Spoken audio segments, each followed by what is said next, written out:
Dude, I started talking and got hit in the back of the throat by a piece of bacon for my bacon, egg, and cheese sandwich, and I just thought I was going to die. My entire life flashed before my eyes. I was like, this is it. Took one breath in, nearly choked. That was it. Everything flashed right before my eyes. Hold on, I got to turn on the we got to turn on the Z. It's probably going to be the wrong color. Yep. There she blows, brother. How did I manage to hit the wrong color again? There we go. Hi. Hope you had a good day yesterday. Hope your team won. This is how it all ends. Bacon, you say? Yes. Get a bacon, egg, and cheese bagel today. Punya, thank you for the year. Thank you for supporting the stream, dude. James, I appreciate the 100 bits. You know we love bacon, even if it tries to kill us. Posgood Terry, thank you for the 3 months. Which match are you looking forward to the most in the Champions League draw? Real Madrid City, dude. Real Madrid, Manchester City. That is cinema every single time we get to watch it. Cinema. It is a brilliant tie. Those have been the two best teams in the Champions League for the past 5 years. That is what I want to watch again. I mean, there's other great ties. Like Arsenal Bayern is great. But I City Real Madrid cinema. That is a gorgeous game. Gorgeous game. One for the, one for the connoisseurs. Did I see Maccabi Tel Aviv Olympiacos? Yes, I actually watched the end of it. I watched the end of it. I switched over once I finished watching Leverkusen. Absolutely ruined my day. Jack Salt on the rim, good call. Yeah. University of Virginia won last night, which was huge. Apparently, we now need to win again in order to get into the tournament, depending on all the other things that are happening, which, fantastic. Love that for us. Yeah, but Leverkusen ruined my day yesterday. Karabakh was going to be the first Azeri team to make a European quarterfinal. They were already farther than they'd ever gone. And then, Patrick Schick decided to score 2 goals in stoppage time and made it look way too easy. Xabi Alonso's plot armor. It's Xabi, by the way. Just bailing you out there. Xabi Alonso's plot armor is incredible. Rocket Dan, thank you for the 3 months, though. Joshua, thank you for the 2 months. I appreciate you supporting the stream. Vagel Nord, thank you for the tier 1. Z, when's the tactics video come out? Oh, it has to go through the editing process, Aviv. You got to give it a bit of time. Storm, thank you for the 2 months in the prime. Not easy to edit a video like that with multiple people involved. They were down to 10? Yeah, they were down to 10, though, for like 30 minutes. Karabakh was down to 10 for like 30 minutes. And Leverkusen decided to save their goals like some sort of cool kid for right at the end, James, thank you for the 100 bits. Perfect setup for either an El Clasico or Der Classic or Champions League final. I mean, it's not going to be a Der Classico. I don't think Dortmund's good enough to do that. I would say Atletico Madrid's win over Inter definitely set them up as a favorite for that. I think that they'll be the favorite in the draw with Dortmund. But I think Atletico would then, in that semifinal, it would probably be it's PSG or Barcelona. I think either of those teams is favored over Atletico Madrid. Look, Atletico Madrid can beat anybody. I just think that either of those teams would be favored against either Dortmund or Atletico, whoever gets out of that. Now, it would be fun. Obviously, it'd be really fun to see Real Madrid, Atletico Madrid. It'd be really fun to see another Bayern Dortmund in the final. Joshua, you freaking beast. Thank you for the 5 gifted subs. Chiellini, Jump, Cope, Dub, Hot Tubs. Enjoy the bacon, enjoy the emotes. Real's not getting past City. I don't think so either. But, they're Real Madrid. They do things all the time that you're like, nah, that's not going to happen. And then it does.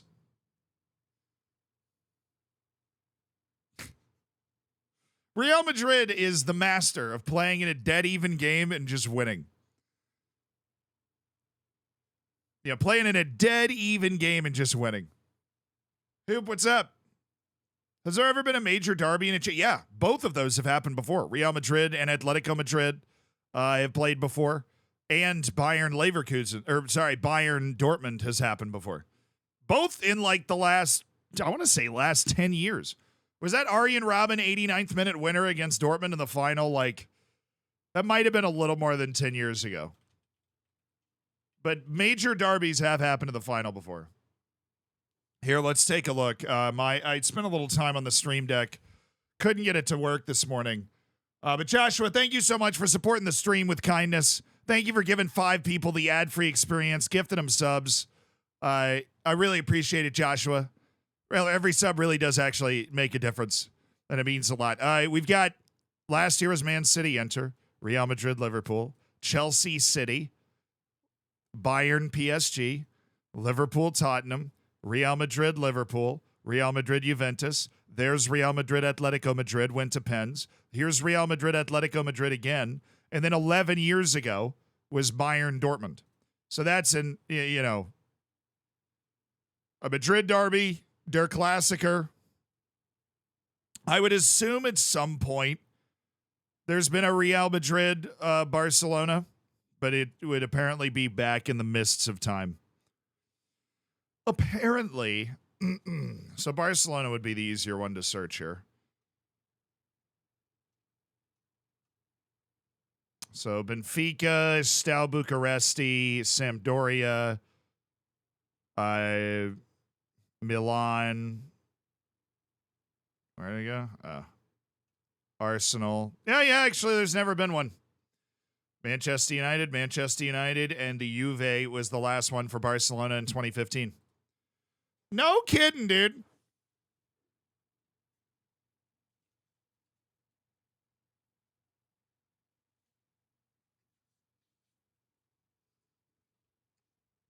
But Atletico and Real Madrid have played twice.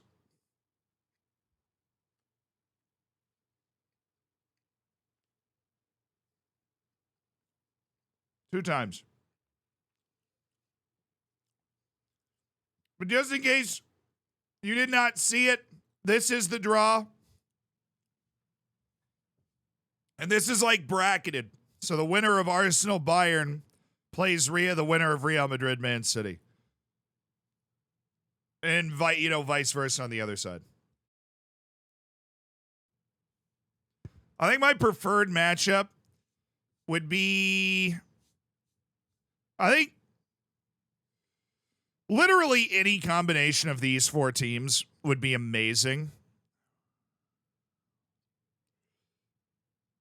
I think PSG Atletico Madrid would probably be the most fun one to watch because it'd be so chaotic. The desperation of PSG in its last Mbappe year against the absolute housery of Atletico Madrid. But there's no, every favorite won, almost every favorite won in the previous round. So there's, we've got probably the 8 best club teams in Europe this year just facing up, just squaring up. Beautiful. I would say Leverkusen, Liverpool, Inter are the 3 teams, and I would replace Atletico Madrid, Dortmund, and Barcelona with those 3 teams if I wanted the real 8. But Liverpool's in the Europa League, Leverkusen's in the Europa League, and Inter just lost on penalties to Atletico Madrid. So, what are you going to do? I wouldn't like to confidently call any of those. Yeah, but I'm going to call all of them right now. You ready? 3, 2, 1, Bayern. 3, 2, City. So I think we end up with Bayern City. Real Madrid next year, forget about it. This year, I think Manchester City's got one more ride left. 3, 2, PSG. I think that it is very undersold because people think that Mbappe hates PSG and hates France or whatever. I think that he is very much going for a Michael Jordan last dance. I win the Champions League and then everybody forgets that I'm leaving for Real Madrid. I think Barcelona, just based off their form this season, obviously their coach is literally leaving at the end of the year. They're beatable. And then Atletico Madrid, Dortmund. I'm buying Simeone. Look, Inter's better than Dortmund this year. Atletico Madrid already beat Inter. I think that they're going to be able to get the job done. I think Dortmund, they're not as good as they have been. It would be wild. It would be wild if Jadon Sancho led a run to a Champions League title. That would be hilarious. It'd be insane. I don't think it's going to happen. So I'm going Atletico Madrid, Bayern, City, PSG. And I think that would give us, obviously one of those just classic Champions League ties, a Bayern, Man City semi, and then Atletico Madrid and PSG. Excellent. Excellent. Arsenal will shock Bayern. I mean, Arsenal beat Porto on pens, right? I'm not really buying that. Arsenal has done really well to get to the quarterfinal of the Champions League and valuable experience. But playing in the later rounds of the Champions League is something where experience is a very big factor. You have to have gone. It is possible to win it showing up out of nowhere, but usually you have to have gone through it a couple of times. You have to really know what it's about. And Arsenal squeaked by Porto. The penalties are a lottery. Being at home for the penalties obviously helped. I think the environment was fantastic, but Dortmund fan here, we are awful. That's very, I'm a fan of my team vibe there. Bayern, Madrid, Atleti, PSG. So we're only differing on the Real Madrid, Man City. Look, I totally get picking Real Madrid also. This is what Real Madrid does. I just think City finally got over the hump. I think City's got more talent in its team right now. Bayern or look, multiple. I mean, Xavi's leaving. Tuchel's leaving, right? Like there are guys that the line is ending, right? For these guys. Jacques, thank you for the 23 months, dude. King Edwards, thank you so much for the Prime. Thank you guys for supporting the stream. Enjoy your bacon and your emotes if you aren't already. Enjoy being part of an elite online gaming community. I'll see you guys in the subsection of the Discord. Oh, yeah, but that's not the only draw that happened. Thank you. Somebody mentioned it.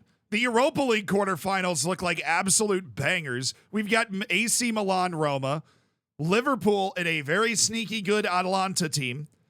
Leverkusen against a West Ham side that just blew the doors off Freiburg 5-0 in the second leg of their last match. And then a very interesting, tasty tie between Marseille and Benfica that provides a little flavor to the round. This is a fabulous Europa League draw. Like, just ideal. We get the an Italian showdown. Pulisic at AC Milan. Roma, who just rocked Brighton. Clearly playing well right now. Leverkusen getting a very difficult draw with West Ham, who David Moyes has got his boys playing well in Europe. That was a monster home win over Freiburg yesterday. And then Atalanta, who were staring at elimination straight in the face, scored 2 goals to come back against Sporting, against a Liverpool team that basically had a round off against Sparta Prague in the round of 16. So no more easy draws for Liverpool, you know what I'm saying? Although they are, again, another team trying to ride off into the sunset here, right? Jurgen Klopp's leaving at the end of the season. They're going to be giving it everything they've got. It'd be a big upset if Atalanta was able to win it, but Atalanta's a perennial European team now, even though they don't have the traditional name of some of the other Italian European representatives. But of course, Leverkusen hasn't lost all year. And Marseille is Pierre-Emerick Aubameyang's revenge tour. So my picks, I'm going to go AC Milan. They are rampant. They've been better than Roma in Serie A this year. And even though Roma had that amazing home leg against Brighton, they lost the second leg. Obviously they're probably taking they could have been taking the leg off, but I'm not convinced that we're going to see Roma 4-0 over Brighton, that type of form again. I'm going to go Liverpool. I think I would be really surprised, given the way they were playing against Sparta Prague with the clear focus on winning this European trophy to send Klopp off. I'm going to go Liverpool. Atalanta's going to give him a scare. They're going to give him a scare, but Liverpool's going to win. Leverkusen, West Ham. Leverkusen's plot armor is too strong. They literally haven't lost a single competitive match all year. I'm going to go Leverkusen. West Ham very well could win this. I already picked against West Ham once yesterday. I think if you're a West Ham fan, you got to believe you have every chance to win this tie. But Leverkusen's got incredible plot armor. They're incredibly composed. They're incredibly clutch. Patrick Schick is very good. They have a lot of very good players. And I think they've had enough of playing with their food. I think the Karabag experience is like a chastising one that will motivate them to be more on the front foot. Benfica, Marseille, dude, who the hell knows? I'm going to go with Marseille. Although Benfica's win in Scotland against Rangers to win that tie, very impressive result. It was. 1998, thank you for the 4 months. Dortmund versus Bayern in the Wembley round 2. Ooh. That's true. It would be in the same spot. I think somebody said that earlier. I just didn't put 2 and 2 together. So I'm going to go Marseille. I think we get Marseille, Leverkusen, Liverpool, AC Milan. But would not be, and this means it's a great tie. Same as the Champions League. I would not be surprised if I was wrong on any one of those 4. It would not surprise me. Except for Atalanta over Liverpool. That would really surprise me. Even though Atalanta is very good.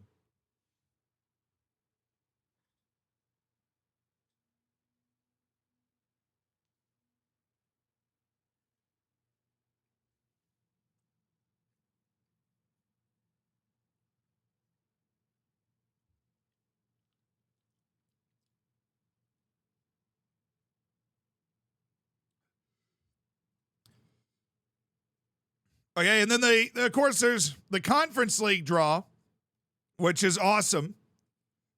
I mean, it's really chaotic, because that's what the Conference League is. But there are 2 Greek teams in the quarterfinal. And you know where the final is?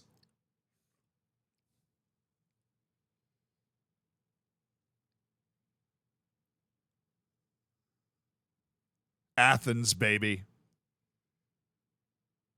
The final is in Athens, which means if PAOK or Olympiacos can make the final, that'd be amazing.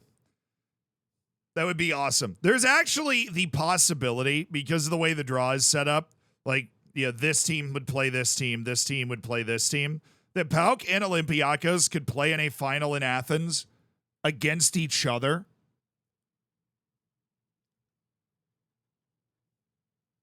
I probably won't happen, right? I think Villa's the favorite based off the 8 teams left. But that would be so fun. I mean, you got plenty of spice, though. You got Olympiacos playing Fenerbahce. Little Greece against Turkey action. Club Brugge against PAOK Thessaloniki. Who the hell knows who's going to win that game? Both teams were losing after the first leg and turned it around to win. So, big chance there. Villa-Lille's the best tie of the round. That's going to be a fantastic tie. Aston Villa's the favorite. I'm going to pick Aston Villa. I'm going to tell you right now. But that's a great tie. There'll be a lot of parity in that. Just a great tie. The atmosphere for Olympiacos Fenerbahce is going to be insane home and away. Yes. And then Victoria Pilsen and Fiorentina. The only question is, can Fiorentina score? We're looking at a Pilsen team that just won a tie, having not scored for 210 minutes. 0-0, 0-0, won it in penalties. Victoria Pilsen's got a very clear plan. They are the worst team left. I feel very comfortable saying that. As long as Fiorentina can score, they'll win. So I'm picking Villa, Fiorentina, Olympiacos, Fenerbahce. I'm saving that. I'm coming over here. I have no idea. Give me a Greek league standings. Didn't spell that right. Okay.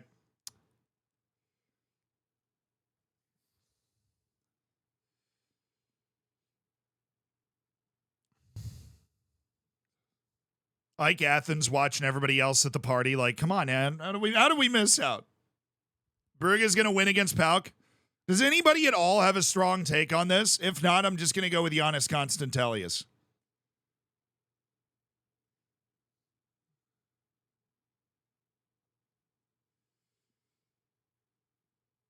Because Giannis Konstantelius plays for PAOK Thessaloniki. I was really impressed with the way PAOK came back against Dinamo Zagreb, who are really solid this year. Keep me waiting. You paid me $100 last year because you underrated Bruges. That's true.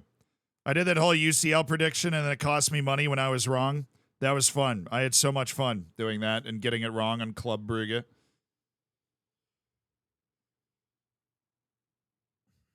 That in mind, you know what? Screw it. Club Brugge is winning. Belgian team to the semifinal. Olympiacos Fenerbahce. Really impressed by Olympiacos' comeback. I actually was saving. I scrolled away from it. But did you guys see the goal Olympiacos scored to complete their comeback against Maccabi Tel Aviv? This is a sick goal. 65th minute. They're already up 3-1 on the day, but behind 5-4 on aggregate. And then you see this. Yo! Yo! Dude! It's so smooth. That's to tie it at 5 on aggregate. They came into the match down 4-1 to Maccabi Tel Aviv. That is a sick goal. I want to watch it one more time. Oh my God. The timing, the technique. Fenerbahce is going to win. Really, really impressed by that. But now that I'm looking at the Greek league and seeing Olympiacos, like, you know, they're 4th in the league. I know they're only 5 points off the top, but I think it might be a bridge too far, dude. So I am going to go. Oh, no. I am going to go with Fenerbahce, Club Brugge, Aston Villa, and Fiorentina. Fiorentina quickly becoming what Sevilla is to the Europa League, Fiorentina is to the Conference League, apparently. Apparently. Yeah, but they did end up winning. Both Greek teams went in behind multiple goals into the final leg of their round of 16 tie. And obviously, both Greek teams won, dude. Obviously, they both won. Freaking crazy.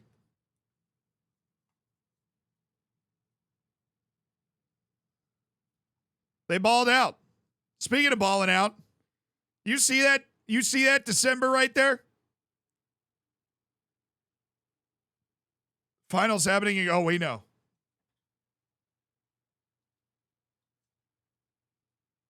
Oh, we know.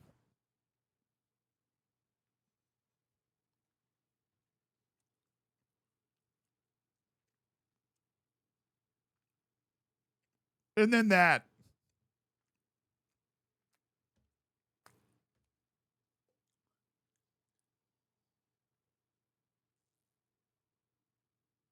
And then we've got a really chill day today. Super chill.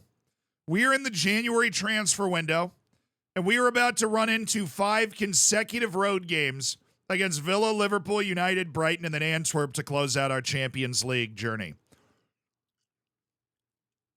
We've got the home leg of the League Cup semifinal first, then Bournemouth at home, then Villa, the second leg of the League Cup semifinal. Liverpool is also in the league, and then Champions League, FA Cup, Champions League. Got to get those FA Cup matches out of the way. We're on our way today, brother.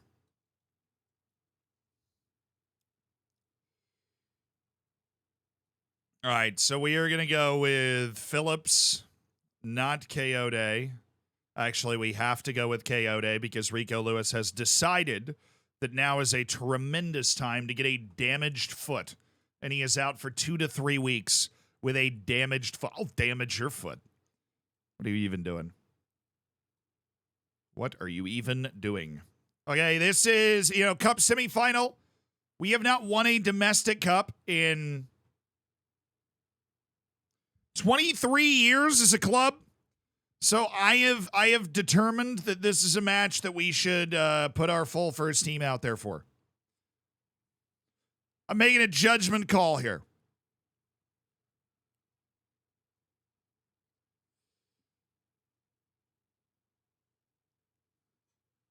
Why is the game dark every time now? Why does that happen? Why does that happen? Yorkshire, thank you so much for the 3 months, man. Thank you for supporting the stream. Enjoy your lack of ads for another month. And thanks for spending $5 of Jeff Bezos' money. Wait, Evan was forced to close due to a serious error? Okay. Was the serious error the fact that I just changed the, that doesn't really matter. We did not progress to single continue. But it is kind of funny that we've decided to do that. I changed the resolution and the game was like, dude, I am so done. I've never been more done. So where is Football Manager on my task manager? There it is. Yeet! Thank you. Okay. Let's try that again, FM. Let's try that again.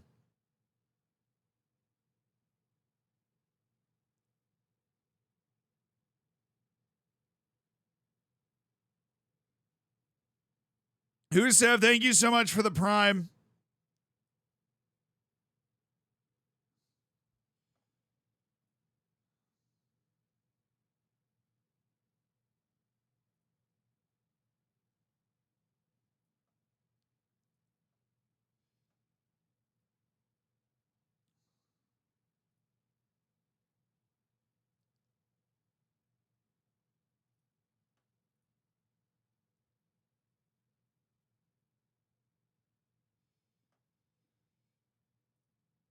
Stream should be fine now.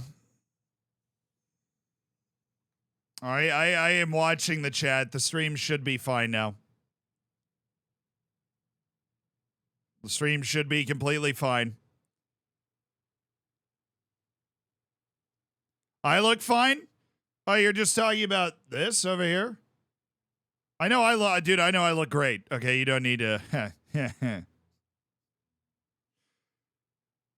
Should be okay. Max Lloyd, thank you for the 300 bits. Thank you so much for the video on potential star ratings. Very interesting. I was just wondering, how do you then guess in the game if players increase furthermore? Just be more dependent on current ability. If they're young and they have high current ability, take a swing on it. Right? And if you notice a player improving a lot, trust your eyes. Husev, thank you so much for the Prime as well. Thank you for this. Thank you for supporting the stream. The stream that is very, very functional. That is nothing but functioning.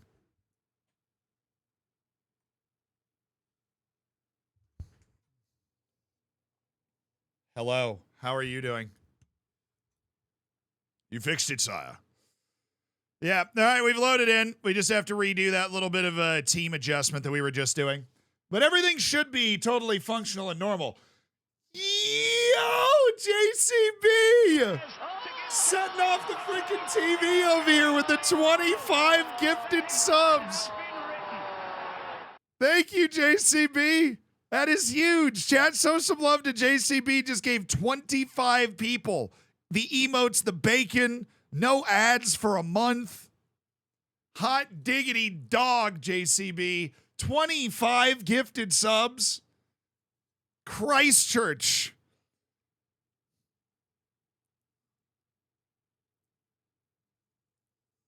Hot, and I mean this, diggity dog, JCB. Hot diggity freaking dog. Do do do do do. What a guy. What a guy. JCB, thank you. You get a Gary. You get an anime wow. You get some DJ.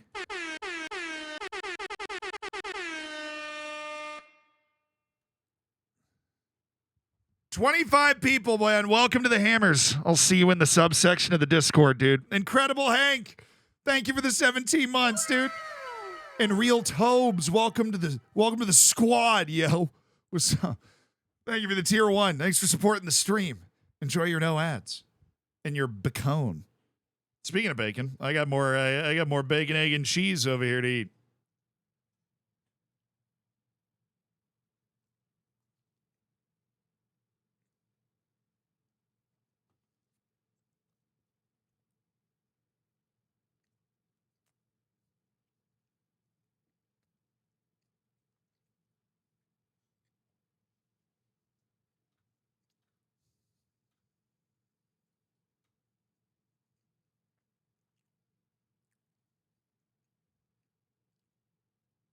Hi, Villa. Hello, Villa.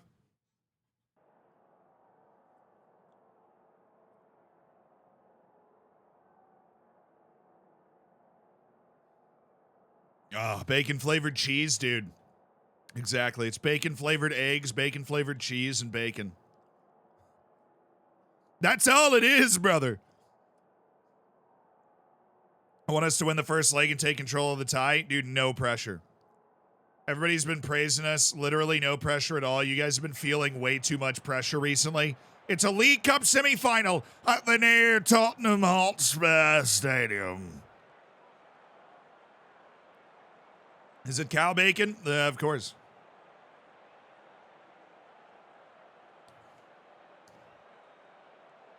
Aaron Donald retiring? Yeah, probably time. He'd been thinking about it for a few years. That dude's a Hall of Fame NFL player for sure. He's got himself a Super Bowl ring. Oh, yeah, they've got Lee Kong-in out there. Former Tottenham Hotspur. I'll give you that, Endrick. Yeah, who are you passing that to? I'd love a detailed 5-page explanation on my desk by tomorrow.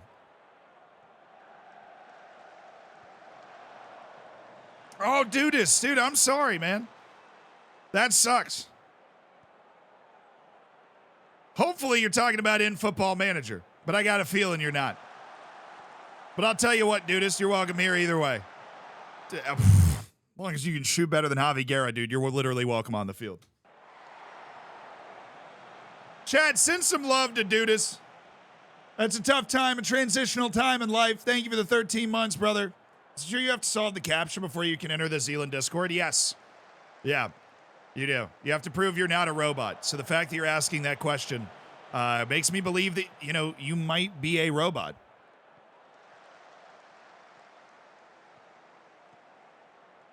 Are you?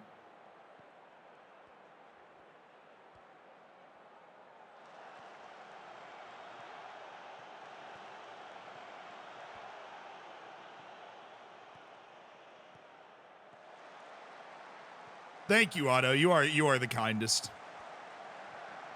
Pass it. Oh, dude, shoot the ball, man. What are you taking a touch for? Just shovel that towards the goal. Voidenstein, thank you for the 15 months, brother. Negative? Okay, not yet. How many people in chat are bots exactly? It's good. Good question. The fun thing about bots is you can literally just ask and they'll answer. But Phil, thank you for the 2 months. Heard you like dad jokes. See, so here's one. A slice of apple pie is £2 in Trinidad and Tobago, £2.50 in Jamaica, and £3 in the Bahamas. So now you know the pie rates of the Caribbean. All right, yeah, okay. All right. That's a B plus there, Phil. That's a B plus. That's I had heard it before, but I hadn't heard it in a long time. I love that dad joke.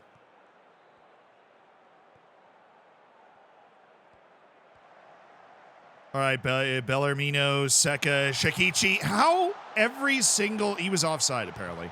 That every single great finisher on our team has skied a chance in the first 20 minutes of this tie. That's a great step. That's why we got that step up, Coyote. Oh, Seka lets it run. Shakichi! What goalkeeping by James Trafford. Oh my goodness. This man came off the line like he was a man possessed. Closed down all the angles. Got a little K block in there. Have you ever seen anything like Europa League tie between Karabakh and Leverkusen? I mean, yes. That is one of the greatest ties in recent Europa League memory. I mean, because of the Leverkusen being unbeaten all year, Karabakh having never been to that round before even. Oh, my goodness. We are all over them, though. This has been a really impressive opening 23 minutes. I'd love to turn it into a few goals so that we can kind of rotate at Villa in the semi. Because we got a lot of matches coming up, brother. A lot of matches. Nice. A lot of them. Oh, the press. It causes weird things to happen, like Yves Bissouma assisting their counterattack. Endrick.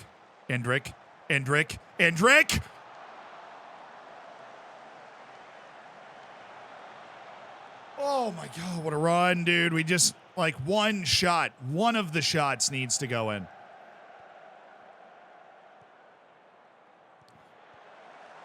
That's fine. We're getting so many good looks to the goal right now. I'm going to go up into attacking. I just want to, I want to stay in their kitchen. That's what I want to do. I want to stay in their kitchen.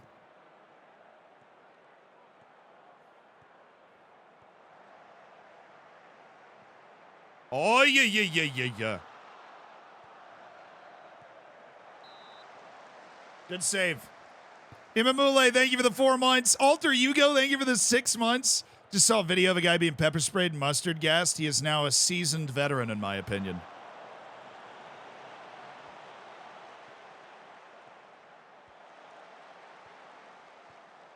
Just missing the paprika, honestly. A little salt and pepper.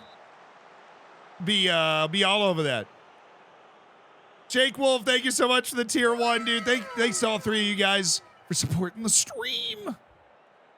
Oh, is he a surgeon, a lawyer, and a psychologist enter a cafe? Splash.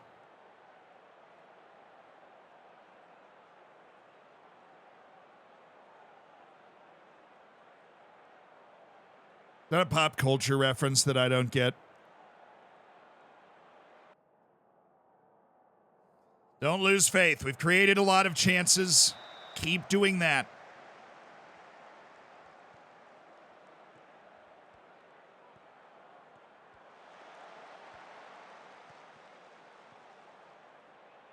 I don't think so. All right, fair. Fair enough.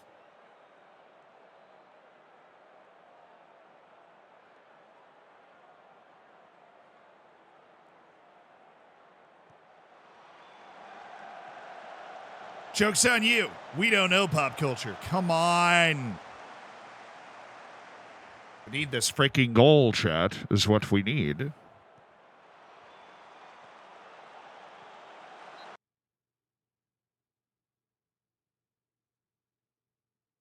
Are you kidding me, dude? Who was that? Ashley Phillips from point blank range with an hour and a half to figure out where he wants to go with that ball?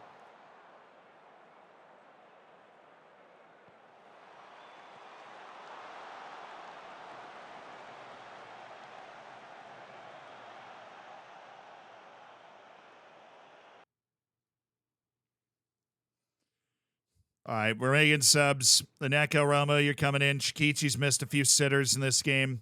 Javier's coming off for Shanice Rejovic.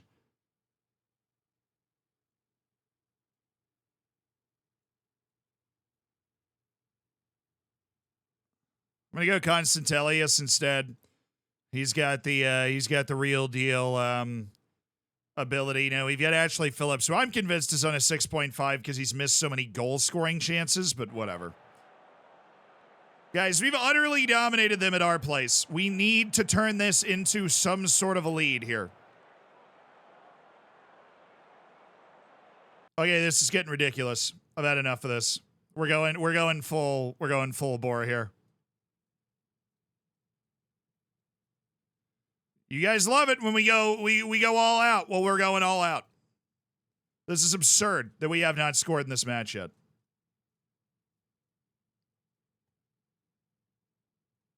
All right, Ginny's Rejovic, you're getting Bellarmino Secca. He's tired. Okay, guys. You know, any day now. Any day now. You know, us and our freaking 2xG in this match. Okay? Okay, real cute. This is real cute. So I've got one more sub. I'm going to get Indrik for Mikey Moore. Some guys dragging on defense, but those aren't exciting subs that help with our attacking. Mikey Moore is an exciting sub that helps with our attacking. Of course it'd be a set piece in the 87th minute. Come on now.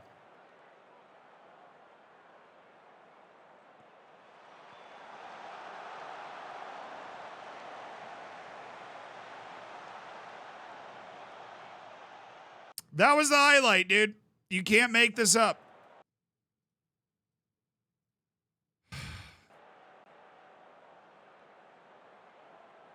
Good God, man. We dominated the entire match and nobody could score? What is that?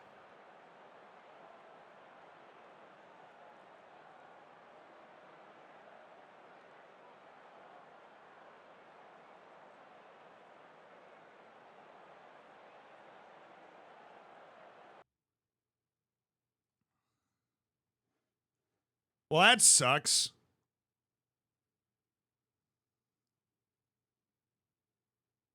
Yeah, it's a shame. It is a real shame Tottenham Hotspur can't win every single match, though. Because as long as Tottenham Hotspur doesn't win the match, then it's just so Spursy.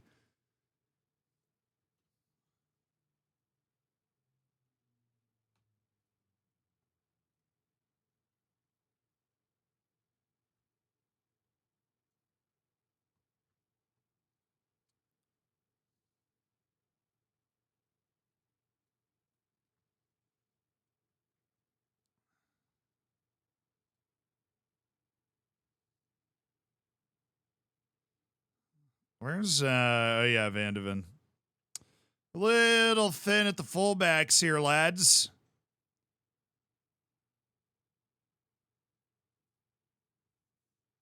Bournemouth at home, Villa away. And we're going to have to win that Villa away, which shouldn't be a problem. I mean, we're clearly way better than them, so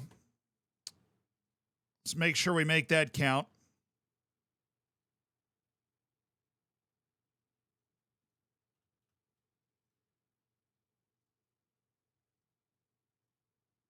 Club Brugge make an offer for Isaac Babadi. Why is everybody afraid to offer this guy an actual transfer? It's just loans.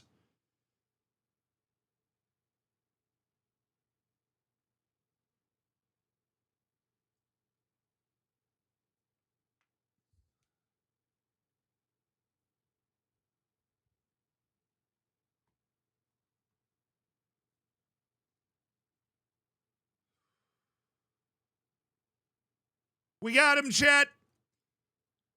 We got our new star striker, Mushaid Kaya. We got our new star striker. 89 million. He picked us over PSG and Bayern Munich. We are massive. 89 million, Mushaid Kaya. Cookies.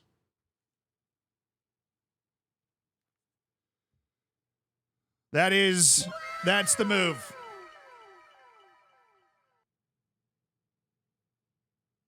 That's the move. Mushaid Kaya is coming in. He's the new striker.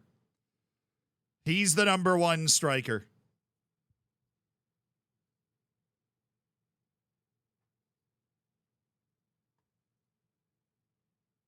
He is the real deal. Mandatory future fee of $28.5 million from Southampton. That works for me, dude. Mandatory future fee of $28.5 million up front from Southampton. Give me that. They want to give my gold on the seat. I'm going to give no ultimatums. We'll see if we can just offer him out for mandatory future fee of $35 million. It must be mandatory. Now, this guy, we've got to get off our team, which just amazingly seems virtually impossible. I don't know why. He actually agreed to want to leave. If Pape Montarsar says yes, this is the best stream we've ever had. We have been trying to sell Pape Montarsar for so long, and we are waiting ever so patiently for an opportunity, perhaps. Would you also be looking at a mandatory future fee? You guys are very anti finding a decent transfer for, like, you know, right now. You're more, I want to pay in the summer, but have him on my team now vibe. That's what you're looking for? Okay. Far be it for me, dude.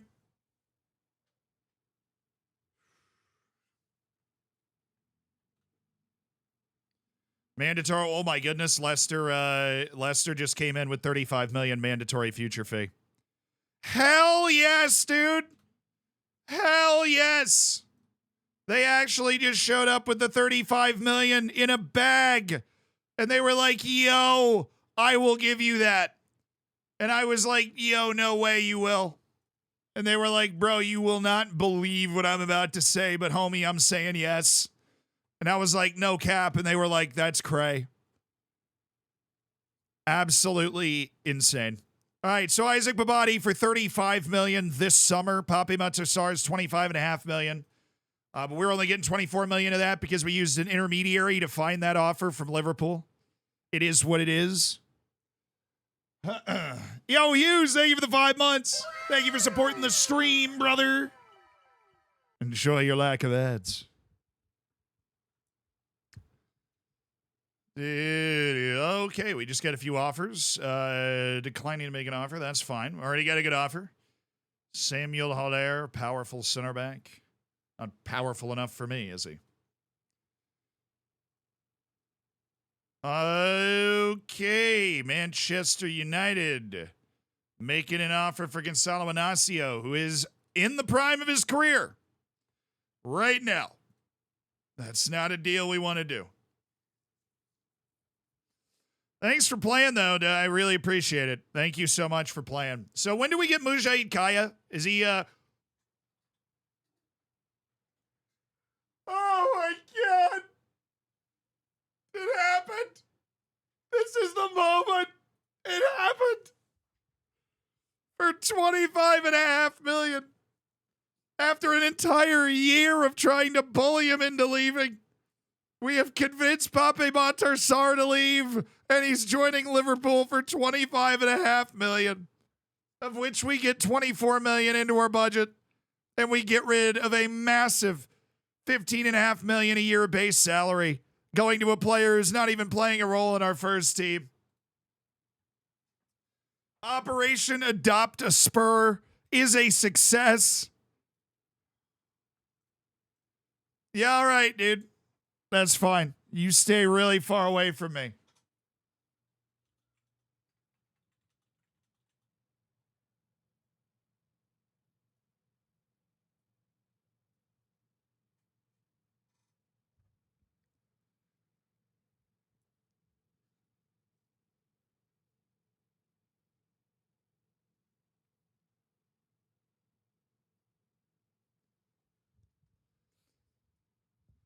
Hello.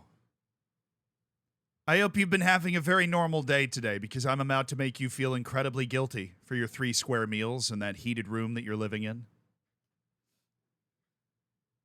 Do you see this face? You see this guy?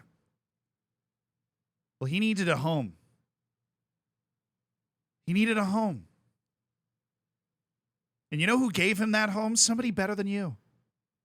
Somebody with a heart and a soul, unlike you. They called 1-800-ADOPT a Spur. And they adopted a Tottenham Hotspur player on a massive wage. Because every Tottenham Hotspur player on a massive wage deserves to be somewhere where they're loved, where they are cared for, where they get 3 square meals in a heated room, and where I don't lock them in the training room with the U18s. Thank you to every single one of you that called 1-800-ADOPT a Spur to contribute to the saving of Pape Matar Sarr and so many others that needed to be unloaded. You've contributed to their happiness. And if you didn't do that, you will burn in the fiery eternity of hell. But you already knew that, didn't you? Call 1-800-ADOPT a Spur today, or feel guilty forever. Thank you.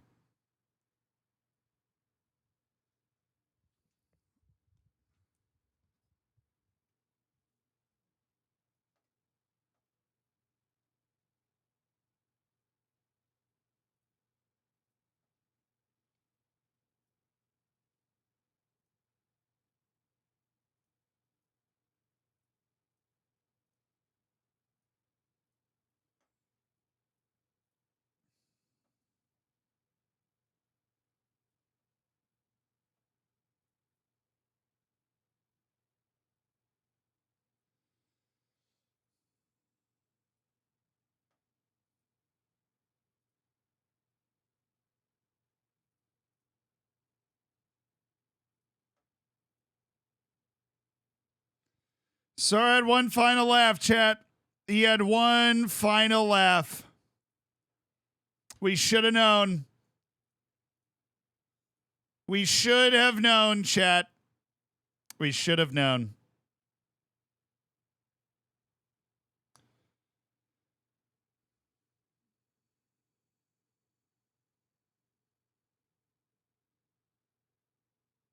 No, it's not. It's not a camera issue. It's an encoder issue. The encoder on OBS is overloaded.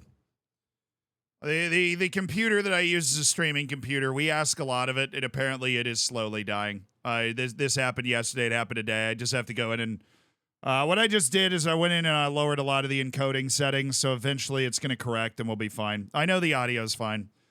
Yeah, but just had to go in and lower the encoding settings. Computer can't handle what we used to be doing. All right, when that happens, when I see the it's fine. That's what's going on, though. Bobby Montersar is left. He's gone to Liverpool. We have freed up so much wonderful wage budget by sending him off to Liverpool. I can't even begin to tell you. Can't even begin to tell you. We are so back, chat. So back. He's not back for a while, though. Speaking of back, he has 7 days. That's like 4 matches, dude. 7 days? That's like 4 matches. Bellarmino Seca, you're gone. We need also some fresh legs out there. We're now going to have to rotate a little bit more than we probably would have wanted to. Marcelo Enrique.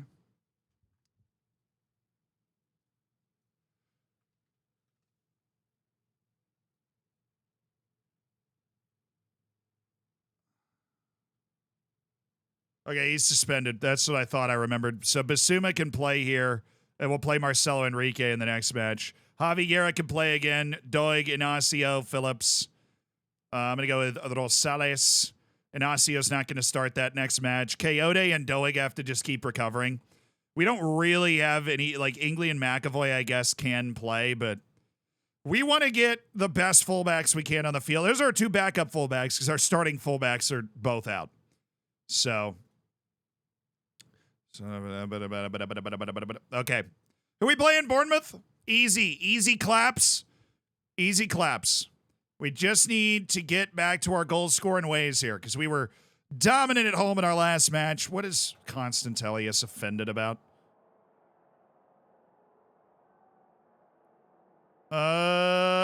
Stick to the plan. Be patient.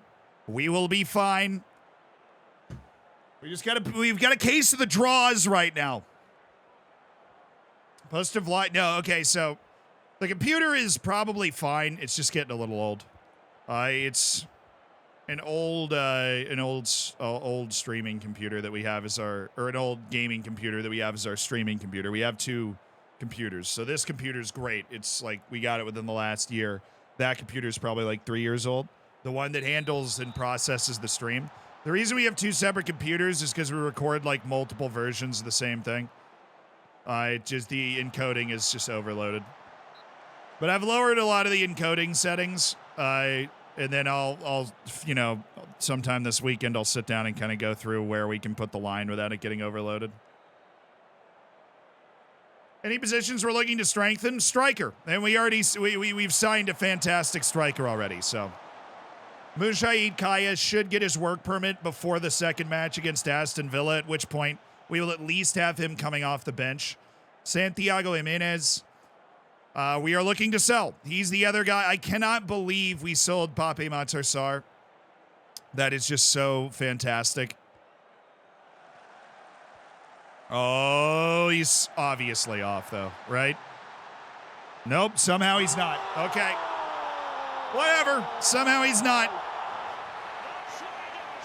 It's a bad idea to try a youth-only save as a completely new FM player. Yes. I mean, they are fun, though. It's a video game. Do whatever you want. They can be a lot of fun. But they're definitely tough, right? It's all about, player development and tactics. And, but I guess at the same time, you don't have to deal with scouting, right? You don't have to deal with transfers. You only have to deal with transfers out, right? So that part That part makes sense. Doeg's actually good. Yes. Yes, he is. He's been very, very helpful for us. Ineko Romo. In swinger.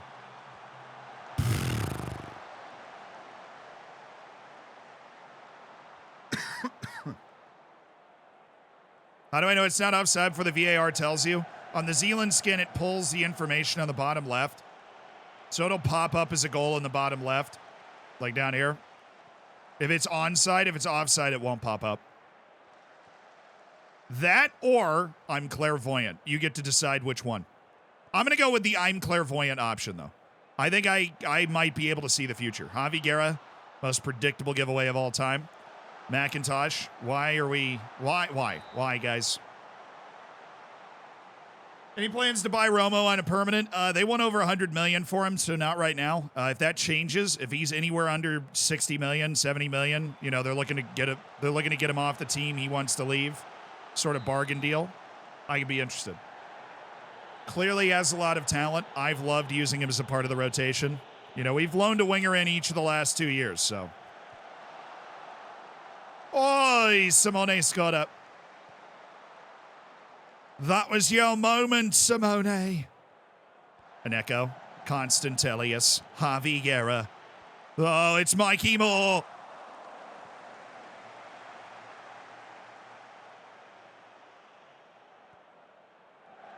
That's mine. Cookies. Well, we're okay. Yves Bissouma, Mikey Moore. Got a couple of guys to aim for. Don't mind that. Skoda! Oh. Well, is this a one-team save? Nah, dude. It's a journeyman. We started with no badges, no playing experience. This is our 8th season of that save. We started in South Africa with Black Leopards FC.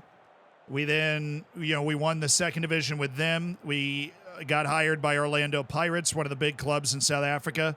Spent 2 years there, won 9 titles, including a Champions League double in our 2nd season. We then moved to NAC Breda, a team that had just been relegated from the Eredivisie. We got them promoted with a league win. Then we went to Saint Etienne, who were the next year. They were in the 2nd division of France. We got them promoted in 2nd and then finished pretty miraculous 3rd place in the top flight in our 2nd year there that got us into the Champions League. And then in the Champions League, we were kind of puttering around and got to December. And we had been rejected by Bayern. We'd been rejected by Dortmund. We'd been rejected by Arsenal. And Tottenham offered us the job. They were in 11th at the time.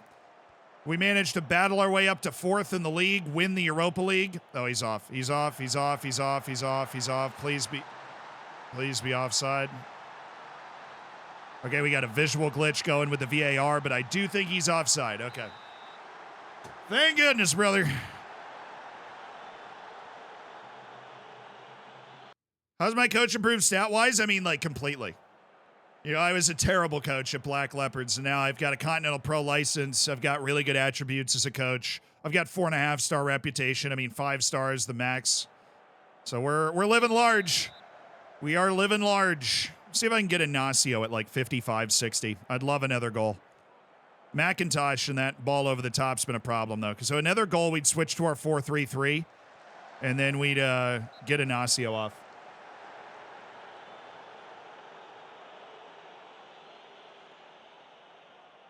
Y'all kind of petty about that, huh? About what? Oh, the attributes and stats? Somebody started that like 4 years ago. It is an epidemic. It is an epidemic.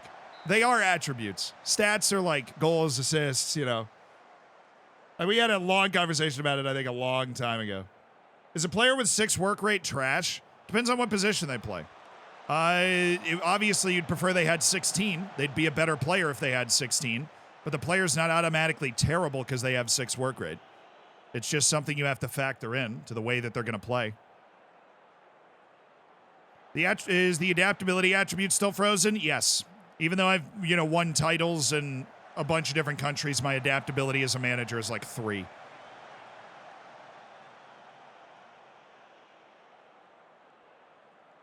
Oh, man.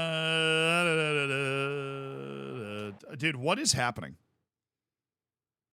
We are just not scoring at the clip that we were. So I'm gonna make some subs. I believe will allow us to succeed a little bit more. Marcelo Enrique is going to come in. Fresh legs on the left side of the defense at left back.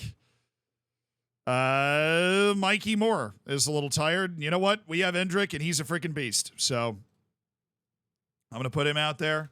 I'm going to stay aggressive until like 85, at which point we will finally call off the dogs. But up only one goal. I don't want to invite more pressure than I need to. If they can hit a long ball over the top to McIntosh, so be it. We need to be able to score more. All right, Simone. Battle better for that ball, please. I'm going to need you to battle better. Oh, no. We don't like that because you know who's there. McIntosh. He's lurking. Okay. Bring it right back to the keep. Life is good. Okay. With composure now, gents. With composure. Oh, an echo. Love the shape. Ooh, Constantelius. Cheeky ball. Coyote. Pace in the attack here. Indrik, Rejovic, Constantelius. This is sumptuous. This is scintillating. This is Tottenham Hotspur. Oh, say, can you see? Goodness gracious.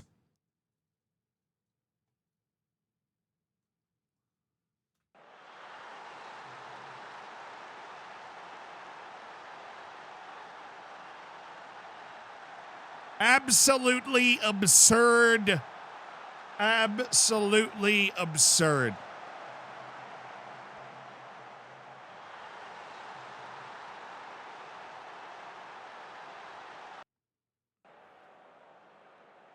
What I think of Tottenham? I think we can win a lot of trophies here. I think we got a team that we can win a lot of trophies with. That's what I'm thinking.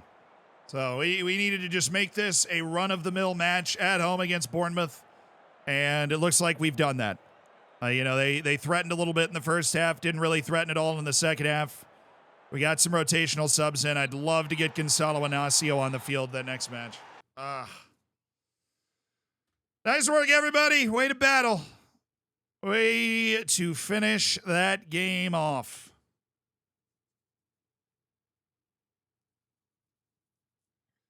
Got up on the Ihadaran situation. I have not heard that guy's name in like 2 years.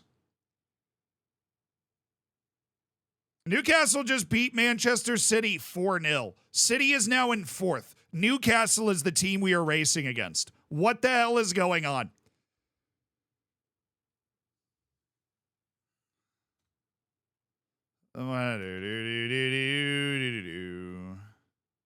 Howdy, how you doing, brother? Howdy. I want to make sure everybody attends the match review. Then we would get 3 days off, and then it's Liverpool away, which a little trip to Anfield's never an easy deal. I want Mujahid Kaya to appear. I don't know when that work rate's finishing, but I'm assuming it's like right now.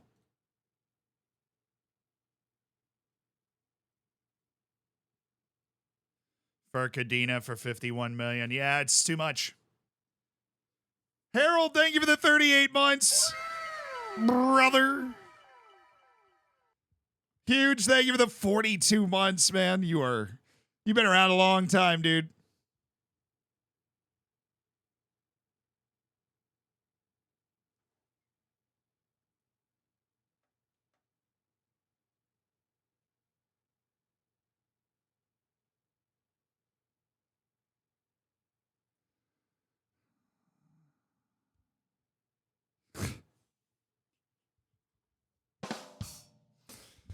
All right, I see you. I see you. That was a pretty good dad joke right there. Pretty good dad joke you just found.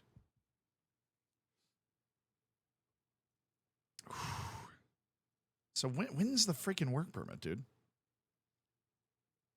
I thought it was a day for all the transfers. Is it not a day? The 13th? Okay, we got to get to the 13th. Let me get the team in that we want. Make sure that our fitness is checking out, which is Hendrik Seke, JRicky, Simone Scotta for the moment. Javi Guerra is just going to go ahead and go through normal training and rest up. We are going to go with Janice Rejovic. Marcelo Enrique is going to get Yves Bissouma because he is now suspended for this match, which means Eberts is going to have to step up to the bench. Big Eberts vibes. Gonzalo Inacio is going to have to take a break. Ashley Phillips will come in for him. Doeg and Coyote will recover in time, so should be good, although this is a really rough time to be super thin at one of the most physically intense positions in the entire world. At least Japan won at the Nations Cup, you know, the Asian Cup. That's huge. They beat Kyrgyzstan 3-1 and King Kazu played. So this is what I'm here for. This is what the people thirst for. The people thirst for this.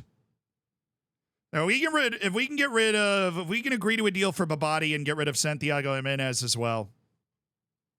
Perfect transfer window. Then we go grab that young kid. All right, Mastantuano, you should be very happy to leave. You want to leave. I'm thinking I will acquire a worldwide agent that's going to take 10% of the deal. Or a continental agent that's going to take 5% of the deal. I'll take J Paquet, who's going to take 5%. All right, that's you know, but this is more of a guaranteed price. What do we think? 26 to 27, but 10% of the fee. 19 to 27, but 5% of the fee. So this would be taking like 2.75 million off the deal.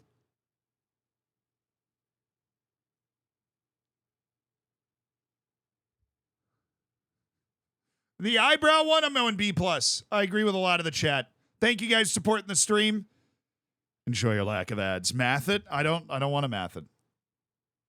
The 10% one? All right, we'll go with the 10% one. He's going to get us an offer this evening. Now, Santiago Jimenez, we already have that out. We're going to ask the agent about market interest. There is some interest, allegedly. Juventus, Benfica, and Villarreal. They all like the 35 million. 35 million, and you take his wage for a third-string striker. That is ideal. He's getting paid a true wage impact of about 20 million a year, which is brutal. Franco Mastantuano, that is not what I'm thinking.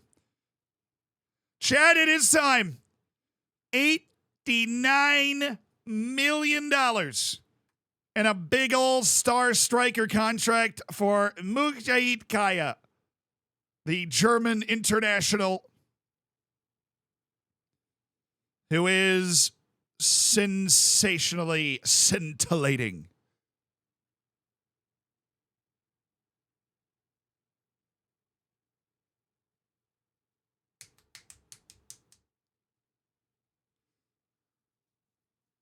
We needed a star striker. We're able to get one for under 100 million US dollars. Very valuable. The only other option was Kieran Tell, and he is just worse than Mujahid Kaya at basically everything. So being able to go get Mujahid Kaya, absolutely fantastic. Really happy with that. Now we just, who is the other guy? Miguel Lechuz, who's obviously going to be an absolutely ridiculous player. Just turned 18. I do want to sign that guy in this window. We'll see if we get the money in. We should get the money in where we're able to. Mujahid Kaya. Welcome to the team, dude. Big signing. Announce Kaya. Announce Kaya. Announce Kaya.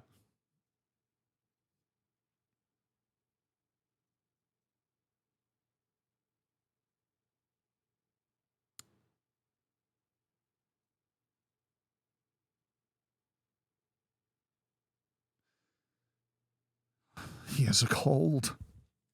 He's out for a day. It's over. It's over. It's over. He has a cold. He's out for a day. It's over.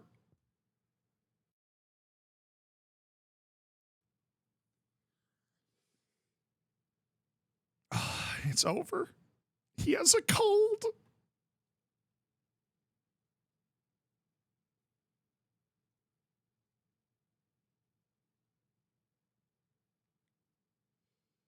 Doeg, dude.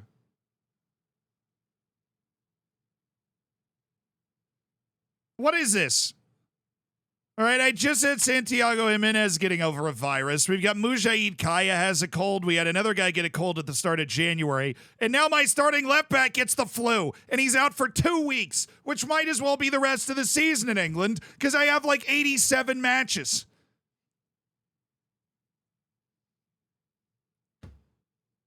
Hey, you can't blame me, all right? Arsenal rejected me, Landay. Thank you for the 34 months. Thank you so much for supporting the stream. Platonic Playmaker. Congrats on that. I didn't thank you properly, but congrats on your B+. Landay, thank you. Dude, with the cold. What is this?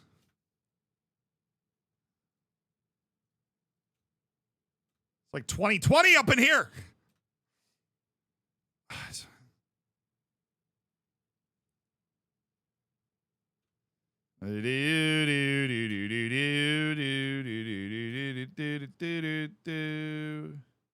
Nathaniel Brown, I still think he's good. Shelter up. Is he still at St. Etienne? Yeah, he's just having a good career. Love that for him so much.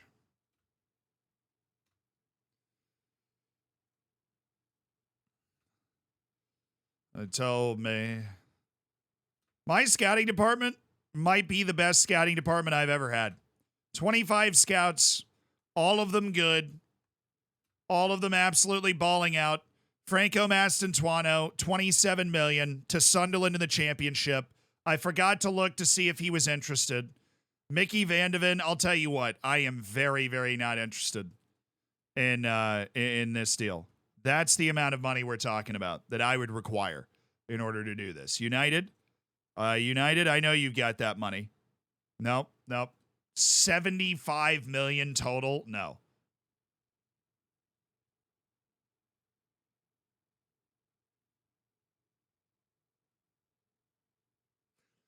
Bro, I hate it here, man.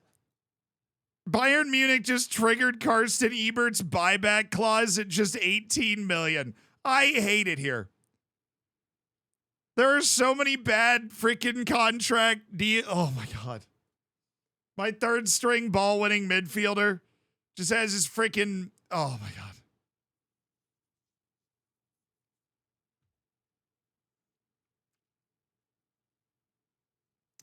All right, Fabian Palmstrom-Andas, you were coming up.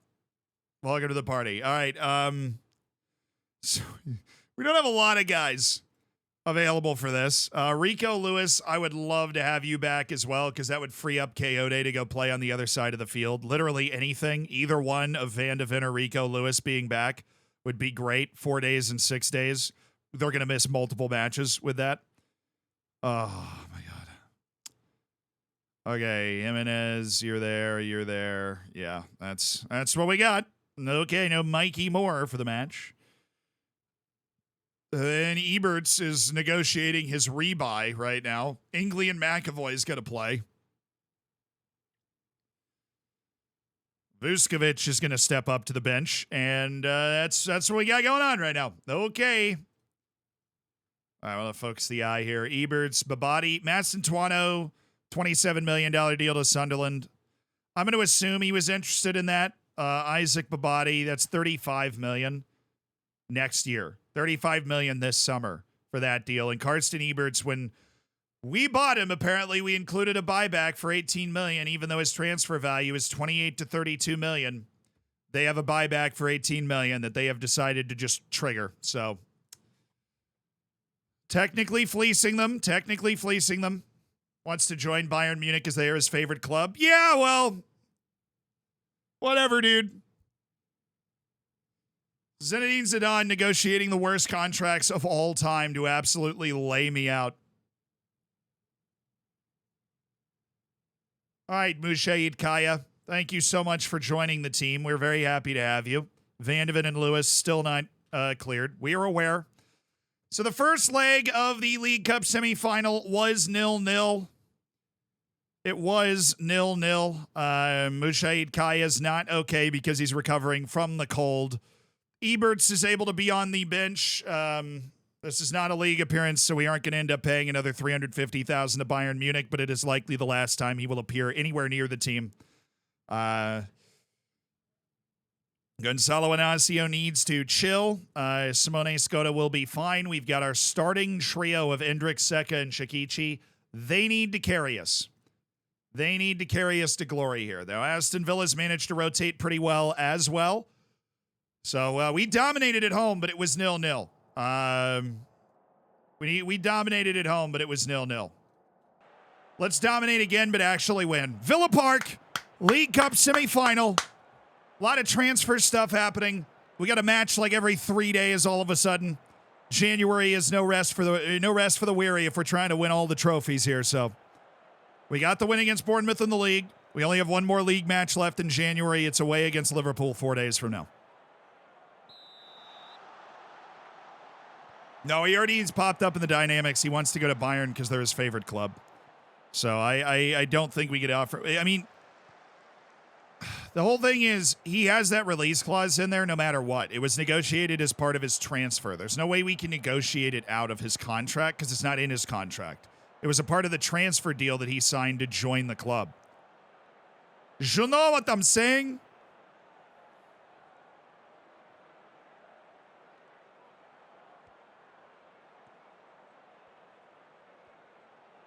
Tottenham have not won a domestic cup in 23 years. If we win this match, we go to the final of the League Cup. That boy, Endrick. Way to contest. Oh, Rejovic, that's not your game. We don't want that. We don't want a long, majestic run with the ball from... Oh, my goodness, Seka. Simone Scota. What a terrible first touch, and that is not surprising. Okay. Surely there's a date where it's set to run out. I don't think so. I don't think a buyback clause ever runs out.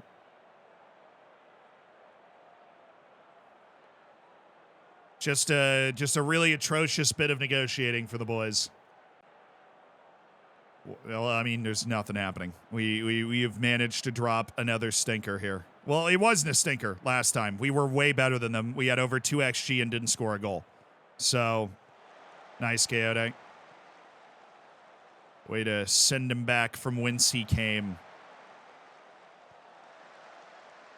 Buybacks can have expiration dates. I don't remember if it does. We were looking at all the clauses earlier. I think we did just buy one of Karsten Ebert's clauses not too long ago. So Bayern's really taking us for a ride.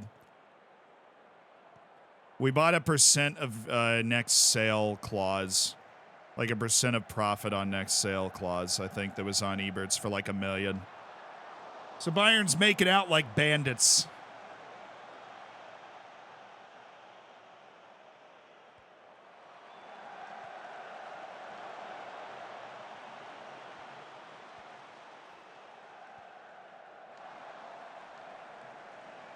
Making me a little nervous watching that go, Vicario.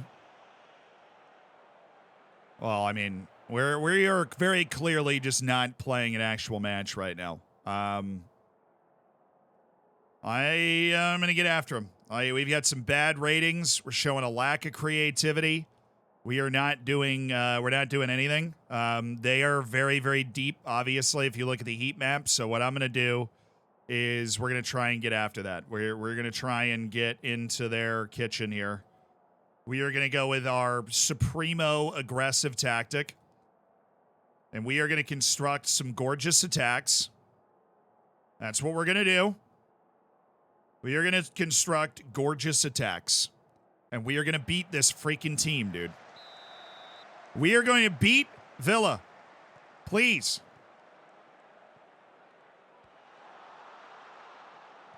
There you go. Was it that hard to immediately get into a threatening position?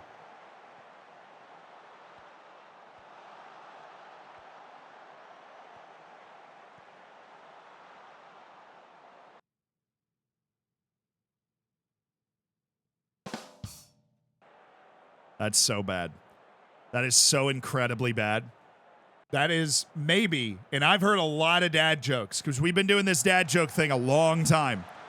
That might be the worst dad joke I've ever heard. B. Big Tucker, thank you for the 26 months. Because it was so bad, it was good. Nods, thank you for the prime.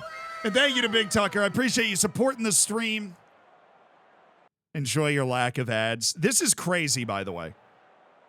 We have been absolutely scoring at will against everybody, and we just cannot against Villa. Now, this match has been different than the first match. Oh goodness. Good block.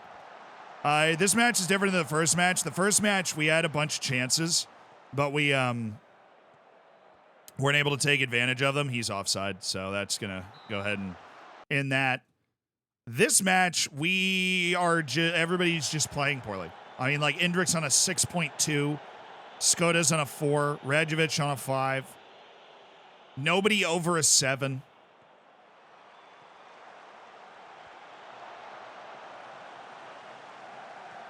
I mean, quite honestly, it is hard for me to be in a more aggressive posture than I am in right now at this very moment.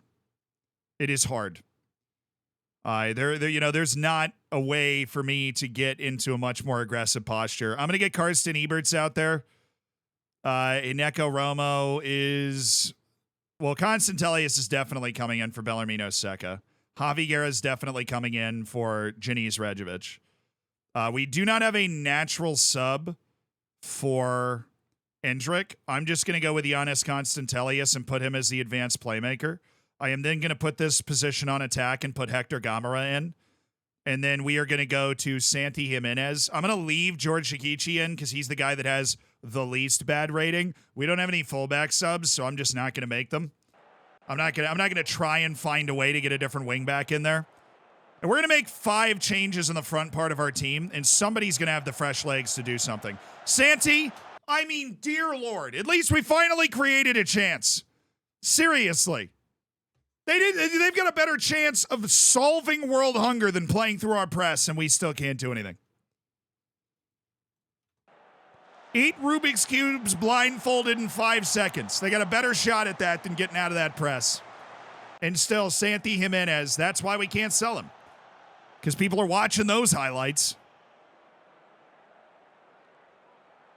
Oh, you're literally just in on goal, and he just takes a wild, weak-footed swing for absolutely no reason. You knew it was coming, too. You knew it was coming. It had to be on the way, chat. It had to be on the way. There's no other way for this to work if that was not about to happen. All right, Guerra's there. Eberts is box-to-boxing it. You're on attack. You're on attack. Even though both of you guys have had bad matches, we'll just we'll go ahead and get it rocking and rolling. Alrighty. You can put this ball wherever you want, and off we go.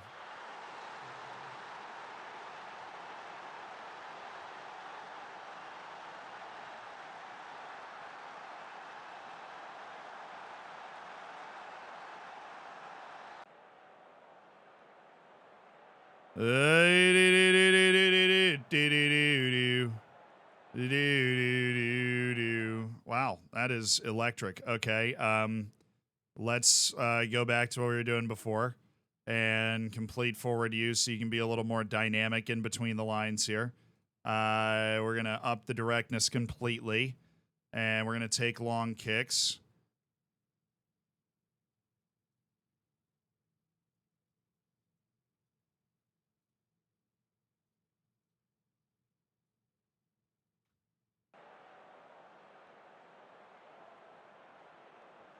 Well, it was about the last point that we could create a highlight that would save us here, so let's make the most of it.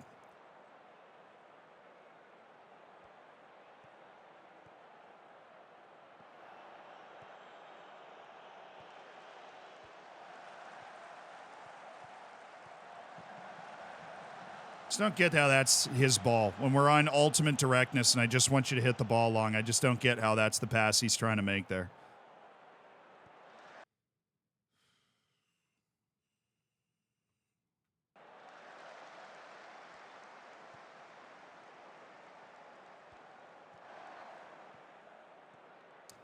That was the interception. If he'd been able to cut that pass off, that was the interception that would have done it.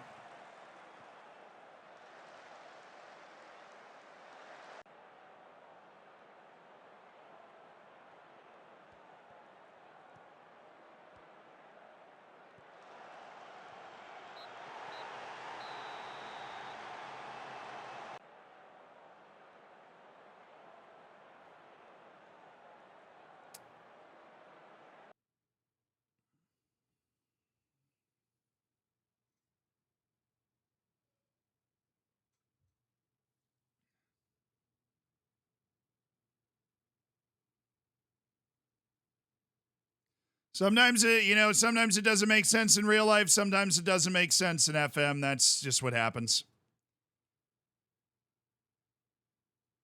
We didn't take advantage of the dominant performance we had at home, and they scrapped in a goal on a set piece. It happens.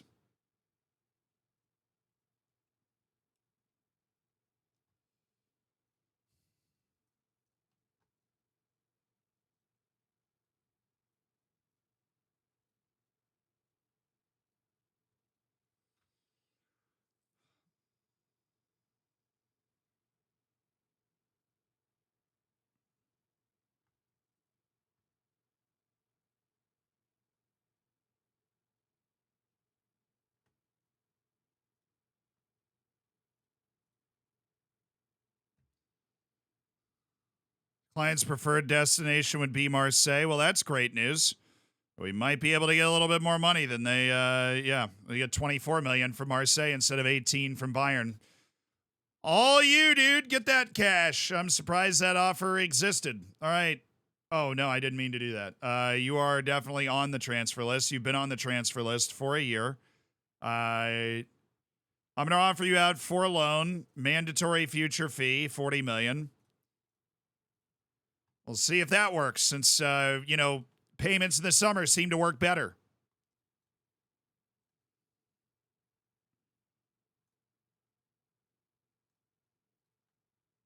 Where am I going to play Mujahid Kaya? He's our striker. There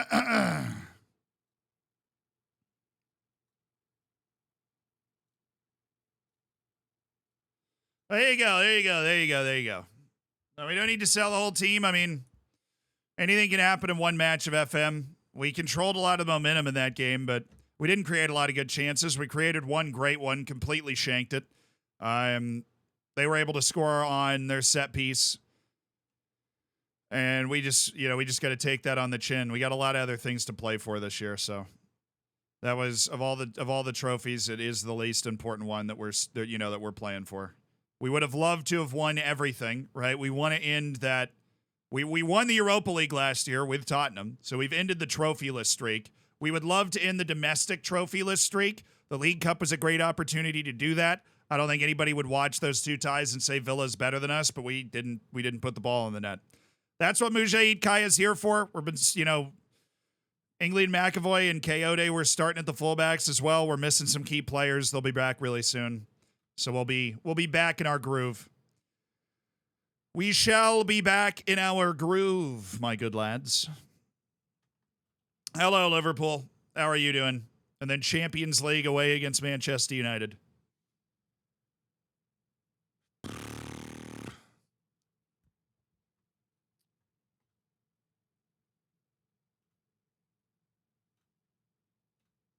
Offers made for Mikey Moore. That's a $118 million offer. Hey.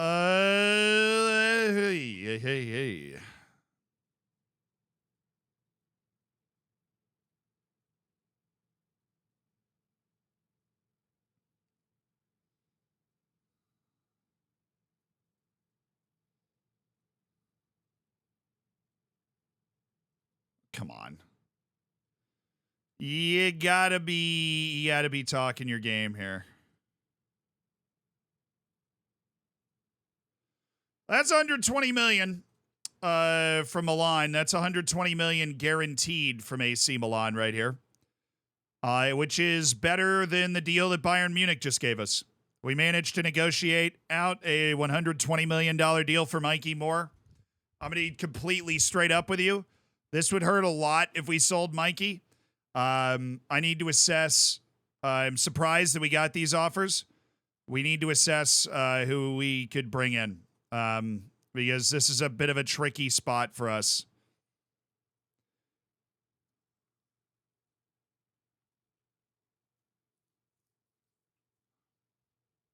We need trained in England. Obviously, he's club grown as well. That's a big concern when it comes to the Champions League stuff, is he is club grown. Which complicates matters. Obviously, you love to have those club grown players for all of your different registration needs. McIntosh is apparently cleared for takeoff at $81 million, the Bournemouth winger. I've always liked McIntosh, so maybe we could flip the 120 million that we're getting for Mikey Moore into McIntosh. Because we need to replace him. Mikey Moore plays a lot. He's a very important part of the rotation.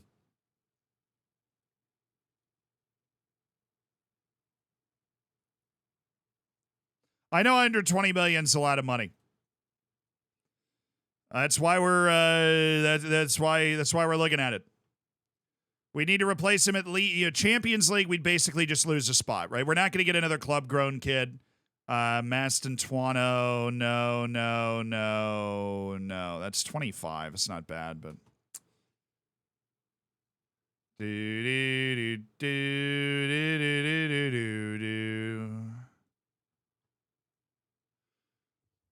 Okay, so we know we're going to reject the Bayern offer because we have a bigger offer from AC Milan, 80 million up front, 120 million guaranteed. This would be 118 million after he plays 20 matches. 20% of profit from next sale. I mean, it's $118 million. It's really not, it's not going to do it. Honestly, I'd keep Mikey. He's not very good. Mikey Moore has been a really serious contributing player. It's great to have the homegrown guys around. But he's not very good. And we could use that money to kind of swap him for a better player. I want to look at the Champions League. We do have... actually, we would be... Yeah, we'd lose a spot. We just lose a guy that can play in the Champions League.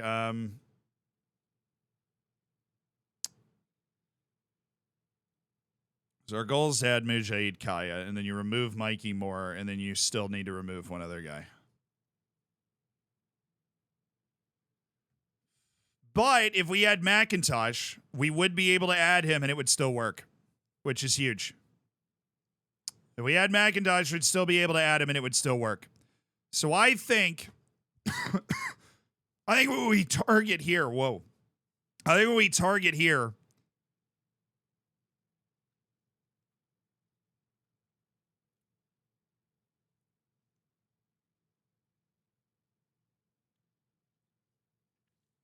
is McIntosh, and we'd be able to complete our Champions League registration. If we got McIntosh. As he's trained in England, and we have one club-grown player already in Hector Gamera, that's it. So we take the money, we basically make 40 million over the next 3 years. It's basically a straight swap financially right now for Mikey Moore, and he's interested in speaking to Milan. I'm taking it.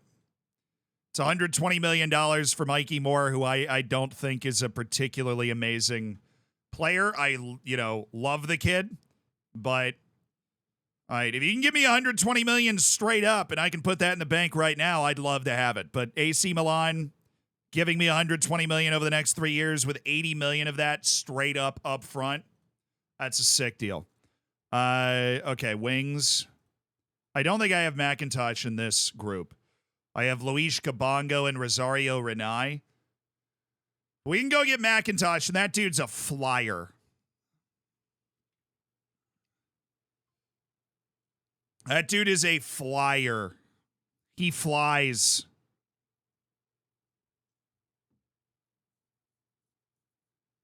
Firstly, we should see if he agrees joining them. I think he will, though, chat. I do. Fitba, thank you so much for the raid.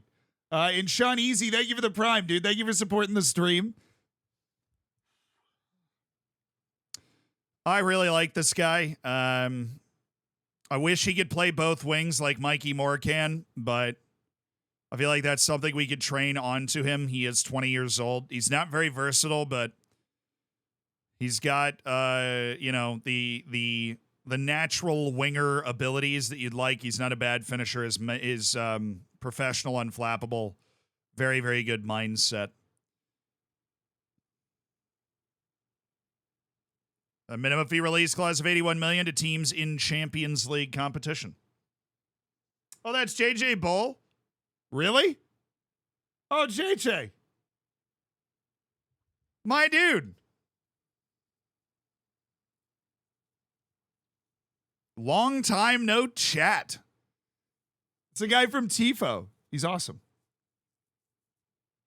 Bit overpriced. Nah, I don't think so, man. He's 20 years old. English grown. Dude's like running, he's sprinting up and down the left wing, singing Rule Britannia. Like, it's just ideal, you know? There's, of course, Wilson Odobear. There is Bueno Note, some dude named Robert who plays for Newcastle and gets paid the GDP of a small island nation. Yassine Ayari, who's playing at Genoa. Josh Blakesy, a 21-year-old from Brentford who they value very highly. There are not a lot of interested in transfer English homegrown wingers eligible. Etienne Tipple of Manchester United. That does not strike me as an excellent transfer. But I have had my eyes on McIntosh since he was playing at Millwall. And I wish we could have signed him from Millwall, but I think Paul McIntosh is that dude.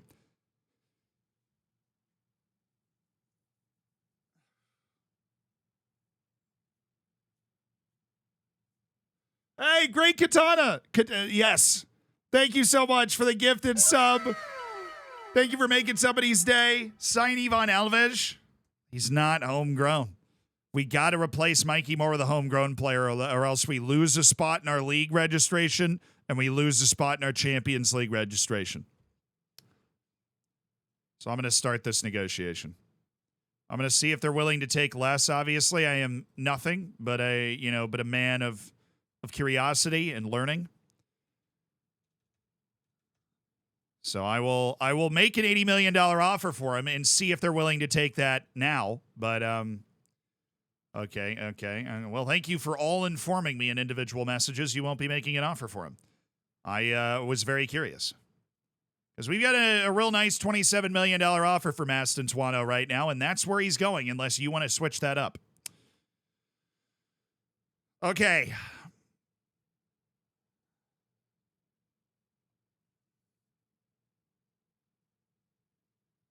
Bukayo Saka for the Bants. Wait, Japan and Iran are in the same group in the Asian Cup, and Iran's already not in the top two because China has also beaten both of them. Indonesia is also on 6 points right now.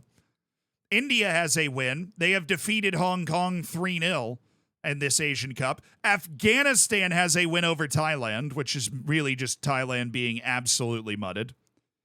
And Uzbekistan, top of their group, as the White Wolves should be.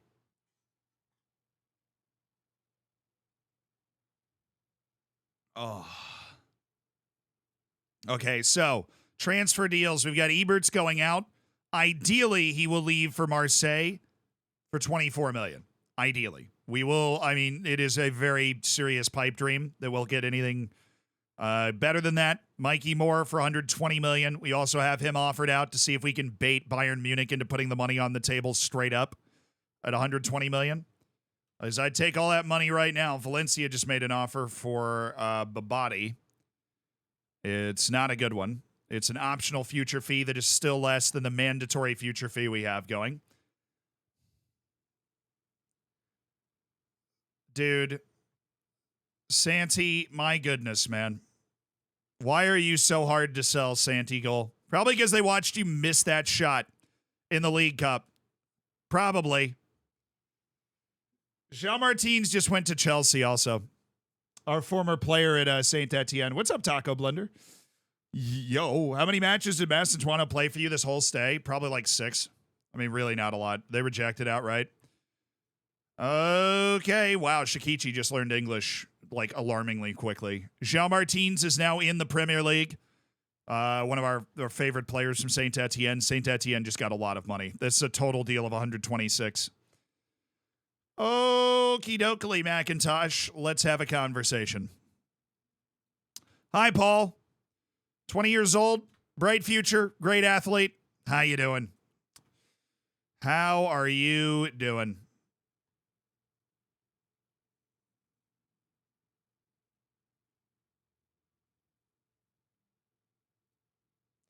That was a bit of a roll of the dice there. Okay, wages after international appearances, we're going to remove that.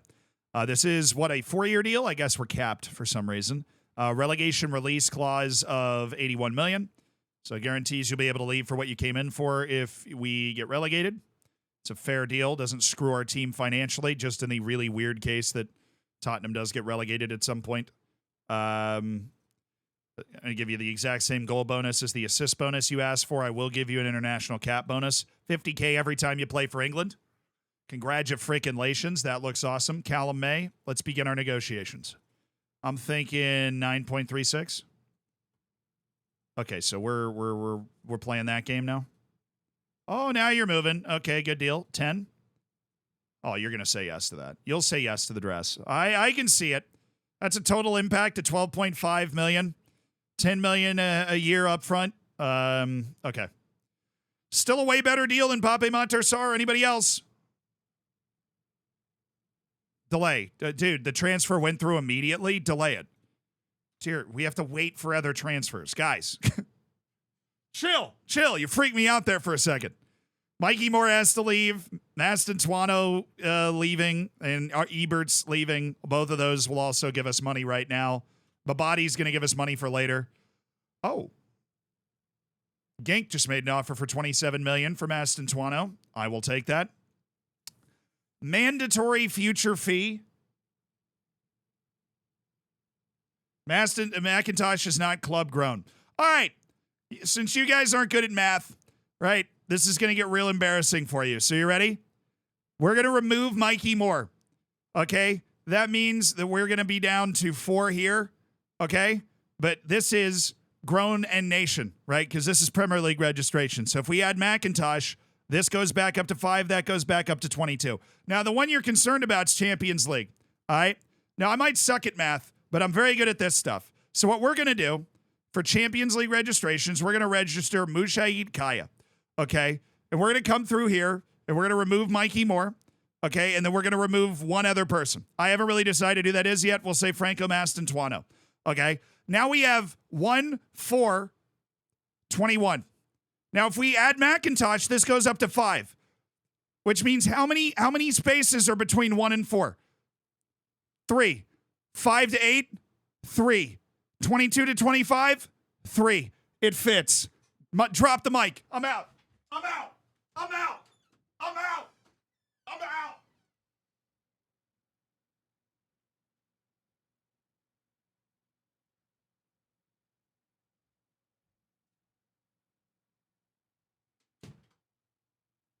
Out. I'm out. This is my math. This is my school. Does it seem right to me? Yeah, I know it's weird. All of it's always weird. But it is right, I promise.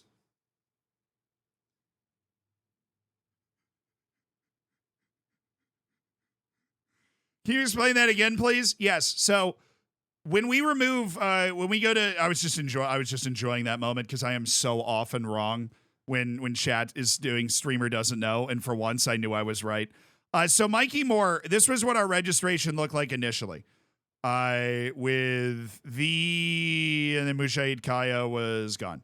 So this is what our registration looked like initially, right? Mikey Moore is in, which means we have 2 of the 4 allotted spots for Tottenham grown players. Now, because Mikey Moore is also a homegrown in nation player, we have 5 of the 8 spots for homegrown and nation players. When we remove Mikey Moore, we lose 1 of each.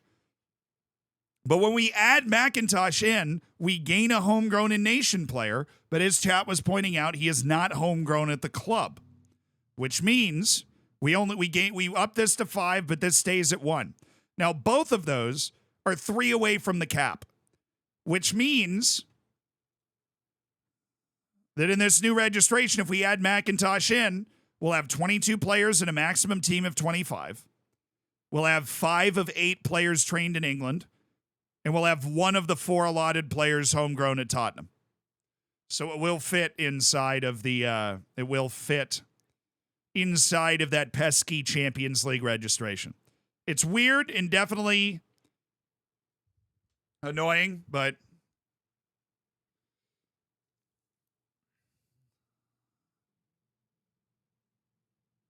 In the Champions League, we're actually not losing a player overall.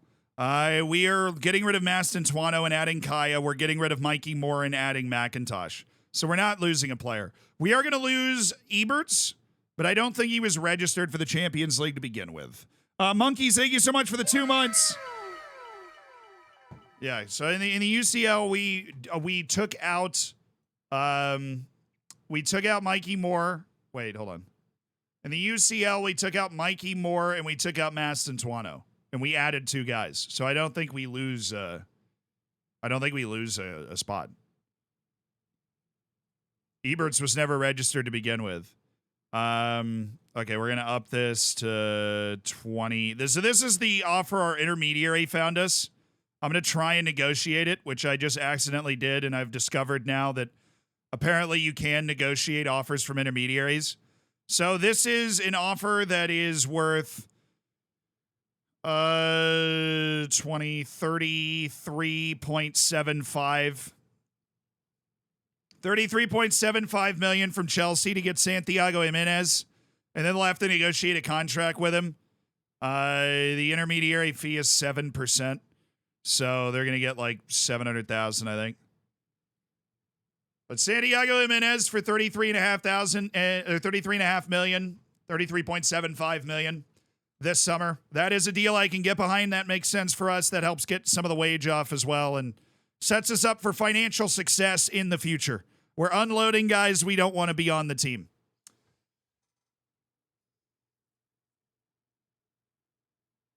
Any new signings today? We did sign Mujahid Kaya. Oh, yeah.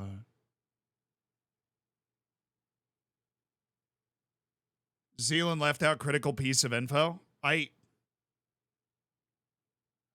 Our registration was full. We were always going to have to remove somebody from Mujahid Kaya.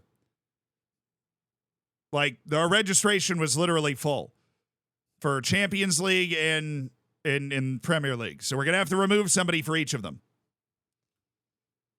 The league was easier because Pape Matar Sarr was already there. We removed him. Newcastle won. They beat Crystal Palace 2-1. City beat Blackburn. Arsenal beat United, which knocks United down a peg, which is wonderful. We're still top of the league with our match in hand. We are away in Anfield, baby. No. 33.75 million for Jimenez. Paid out over a couple of years. It's not a great deal, but it does get his wage off our team. It gets the club some money back for him after the really terrible purchase that they made right before I got here. I'm not a soldier. Okay. Yeah, but that's the whole... So, because we sold Pape Matar Sarr, there was already a spot open in the league registration for Kaya. So, he's here. Mujahid Kaya is going to be in the starting lineup. I don't give a hoot or a holler. Right? We're getting our boy in. What do we got? We've got Champions League against Manchester United coming up. All right, I'm going to start an Echo Romo. I like an Echo Romo. I'm going to give him the nod. Indrik is feeling great. Bellarmino Seca is going to start. Javi Guerra is going to step in for Rejovic. We're going full aggression. Is he ready? 45 minutes? That's better than nothing. Inacio, you're getting there. Rosales is worn down, so we're going to start Phillips with Inacio.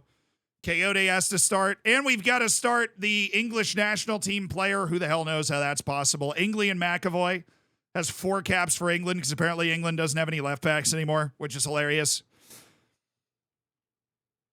So Mastantuano's on the move. Mikey Moore is on the move. Santiago Jimenez is on the move. We'll have spots. We'll have spots, particularly in the league. We can add pieces. We can definitely add pieces. All right, Eberts, you're done. You're not playing in the league. Yves Bissouma is. We need that. The metronome. We need the experience. This is a big match. Liverpool has bounced back from missing Europe last season, as teams do. They're definitely having a better year. We got to make sure that we leave Darwin Nunez. No, there's no way they're starting Szoboszlai out there. We're going to have to check that once this match starts. Mujahid Kaya is going to get number 23. He's going to make it legendary. Star Striker gets the start. Star Striker gets the start. Let's do it. Let's freaking do it, chat. Let's freaking do it, chat. Ooh. We go over the draw? Yeah, we spent the first part of the stream going over the draw. Yeah, sometimes your pre-match report on where guys are lining up is just not right. So we'll see where they actually line up when the rubber meets the road here. At Anfield. Always a special match at Anfield. Okay, how are they actually lined up? That's how they're actually lined up. They're running Kanate at defensive midfield. They're running Soboslai at right wing. They're going playmaker, winger. I do that sometimes. Oh, but they have Usman Diamande. He's so good.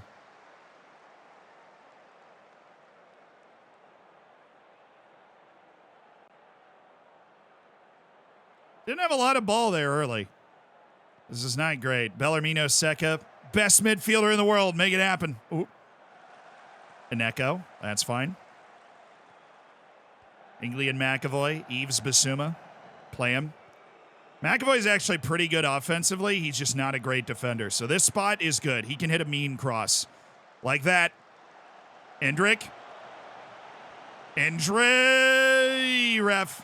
Ref. Oh, Yves Bissouma. Oh, Yves Bissouma! It's a Neko Romo! And it's an early goal for Tottenham at Anfield!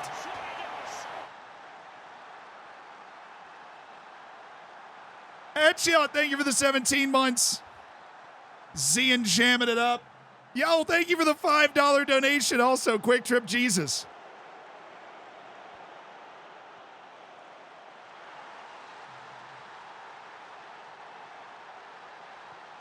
Best tip to stay mentally ready in goal.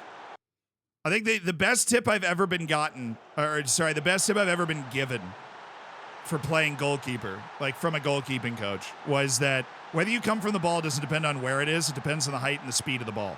So if you're confident that you can get to that height and the speed of the ball, then go for it. But I think the mindset thing, the best way to stay mentally ready when you're playing in the goal is just assuming the ball is yours always. Anywhere the ball's going, you're working on the way that you're able to get to it. That always helped me. Like, it sounds like a simple thing, but it's really easy, especially when you're not involved in the game for a spell, to just like be a little passive when a cross is coming in or, oh, that's a red. That's a red. Darwin, get out of here. But just assuming the ball is yours and then having to make the conscious decision that that ball is not yours. Like anytime the ball is anywhere near the box or there's a long through ball, you have to be like, I'm going to leave that one. Right, instead of the other way around. So this is nice. Early goal from Romo on a beautiful play. Red card. And they are playing, based off what we've seen so far, they have put Alexi at striker. Soboslai's there. Curtis Jones there. We're going to need to make sure we keep track of Lucas Galello now. They're going to try and play... serious possession stuff. Okay, and what we're going to want to do is force them outside. We are going to trap them outside. Because they are narrow, and that is going to allow them to possess the ball well, but if we can trap them out, it just push them out. That should make our defense just a little bit better, because they have no real width threat here. It's great that we already have the lead, too. We don't really need to go absolutely nuts here. I'm going to keep us in our normal setup in the first half. It's a little too early in the match for me to be like, let's possess. Oh, Endrick! Yo. Darwizzy doing his thing, though. Very Darwin of him to do that.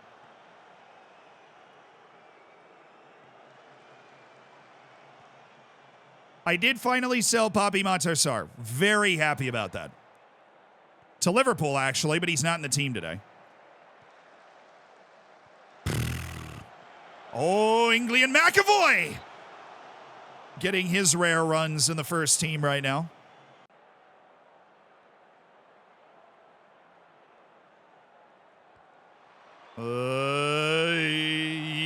It's Endrick. It's Endrick!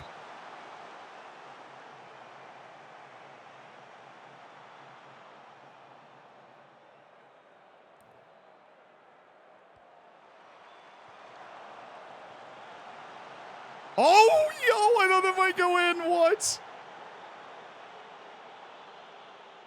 Do we get rid of Santi? We are the intermediary. Did find one deal to Chelsea that we're gonna get like 31 million out of over the next 2 years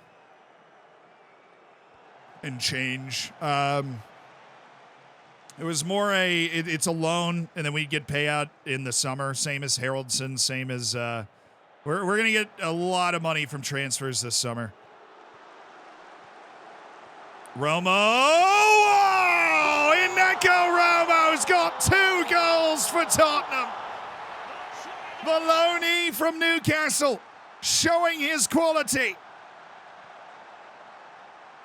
We bought anybody? Yes, a new star striker, Mujaid Kaya, for 89 million. We're also looking at Paul McIntosh for 80 million to replace Mikey Moore, who we'd be getting 120 million for from AC Milan. 80 million up front, 40 million over the next 3 years. Very financially healthy move that allows us to trade into a younger and homegrown in-nation player. Ref. Yeah, Neko Romo has been our second consecutive brilliant loan on the wing. We did that January loan last year for Zanini, which was great. Allowed us to win the Europa League. Oh, Indrik, Kaya, Guerra, it's Seka. Somebody has to bring that down at some point, guys. Somebody has to bring that down at some point. All right, a bit of a wild move here, but I'm going to go with, I'm happy with the number of shots. Love that. Keep doing that. I am going to sub out Bellarmino Seka at halftime. We're up 2-0. And we're in we're in a really good spot. So I don't feel the need to mess with that. Bellarmino Seka is the best player, I think, on our team. And I would like to have him for Manchester United away in the Champions League in 3 days' time. A third goal, and I'd feel comfortable like getting an Asio, getting a few guys that struggle to bounce back in 3-day breaks.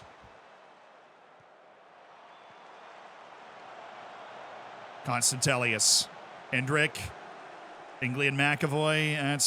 It's no dice. Oh, well played by Gonzalo Inacio. So, yeah, this is match day 22. Phillips. Gotta head it back. Yeah.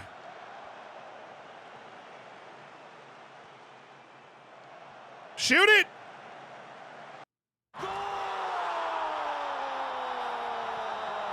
Oh, my goodness me! Neko Romo from the very top draw for his hat trick in Anfield. He's caught the goalkeeper out. He's chipped it over him. Disrespect of the highest order from Neko Romo.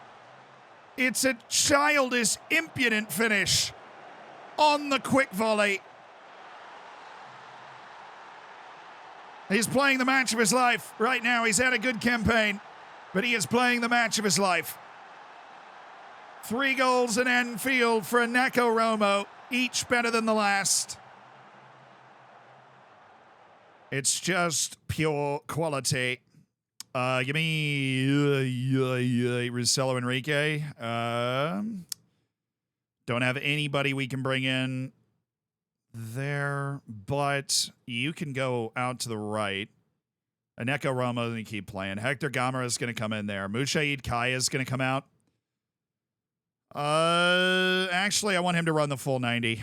He needs match sharpness, apparently. He's a little short on it because he's coming back from that cold, so we're just going to have him keep playing. Anybody else? Javi Guerra for Janis Rejovic is a big ol' yes from me. And that's that. Okay. What a performance from Neko Romo. 3-0 in Anfield. They got an early red card after our first goal that really helped. Thank you, Darwin Nunez, but we have not looked back in this game. Gamera. Oh, it's Constantelius. No, it's not. It is Coyote. That was an uncomfortable play.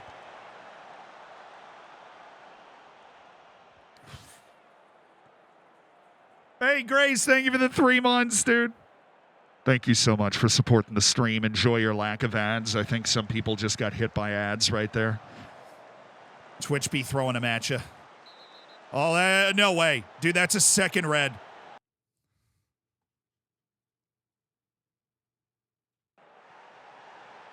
It's 11v9.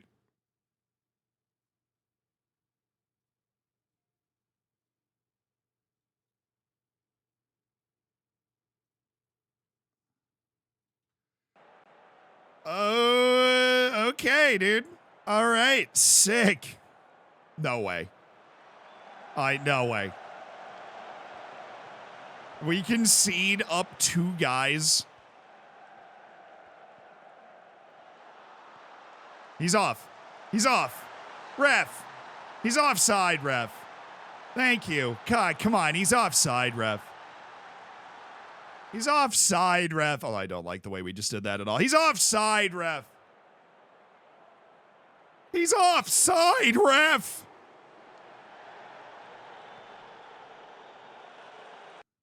They're called the Reds for a reason. 2 red cards at home. Absolute catastrophe. Tottenham 3-0 in Anfield. Liverpool battling for those European places. They've got company around there.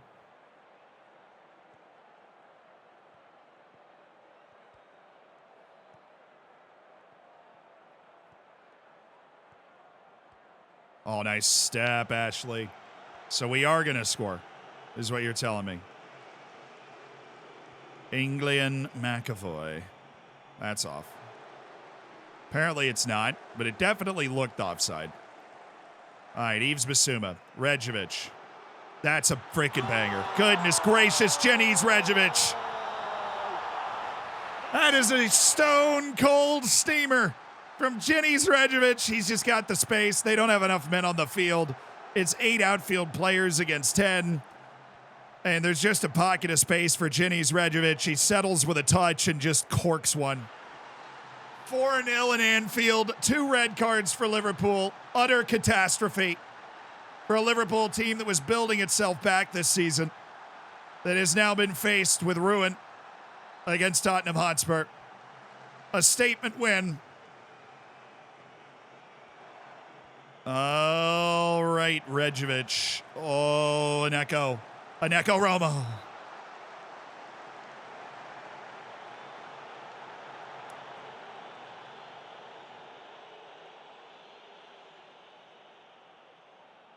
Give me that. Give me that. Quiero pelota, por favor. Vamos.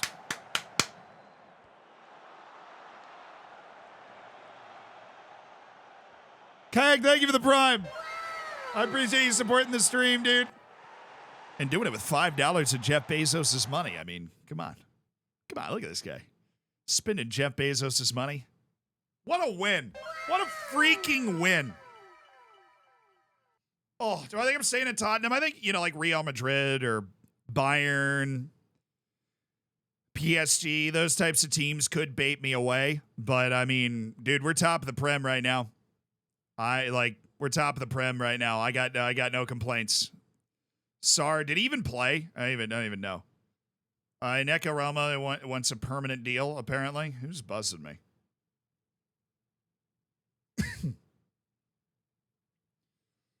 Do-do. Do-do-do-do-do-do-do. Okay. Just getting buzzed like 75 times, just making sure it was nothing alarming. Hey, we managed to sell Karsten Eberts for more than the buyout clause. This is $24 million for old Karsten Eberts. Huge. Have a good career at Marseille, dude. You just picked Marseille over Bayern. I am surprised by that, but okay. All right, wage budget fits under what we've got. We got a transfer budget of $45 million to burn through, and we've got some other transfers out we're waiting on. Mastantuono, Mikey Moore, of course. Let's go for $100 million, and then 3 12-monthly installments of $25 million.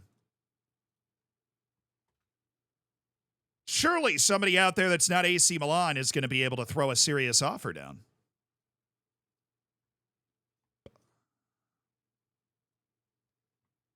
Smile like you mean it. Well, Gonzalo Inacio is like already okay. So I'm thinking we just take KO day, rest him the next 2 days. Vandeven will be cleared at least, I think, to play part of this game. So I'm not worried about any other member of this team. Marcelo Enrique will start. Shakichi's red card suspended. Oh my God, I forgot about that. Troubling. A little short. We're a little short here. Uh-oh. We are a little short. Rosales will step up for Phillips. That'll be the team we play. And Echo Romo's going to need to... Dell missed training again? Tom, dude, come on, man. Low self-belief and outspoken. He's a walking disaster.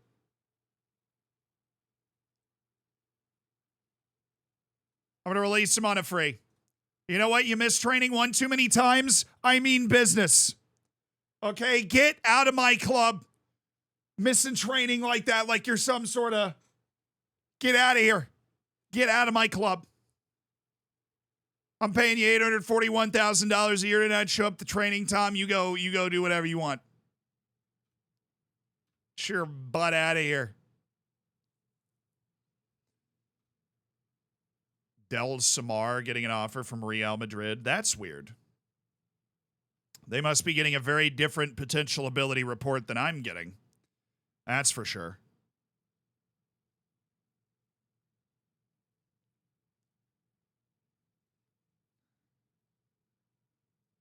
Okay. So the only transfer in we're waiting on is obviously McIntosh. That is entirely dependent on Mikey Moore. Mastantuano, Babadi, and Santi Jimenez are being negotiated, but Santi Jimenez and Isaac Babadi they would kick in at the end of this year. No offers for Jimenez. Yeah, I'm getting that. I am getting that. I'm picking up on that.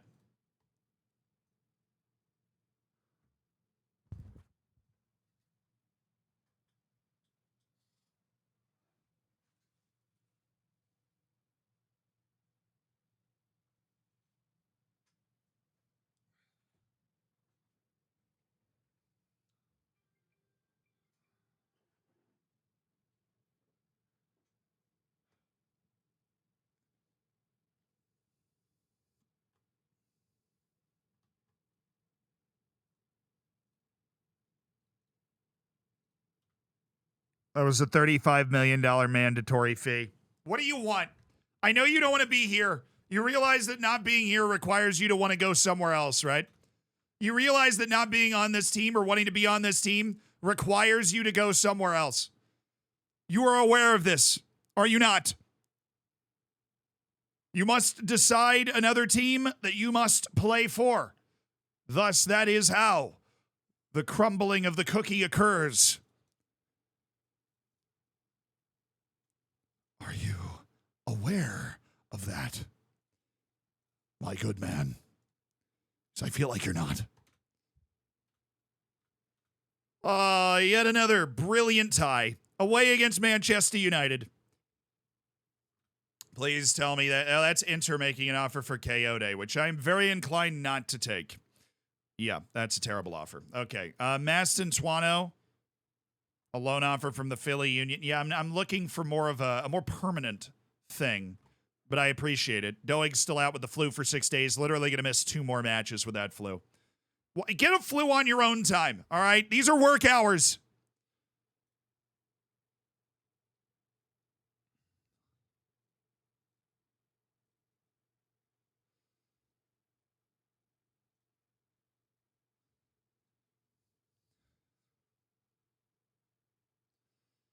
Phillips is taking his game to a new level. Yeah, well, he's getting regular Premier League playing time. Rico, our amazing club captain. Kazu Kanda having a good time at the Asian Cup, getting better. That's what we love to see.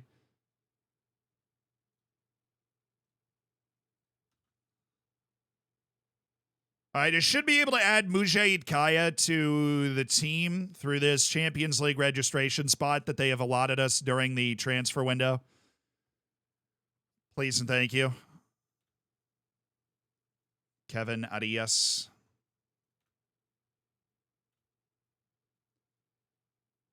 Yeah, you suck.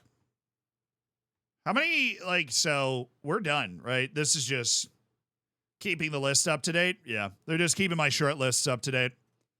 They actually managed to handle over 800 people in less than 6 months. That is insane. 800 people on my scouting priority list. They got through it in less than 6 months.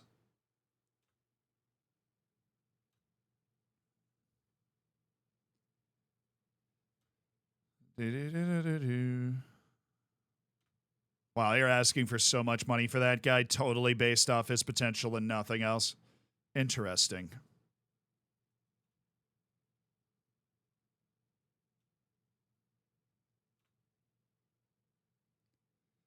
Oh, well, he's at Man United. Oh, okay. It's like, is this dude in Brazil? Because that would be, oh, dang it. Fiddlesticks. Have I scouted the Asian Cup yet? No, I haven't. Probably should. I mean, now that we've got all of this, open scouting room, Christian Pulisic, he's physically deteriorated so much, though. It's a no for me, Doug. Look, Christian, I love you. We conquered Brazil together at the World Cup, but no, it's not it. Okay, Asian Cup. There might be like one or two dudes from the Asian Cup that end up being worth it.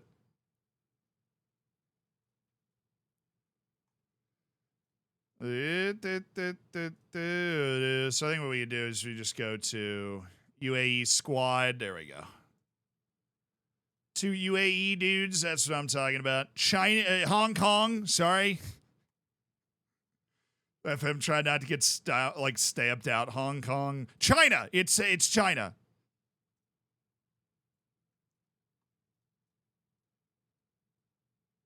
All right, Kuwait's got 4 new gens on its team. I mean, if we get an Afghan Wonderkid, you'll see a grown man cry. If we get an Afghan player that's like, wow, get this guy in the team immediately. Just trying to train myself to do it the right way. Thailand always has a chance. Indonesia's got its very active league, so there's always a chance there. The Saudi league's doing its work, so there's probably a lot of new gens. I think I know a lot. I know about a few of those guys already, but what's the point of having the best scouting team ever assembled if we don't deploy it to find all the fun guys? Japan, I mean, we've already got one. The mighty King Kazuma Kanda, the starting starting midfielder for the Japanese national team, I guess. China. Insanely young team here for China. A lot of potential targets. They have clearly overhauled their national team setup. We've got Iran, who do have that guy's on Arsenal. Afshin Sultani is on Arsenal. Doesn't play, but he is there. Kyrgyzstan, Australia. I was going to keep your eyes peeled for those Aussies. There's always one.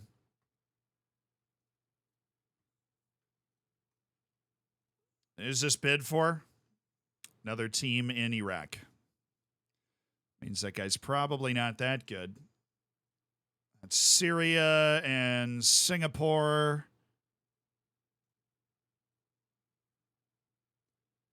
And Uzbekistan, literally one guy, Javotchir Fozilov.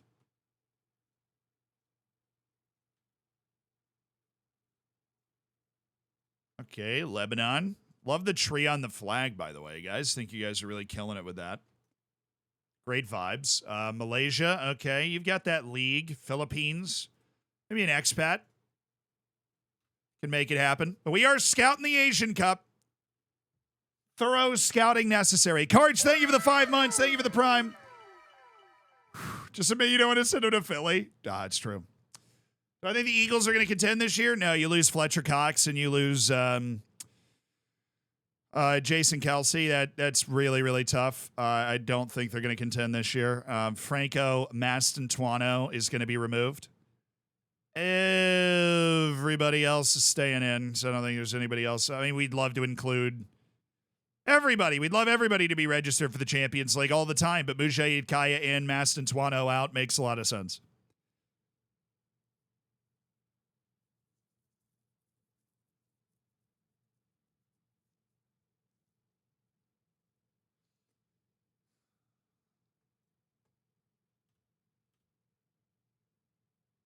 Isaac Babadi, mandatory future fee, ends up at $25 million. Is that what I asked for? No, it's not. Gonzalo Inacio is extremely interested in going to PSG. Well, I am extremely interested in not selling you for $78,000. Guess what, Buckaroo? You're under contract for more than 2 years, so hello, world-class center back. You're staying. Mastantuono, future fee upon avoiding a relegation? No, we've got good offers for him, so no. We'll see if he gets mad. I'm guessing he will. There it is. Who's this guy? My loan manager? Why the hell would he be the guy that does this? Hey, Rico, where are you? Rico, I need you. Ambassadorial duties. You welcome him. Did we not do any of that? Like, did we, intensive language course or did all those buttons just not work all of a sudden? Does he already speak English? Sprechen Sie English? Oh, he does. He's fluent. That's actually amazing. That helps his adaptability being bad a lot.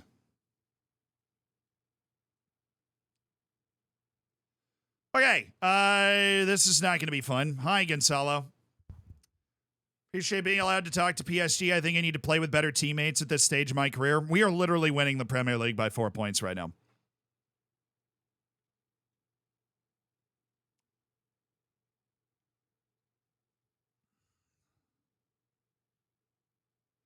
I really want you to stay. He won't agree to that. Probably. We get convinced. I don't think you get as much soccer as you need there. No, I can't leave. You're seen as a real leader. Is he? Look at the decision that have been made. There's no point in discussing it. Surely you don't want to leave a team as together as ours. He's concerned. He's not crazy upset, so maybe. He is also one of the leaders of the team. That works, right? That one used to work. I haven't used it in a while. They're like, hey, you're one of the leaders. So many of the players and that kind of influence is just invaluable.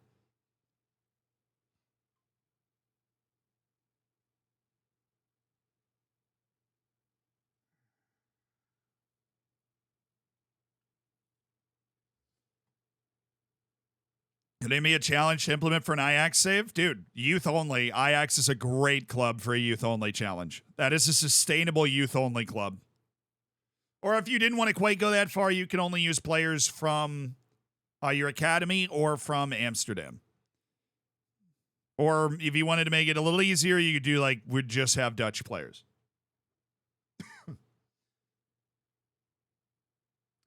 Unless highly ambitious and low loyalty.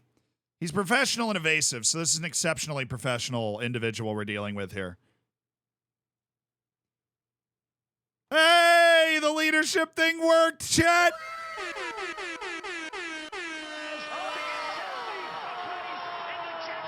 Let's go, dude!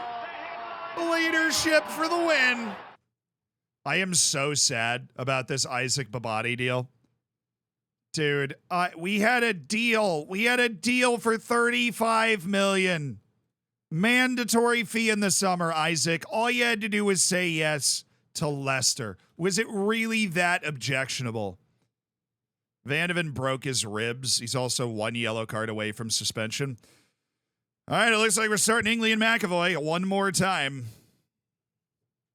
Little Salas is the other guy that was on the clearance. What, is Rico Lewis just back?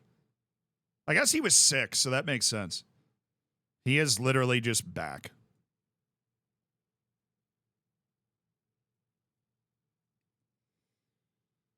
All right, so Coyote, Rosales, Inacio McAvoy, Guerra, Enrique, Indrix, Seca, Ineko Romo, Simone Scotta, Mushaid Kaya, not 100% fit because we're working on getting that sharpness up, but he probably will play in this game. Les Scotta starts bagging goals, dude. Hey, Mason Mount, I found him, guys. Hoyland, Anthony, Rashford, Baldanzi, Mount, Jonsson, Ferdy, Draycott, Renan, Lodi, Karamoko. That dude sucks. Their goalkeeper's good, though. Eder is good.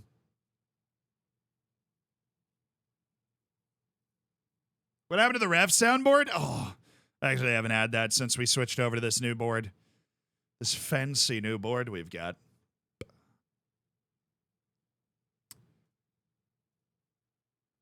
Yeah, maybe someday the ref soundbite will come back, you know, make a triumphant return.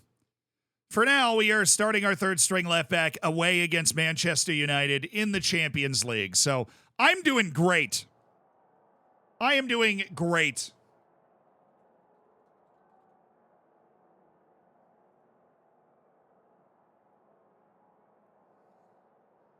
All right. We had secure qualification to the round of 16 with a win. Yeah, pretty much. But I'm going to lift the pressure. This is, you know, the theater of dreams we are entering. And not only that, we're entering it on a Champions League night, chat.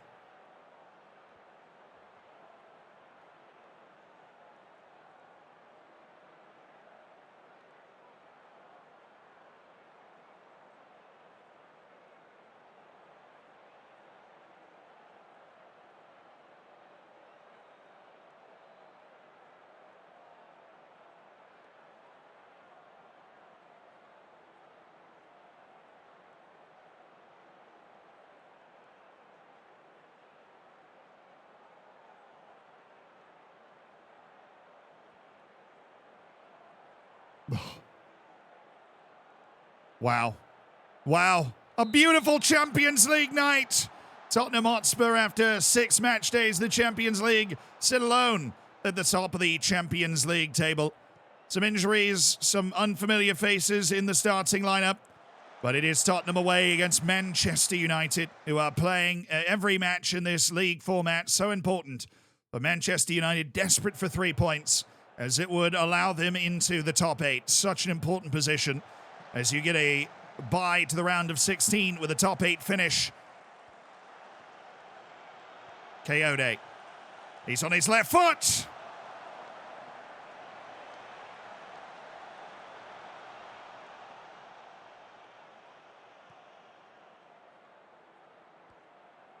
Y'all, give me that. Come on. Hustle, hustle, run, run. I didn't say foul. I said run. We have no JRicky because of suspension, so Ineko Romo, the hero from Anfield, is back in the starting lineup. Not a great defender, per se. All right, come on, boys. Hang up 3 points here, and we are very, very, very, very through. We'll be able to rotate fully for our final match against Antwerp. Yeah, it's terrible. Oh, my goodness. That should have been a goal. Marcelo Enrique with the inexplicable giveaway. The young Brazilian holding midfielder that I don't trust him as much as I did 5 seconds ago. Holy smokes.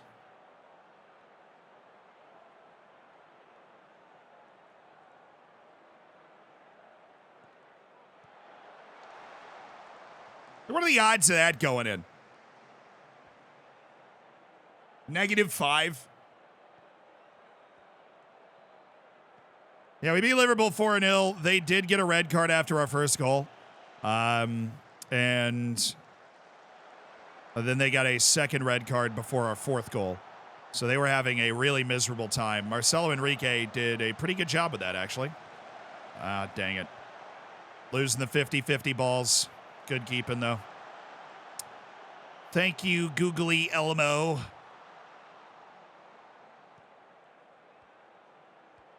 Middle. Oh, Aneko, where's that amazing form you were just in?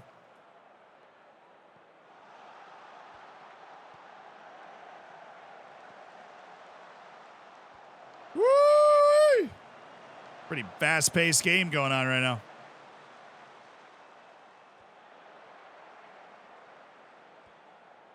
Pretty fast-paced freaking game going on. Run with him. That's not running with him. Goodness. That's pretty simple play, guys. This is not, this is the striker leaving the ball to the winger, and then I feel like in FM you just should always have the tight mark off on the striker. They follow him forward, and they just get cooked on that play. Sal's, thank you for the 7 months, dude. Thank you for supporting the stream, brother.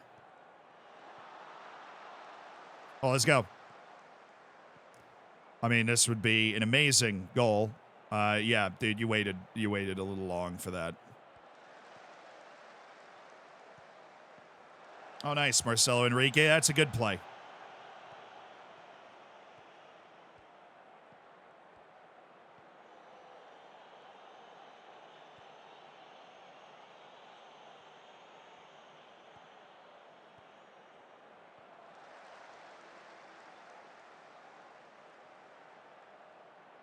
Have you started looking at other keepers that you like? Yes, we have ideas of targets.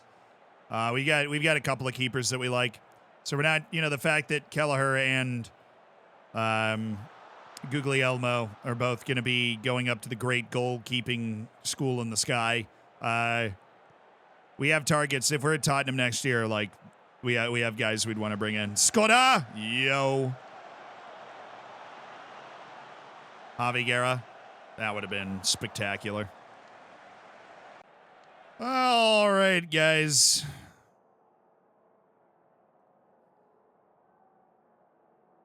Pretty normal team talk. Pretty lukewarm. See how this game shifts in the second half. They were better than us. They were better than us in that first half. Not great. Fortunately, they missed their 2 good chances. We have had exactly 0 good chances to score. We do have a few shots in that, but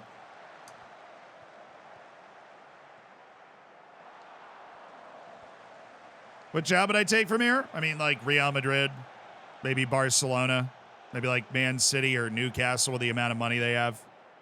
PSG.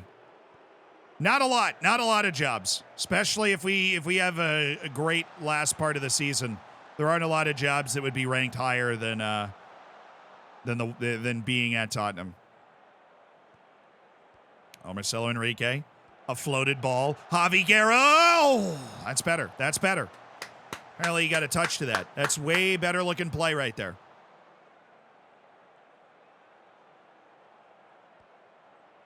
Hendrick, you frickin' lemon.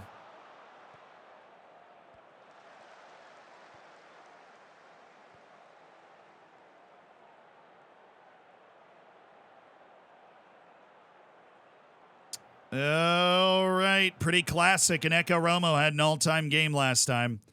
Now he's dropping an all-time dud. So Mikey Moore, who's about to leave, is going to come in with an opportunity to make something happen. We got a couple other guys that we could bring in. Janis Rejovic is going to step into the midfield. Bit of a stinker from Javi Guerra so far. But Tottenham, born and raised, they just switched to a 4-3-3. They feel like they need the 3 points here. They feel like they need the 3 points here. So they're getting a little wild and crazy. All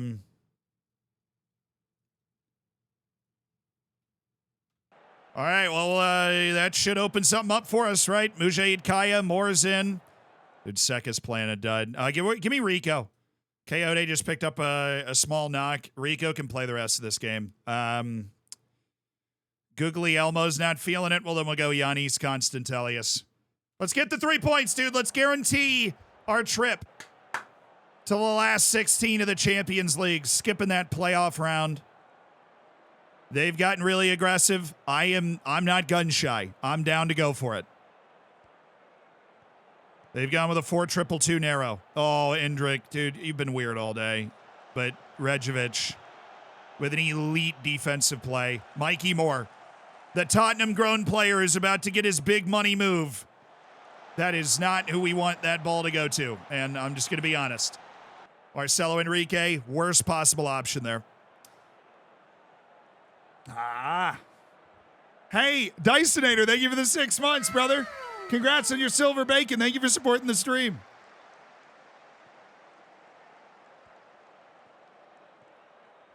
How shocking are the wages at Newcastle? Sandro Tonali is getting paid $33 million a year.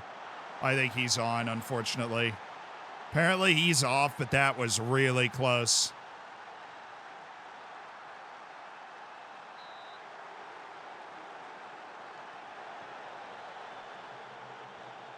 Oh, no, okay, he was more offside than I thought. My eyes were lying to me. Very clearly off. All right, Indrik. Interesting location. Okay.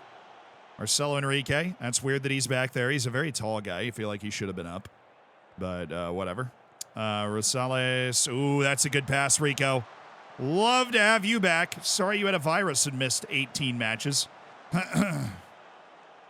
right, Rejovic. Well handled. Play the left. Oh, he should have played the left back. Oh, my goodness, Rejovic. Very small margin there, but he absolutely nailed that. And what a carry by Rico. What a header by Kaya. Wow. Isn't Tonali banned for a year? I mean, we are in 2031. So he is no longer banned, but you are right. But they are paying him in this universe, right? $33.5 million a year, which is like $700,000 a week. Do I think Tonali misses Italy? If you moved from Italy to Newcastle, wouldn't you miss Italy a little bit? I'm sure he does. But also, you know, new pastures, huge wage.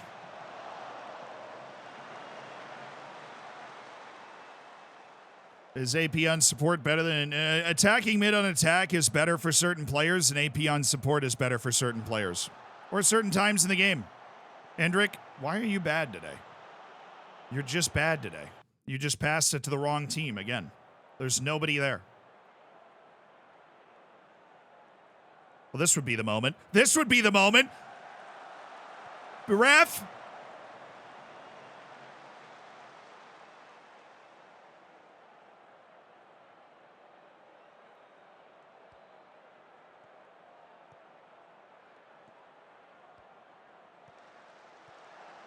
Oh, well won. All right, Hendrick. Dude, have you had the ball once and not given it to the other team the entire game? I know you're great. You've got like 20 goals this year, but what the hell was today? Every single time you get the ball, you give it to the other team. Every single time.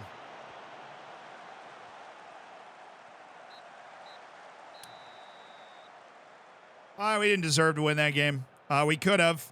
There was a little shove in there at the end. And we were better in the second half than they were, but they were better than us in the first half. Yeah,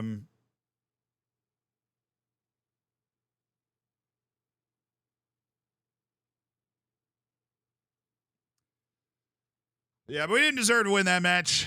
We just have to take the point and move on. We'll see where that leaves us in the whole Champions League scheme of things here, but...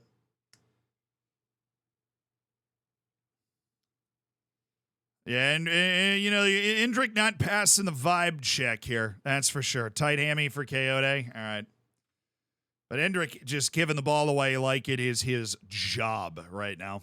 We've got Brighton away, and then I believe the last one is our away trip to Antwerp, where I think we'll see how this sits. Is this... So when does the other guy come back? Like 4 days. Oh, whatever. No.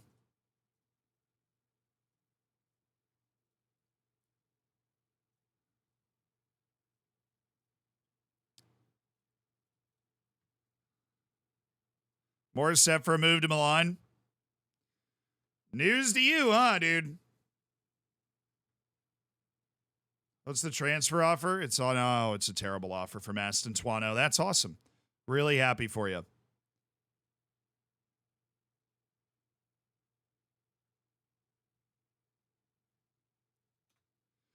Hey guys, you want to offer for Mikey Moore, please?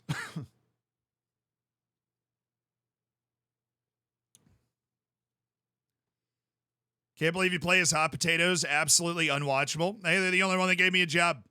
So we took the job and we have promptly gone about the business of trying to make them as good as we could. And right now we're top of the league. So we're doing an all right job.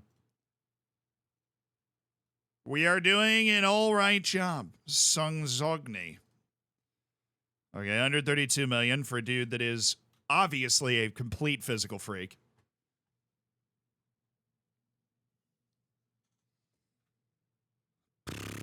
The rest of the Champions League matches so that we can actually get a clear picture of the table. Anything weird? Bayern beat Antwerp 2-0. Juventus got smoked by Sociedad. And we're not guaranteed, unfortunately. A win would have guaranteed us. We are not guaranteed. We want to finish in this top 8 right here. So we have 4 wins, and then the 3 draws away against Barcelona, away against Man United, and away against Benfica. Literally 3 draws in our away matches, 4 wins at home. Absurdity. Our final away match is Antwerp. It's our easiest away match. A win there, we're very cozy. A win there, we guarantee, obviously, that we're in the top. A draw, we're very likely good as well. Who's putting this offer in? Because that is a stupid low deal. But I can't do it. Isaac Babadi, optional future fee. This is my nightmare. But at least Mastantuono accepted his deal. Somebody, at least, somebody understands where their future lays. Franco Mastantuono. We never really found a place for him in our team. We will get 23.5 million from this deal. Mastantuono will head to Sunderland and play in the championship. He came to me, he wanted to move. We will settle up that move and move Franco Mastantuono. I didn't mind having him on my team. His wage was low. I thought he was a decent player, but he was thirsty for more playing time. And I was thirsty to give it to him, I guess. So the last guy we need to strike a deal for is Isaac Babadi. That's the last guy we need to strike a deal for. And he is proving very, very, very difficult to strike a deal for. Very difficult. Who's Sunderland manager? We're in the championship, man. I don't even know. He's interested in speaking to Chelsea. I mean, Leicester and Southampton are both in the Prem. And so I'm going to take both of these. I know you already rejected Leicester once, but now Southampton's back with that's 30 million mandatory fee. You better take one of those deals. Those are 2 Premier League teams that are willing to pay 30 million to bring you in. Jorge Sousa's release clause is set to expire. Yeah, I'm not paying 111 million, but I appreciate the noti. Just making sure that wasn't the goalkeeper. All right, FA Cup, very important. We really want to win the FA Cup. Away against Brighton is not easy. But we get 3 days off, and then we get 3 days off again before Antwerp, so we've got options. We've got options. We also have, and this is important, money. We have good balance. We have a good payroll, a good transfer budget.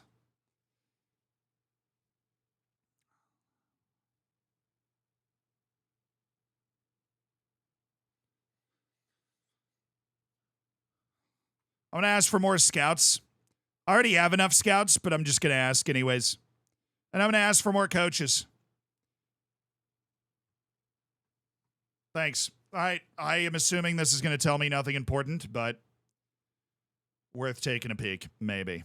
Javi Guerra, for all the hype that we got before coming into this window, hasn't really gotten any offers for anybody else.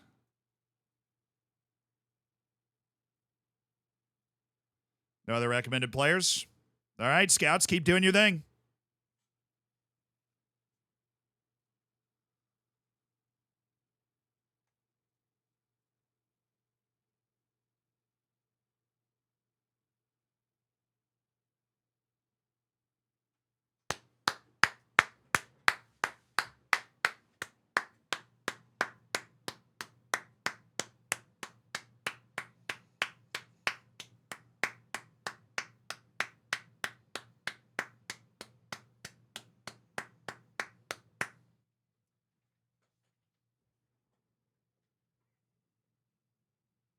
Mikey, you grew up at this club. You provided an excellent service, 65 first-team appearances. Really came into your own the last 2 years playing with this team under my stewardship.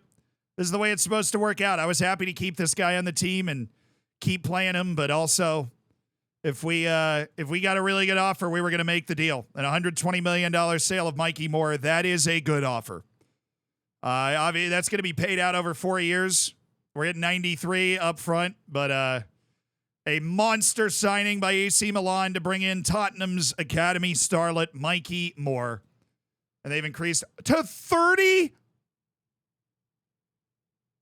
Increased our number of scouts to 30 and our first team coaches to 14. That's 5 more scouts and 3 more coaches. Oh, we have got Daniel Levy feeling himself right now. He is feeling good right now. Let's look for an affiliate club, dude.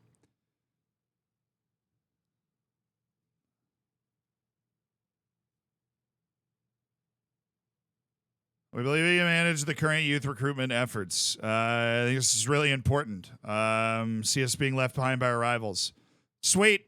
We're going to get an affiliate club that allows us to up our foreign youth recruitment, which is freaking awesome. We love that.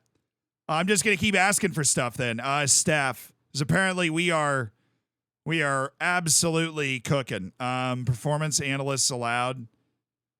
Increase to salaries. We'll do, can we add recruitment analysts as well, please? That'd be great.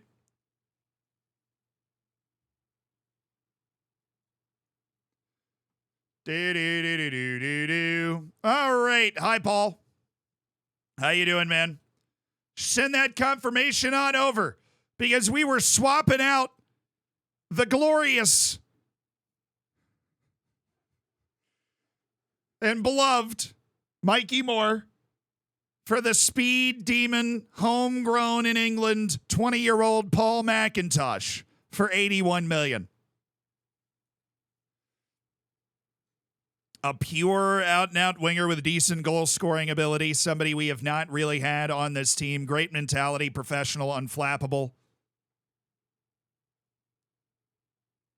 So we've had that deal already negotiated. And this will cost us, 38 million, 39 million less than Mikey Moore. So, Paul, get in here, bud. Get in here, Paul McIntosh. We've stolen him from Bournemouth. I know I won't be leaving you. I'm going to train him to be an inverted winger on attack. We are going to focus very hard on making sure he's trained to do that. Don't need an intensive language course because the dude's English. All we need to do is sort the move for Isaac Babadi, and we will be good. We've got $80 million in the transfer budget, $40 million in the balance to secure financial status, and we're in a really good spot. I also, and this is painful, completely forgot to go find more scouts. Let's freaking go, dude. Give me 2020s. I know there's some 2020s out there that want to work with us. Matthias Schwezig. Oh, you want to come be a scout here, dude. I got 5 spots. Marcus Pilawa, Bayern Munich's chief scout. That's pretty insane. Augsburg's chief scout, Timon Pauls. See, I want you to be a scout, but I will pay you a lot of money. Really, Timon? Really? What about Gladbach's chief scout? He wants a ton of money. But you know what? We're rich, so I know I won't be leaving ya. Let's go with mental attributes, please, and thank you, and go for anybody that's got like a 20 and, 19 and 18. Florian Zahn. See, I know that you're not the chief scout because I've already been rejected by the chief scout of your scouting department, so that's really convenient. Alberto Sacamon. All right, that's 3.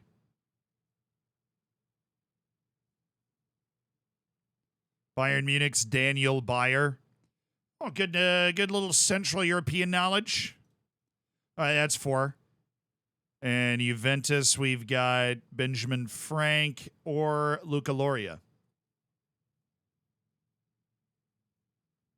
I'll take Luca Loria. All right, that's 5 new scouts. Let's take a look at our coaching assignments. We have tremendous coaches all over the place. Ja Sacramento, an unbelievable mental coach there. Do we have 2 goalkeeping coaches that are doing both jobs. We have a decent, I mean, our coaching staff is already amazing. I don't know what we would add.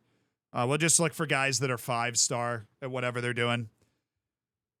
We have friggin' 3 spots. So I'm just gonna uncheck all of this, and we'll just go to rating. And there are, 4 guys that are 5-star. So we're looking for coaches. Denis Cervantes. Ramon Tejada. I don't know what he's 5-star at, but oh my God.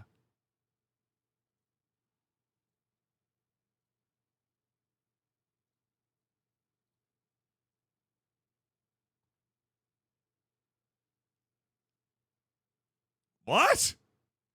This dude's 20 at everything.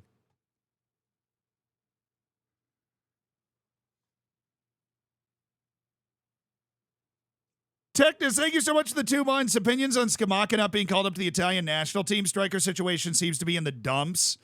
I don't know all of the details, but I would imagine Scamacca doesn't fit the type of play style they're going for. He is a particular type of player. But I'm not who'd I call up? Immobile?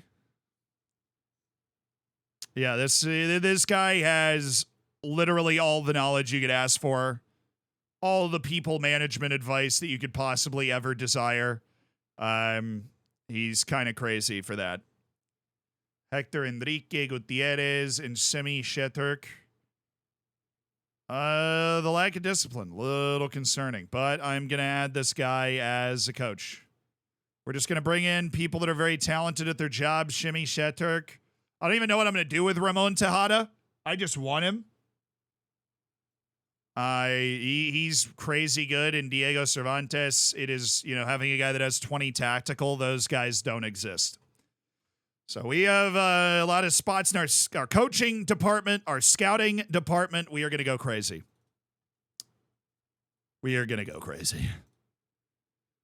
Mickey Van de Ven, I'll give you 45 more minutes. Get your stuff together. Luka Vuskovic, Paul. Okay, Babadi, maybe the reason that you're not. No, I have you as surplus to requirements. Okay, so what the hell is wrong with you? Say yes, dude.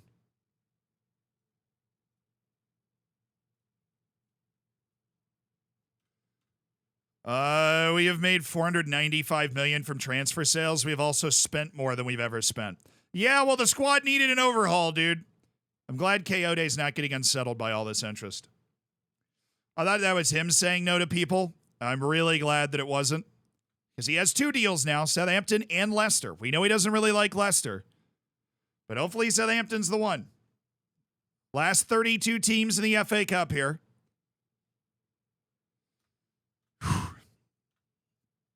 You ready to get a Rio? All right, Rico Lewis is back. Blessed be thy Rico. Rico Lewis is back. Mujahid Kaya is now fully match sharp, so he's going to get the nod today. We're going to start Constantelius, but that just gives us, Bellarmino Secca for the second half if we need it. Doeg's back in a day. Shakichi's able to slot right into the bench here, and Aneko Romo was terrible in the last match, so George Shakichi, bring us home, dude. George Shakichi, bring us home. Marcelo Enrique didn't show the composure that we get out of Yves Bissouma most of the time, so I'm going to go with a no. Ingley and McAvoy continues to start every match. Rico, Franco, Inacio, yes. All right, this is FA Cup, 4th round.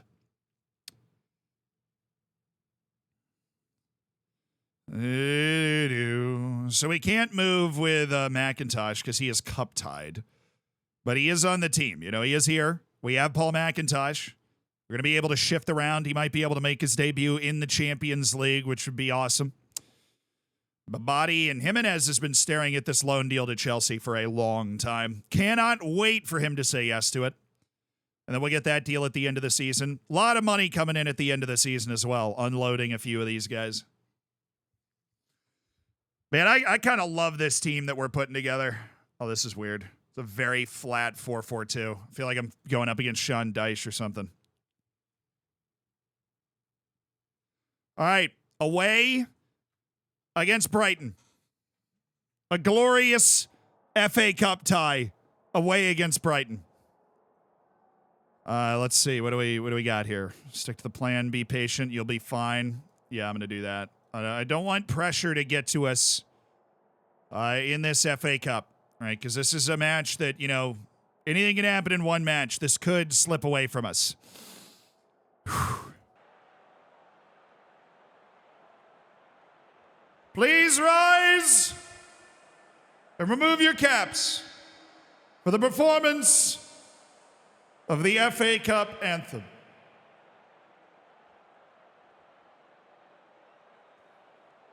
It's the FA Cup! The FA Cup! The FA Cup!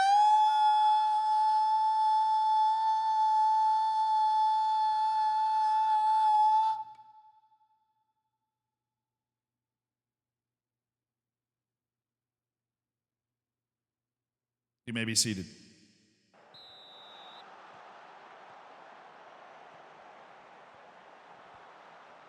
You may,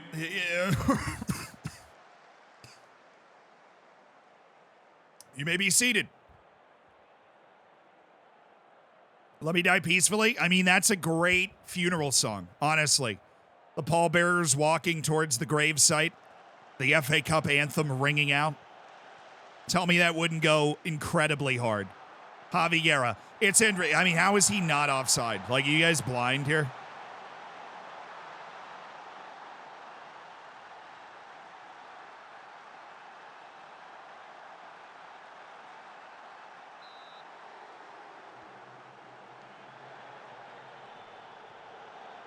It causes funerals? Hey, man. That high note, you wish. You wish you could hit that high note.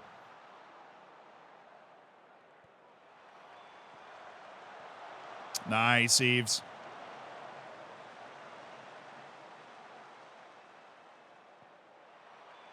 Little Salis. Dang it.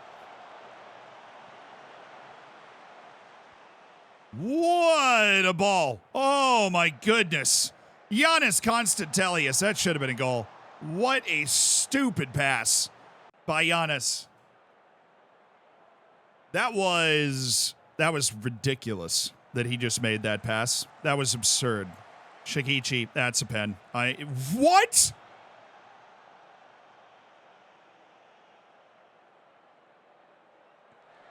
Dude. Guy's got like all the explosive speed in the entire world. You're telling me he's not getting to that ball? You are telling me, honestly, he's not getting to that ball? Chigichi. Oh, Mujahid Kaya. Excellent extra pass! Dude, we have not been finishing off our plays at all. Really, all stream. I mean, we've still gotten good results, but we're not playing as well as we could be. It's on, I think.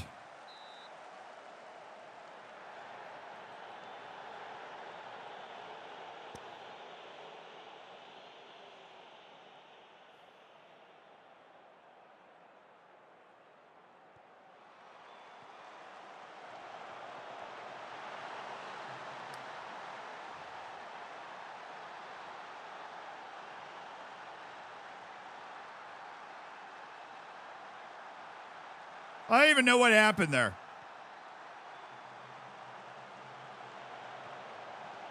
Dude just hit a first time outside of the foot volley. I guess it hit Inacio in there somewhere.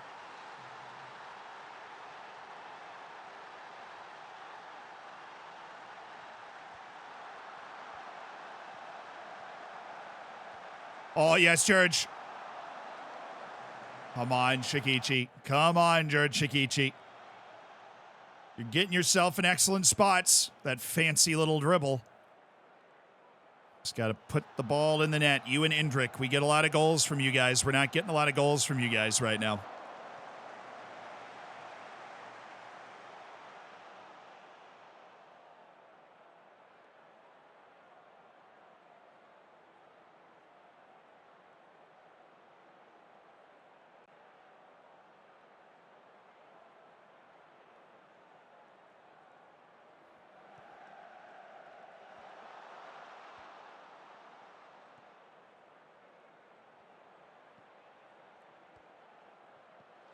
McAvoy.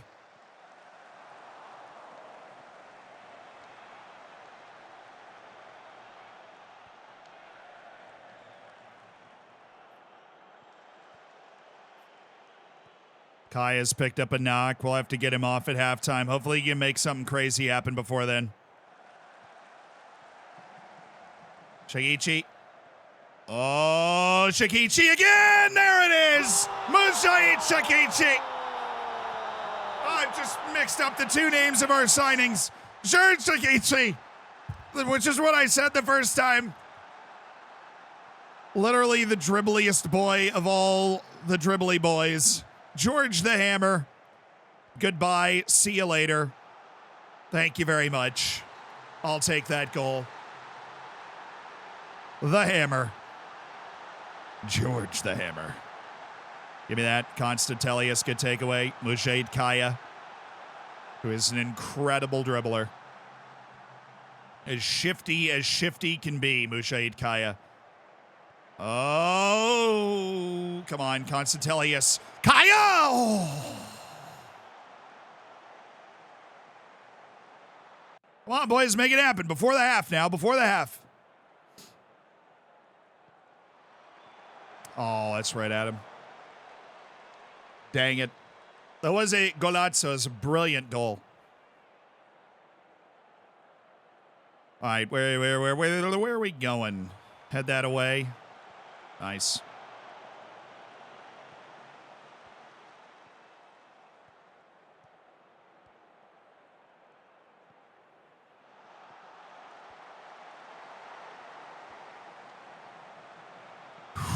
Yeah, that's what 20 agility looks like with really good dribbling. That's what 20 agility looks like with really good dribbling. JRicky can just glide by literally anyone. It matters not. He can glide by anyone. All right, Lewis.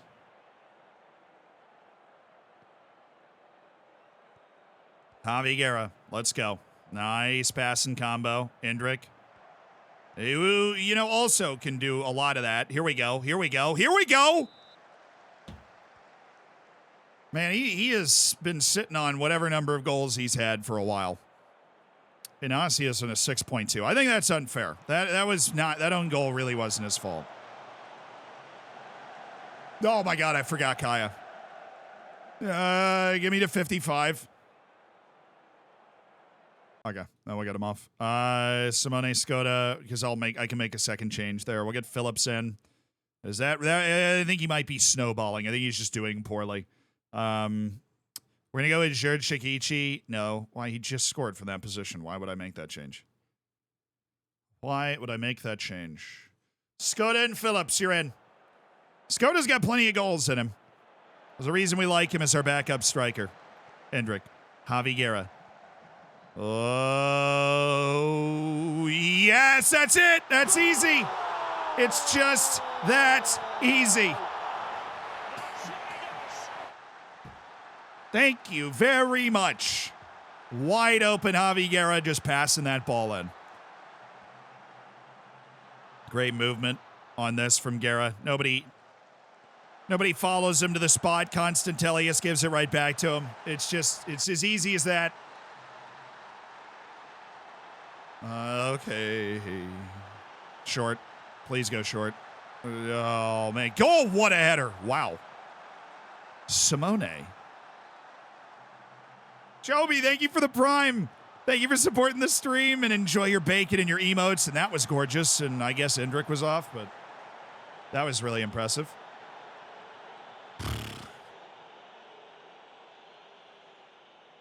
All right, we win this. We're in the last 16. Oh, Shigichi, is that an injury? It's a bit of a bump. We have no reason to push that. We'll bring in Aneka Romo. Are you trying to injure all my guys? What is this? What are you doing? Hendrick's still not playing well. Kind of want him to find his form. Jenny's Radjovic has been brilliant. We'll bring him in, but I'm going to leave Hendrick out there. Kind of want him to find a moment. I know Guerra had a goal, but Radjovic has also been blistering hot recently.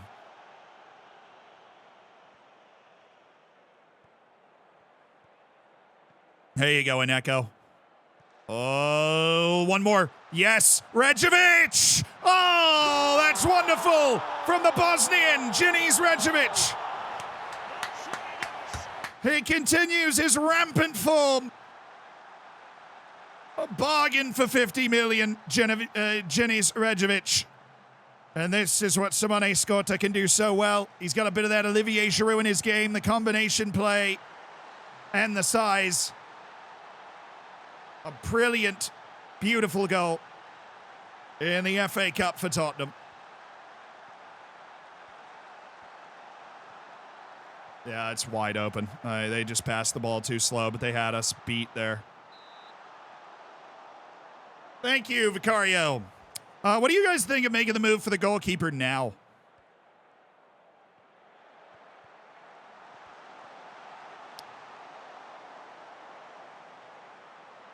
We've been getting some quiet, bad performances out of Vicario. He's made some decent saves, but I think we might want to size up the potential move for the goalkeeper. I'm also thinking that it might be time to start putting pen to paper with the... Oh, wow, what a pass. What an incredible pass. I thought he was on. That was a dime of all dimes right there. Do it? Yeah. Okay. That's what I was thinking. I think we might be feeling out a new goalkeeper. Put the feelers out, you know? Put the feelers out. England, McAvoy, or Hendrick?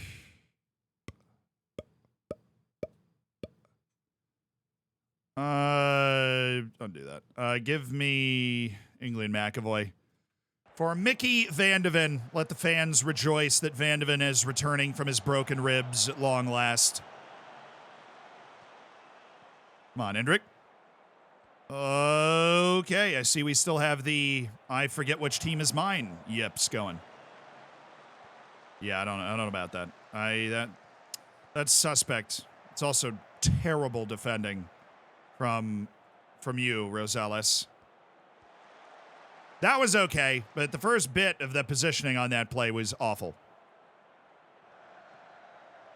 Googly Elmo, he's had a good run, man. We've liked him for, you know, we backed him to bring him back again this year, and we love the Googly Elmo meme. We do. We love that meme, but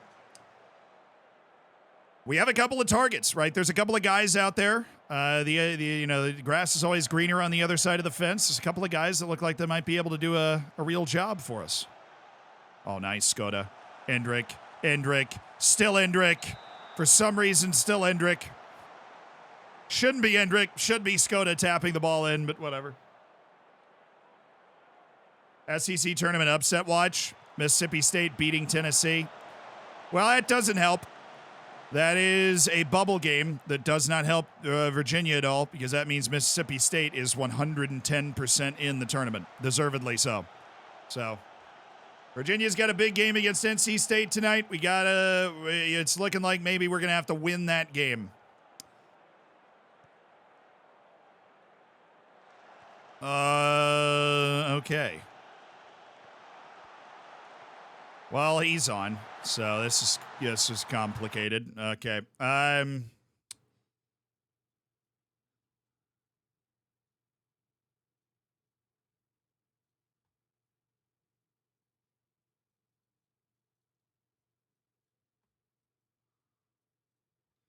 right, we're shifting into our defensive tactic. We do not want to give them the opportunity here to mess with us the way they look like they might be trying to. Let me pull up the scores. Are there any other crazy scores going on in college basketball right now?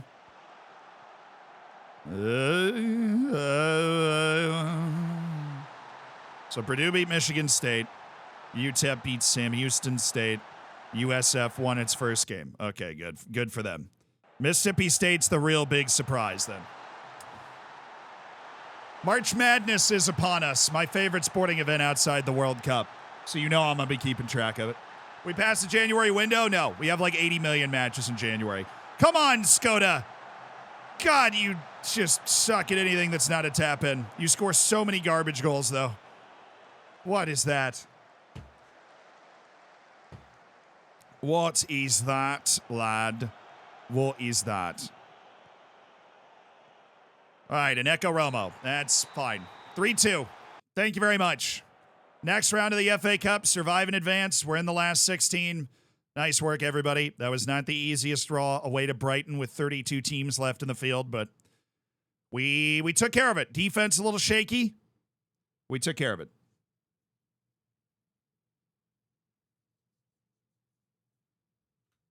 What exactly is March Madness? It is the college basketball championship in the United States. Oh, he's out for 3 weeks.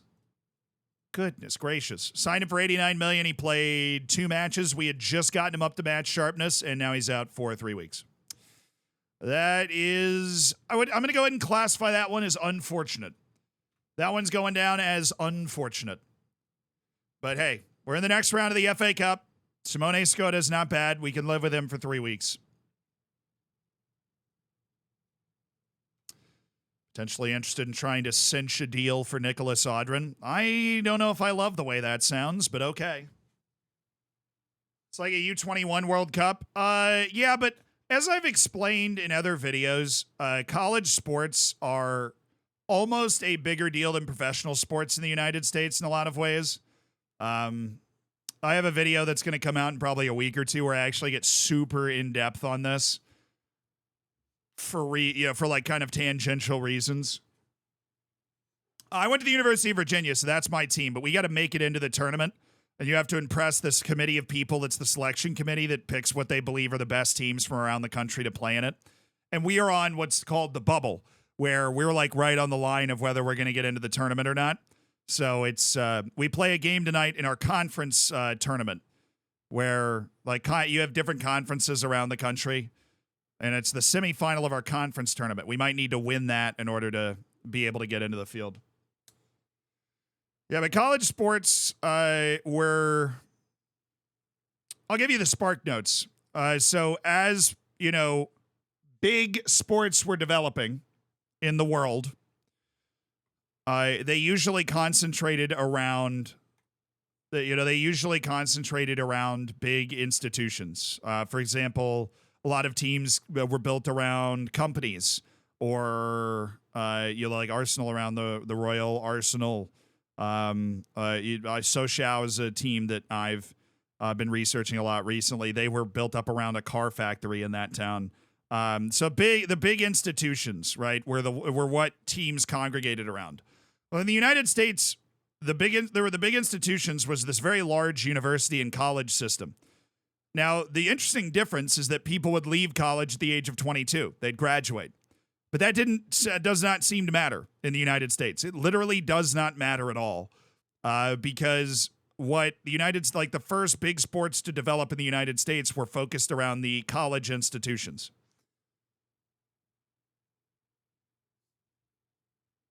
Everything's about money in America. I'm not going to disagree with you, but I think it's unfair to say that's only America when the Spanish Super Cup is in Saudi Arabia, right? When the Italian Super Cup is in, I don't know where, Qatar. Like, you know what I mean? Like, it's unfair to say that everything is about money just in America.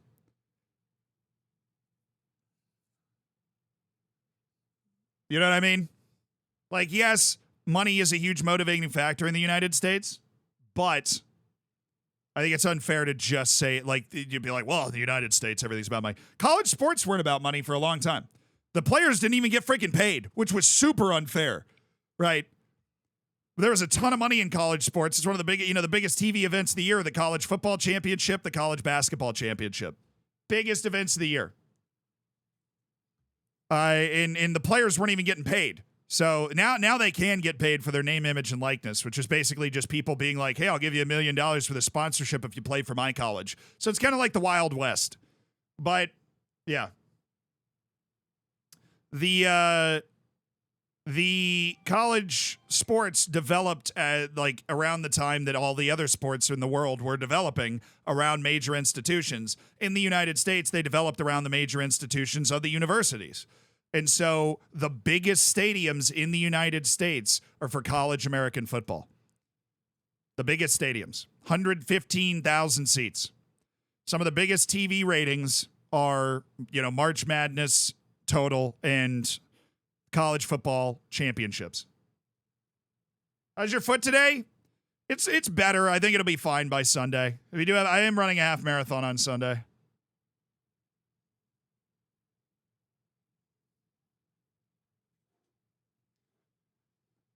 Yeah, March Madness is FA. Yeah, March Madness is like the FA Cup. Yeah, I think that it's a fair comparison, except the Lakers aren't playing in it. It's just the universities. Except our university players, the best university players, are making millions of dollars a year because of how good they are. So it's not, they're not amateur.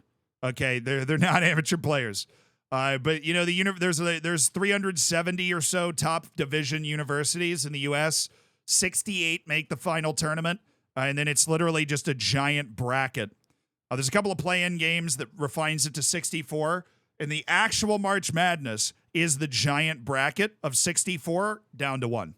It is awesome. Like next week, I am taking Thursday and Friday off literally just to watch it. We're going to stream on Monday, Tuesday, and Wednesday instead. Who are going to be the top draft picks from the tournament? Actually, apparently the top draft pick might be another dude from France. But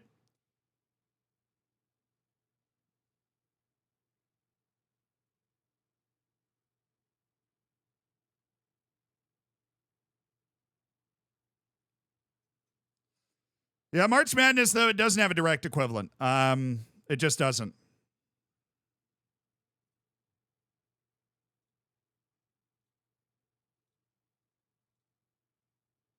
Goodness gracious, man. Hey, Santiago Jimenez will be leaving.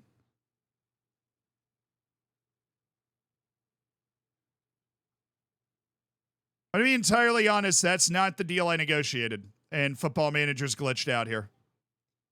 This is literally not the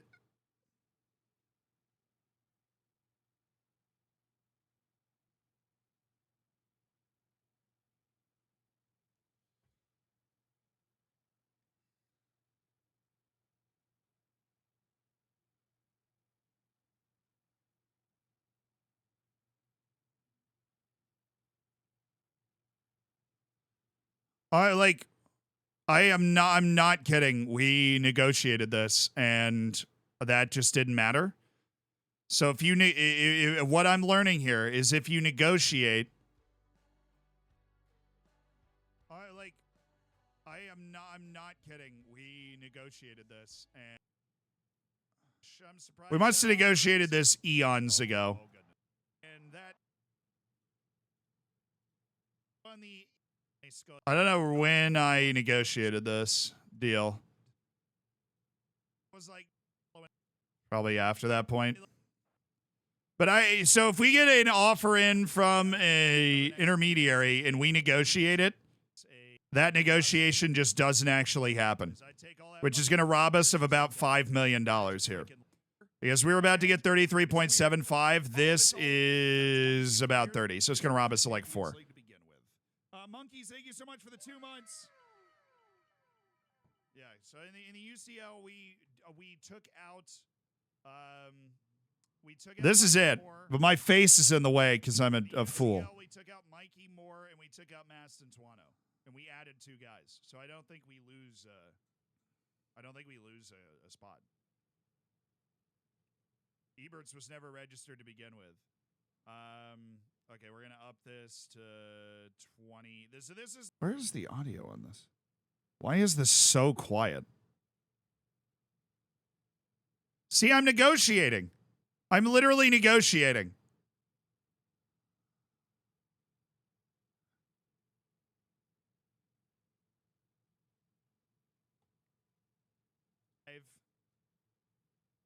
$33.75 million from Chelsea to get Santiago Jimenez, and then they'll have to negotiate a contract with him.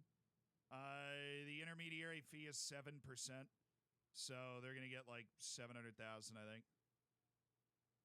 But Santiago Jimenez for $33.5 million, $33.75 million this summer. That is a deal I can.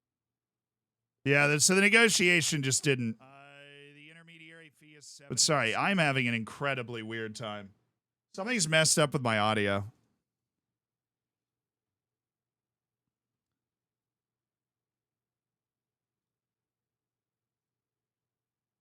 Wrong button, right button, Google Chrome, output device.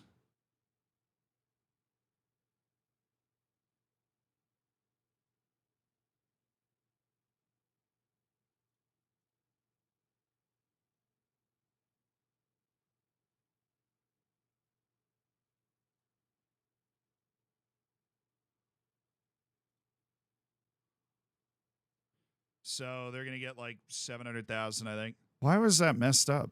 But Santiago Jimenez for $33.5 million, 33 fee is 7%. $33.75 million from Chelsea to get Santiago Jimenez. Yeah, this is just not the deal at all. It's 30 to 40%, dude.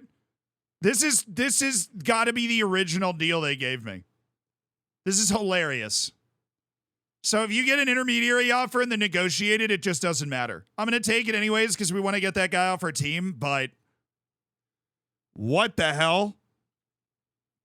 Sorry, the audio, because when we reset the capture card, it reset where my audio was going from the computer. So that's weird. Villa's still going in the FA Cup. Chelsea just drew Stockport. Bro. Be serious. Be so serious for 1 second, Chelsea. Goodness gracious. Stockport? When I accepted it, it said 1020. Okay, well, it still did not change the mandatory fee.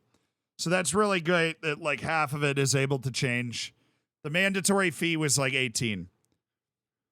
But it went down to 15.5. It's not like 40 million. It's like 3.5. But it's still super not fun that it happened. But the deal is done. The deal is done. Hakan Arner Haraldsson. We have mandatory future fees that are going to pay out for Hakan Arner Haraldsson, for Santiago Jimenez, and hopefully for Isaac Babadi. Who freaking knows, dude? Great mystery of our time. FA Cup 4th round surprise. Hull City won against Brentford. Okay. Tottenham, Villa, United, Newcastle United. Okay. Everybody going through. We can get McIntosh into our Champions League registration right here. And we just got a big offer from PSG for who? Van de Ven? Ah, great. PSG's just ripping through everybody to unsettle everybody. Oh, they want to give me a new contract. Hold that thought. Gotta reject this first. So, Van de Ven, where are you at in the hierarchy? You're highly influential and you are ambitious, which is not ideal, but you're also under contract for more than 2 more years. I like Mickey Van de Ven so much. I don't want to get rid of him. I think he is an amazing left back who has all the physical tools I want and somebody that can do that job.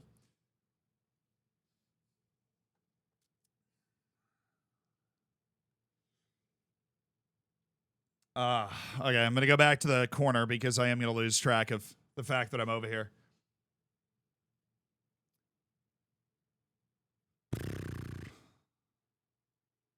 So he's going to get upset. I think that we're good with this. I think we are good with this. I think we're good with this. Dude, Antwerp's actually in a playoff spot right now. This is a monster match that we're about to play for them. They are in a playoff spot right now. The last playoff spot over Sevilla, Feyenoord, Rennes, Hoffenheim, the Red Bull Salzburg, I would assume. Leipzig's already cooking. Real Madrid are looking like they're going to be in the playoffs. City and Newcastle are sitting in the playoff. United sitting there.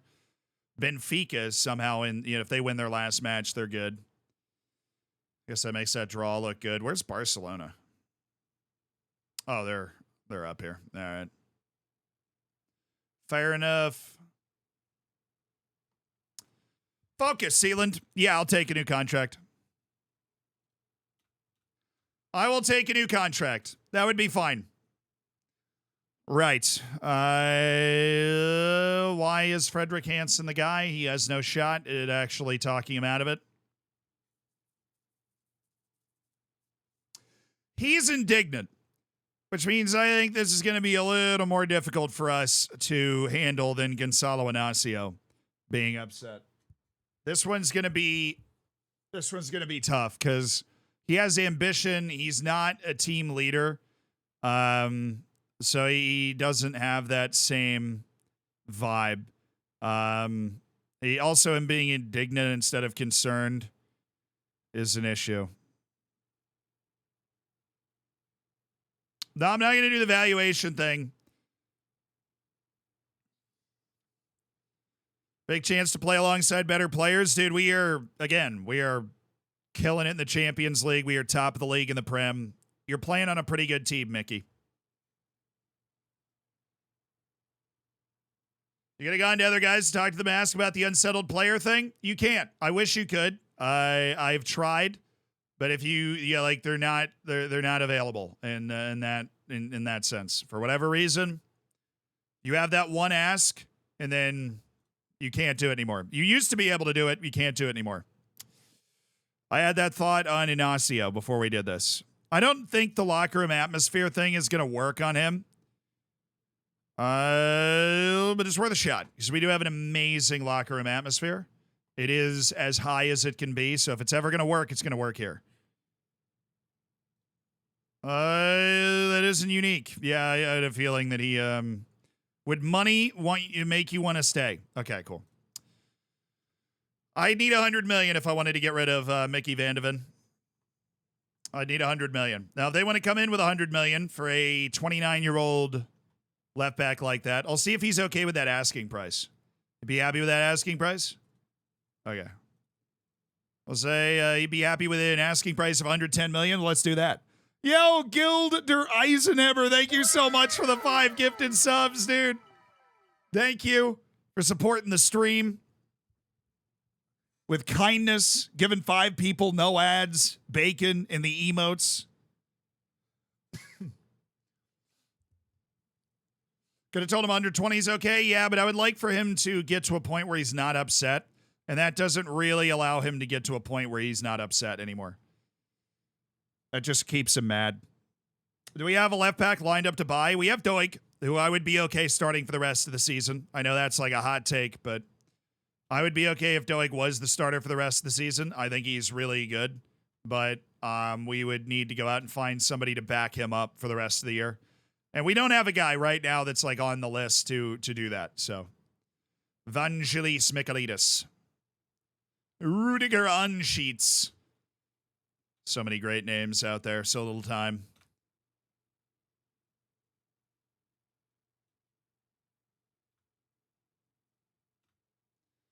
Do do do do do do do do.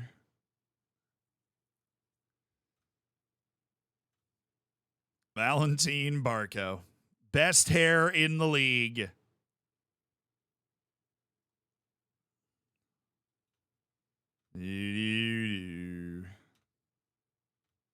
All right, David Muller-Wolf. Decent. Okay. Now, I want to explore our target acquired list a little bit.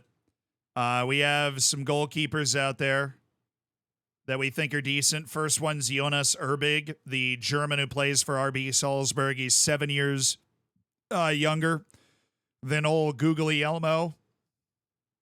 There's another one we liked too. Kasper Gongstedt. I don't think Kasper Gongstedt is ready yet, but he is also available for like 10 million, and we could bring him in and he could grow and play cup matches. And I would like to explore a deal for Casper Gongstead. Problem is he would be our final foreign signing of the year.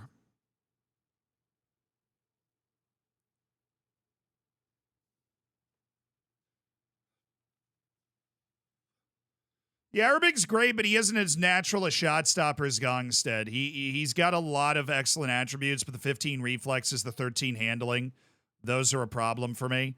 I think Erbig definitely, we do a comparison with Guglielmo. I think he's probably better than him.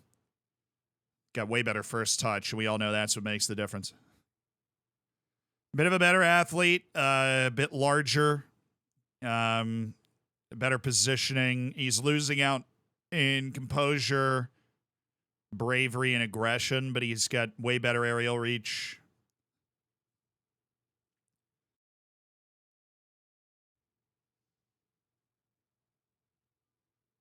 Yeah, that's weird. Jonas Erbig has amazing aerial reach and jumping reach for a guy that's 6'2". He gets up really well.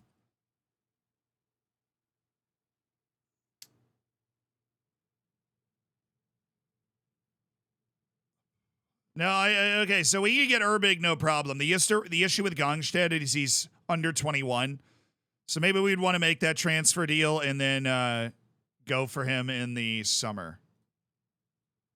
Transfer end of season England.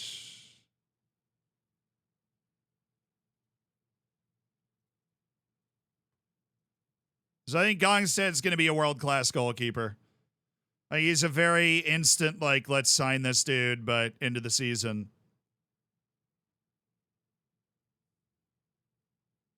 I'm going to go for the kid, and we'll get him in. And we should just go both.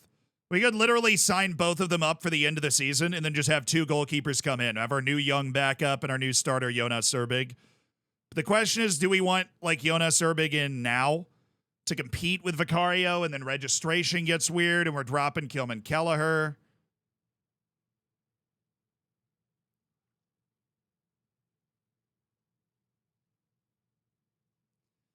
Bought him for $23 million. What an interestingly bad purchase by Zinedine Zidane. That is what he does.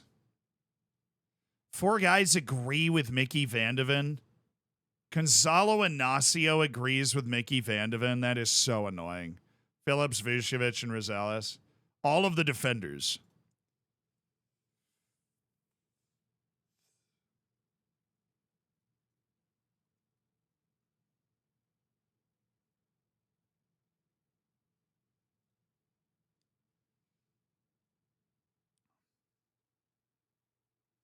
Yeah, I know. Kelleher being nation grown makes that a little more annoying for Champions League registration and everything else.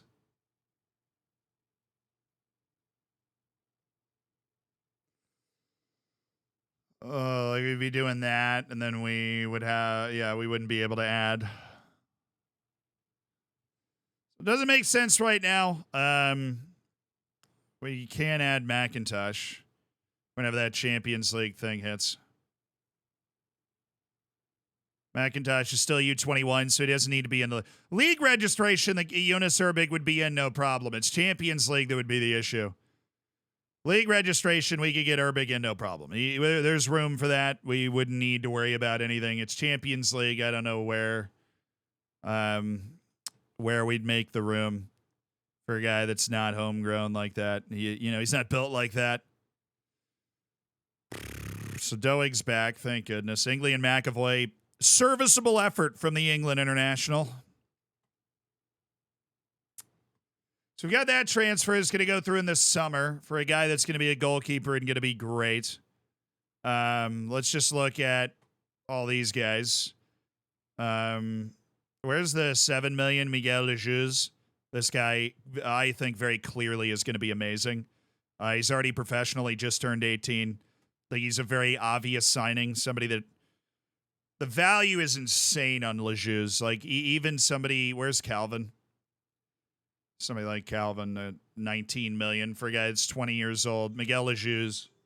I think we go for this guy. I think I think he's our last under 21 foreign player that we sign. They still want 7. If they want 7, but it's not a release clause. No, they want more than 7. They definitely want more than 7. Some sort of release clause has expired. They're trying to get Brazil Wonderkid money here. Per league appearance, that's another $1 million. So 10 million, that's another $1 million after league appearances, after international appearances. What if I just paid you 10.5 and you went, oh yeah, no way, dude. I'll be back tomorrow. I'm in no rush.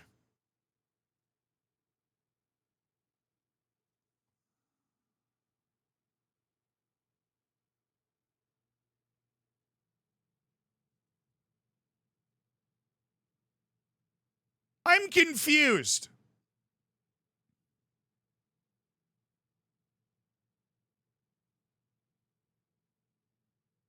Oh, he wouldn't join us until January next year.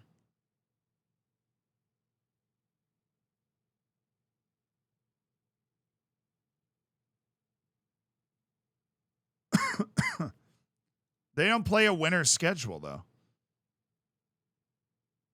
Denmark plays summer. Like summer off.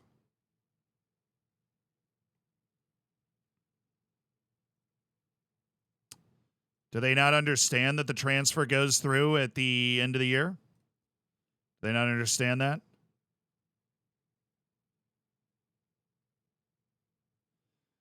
Okay. Yeah, sure. That didn't affect anything. It still says the contract starts at the opening of the transfer window this summer, so I don't really care. We're good. It doesn't keep him there for another season. This his contract starts here. I don't think it keeps him there for another season.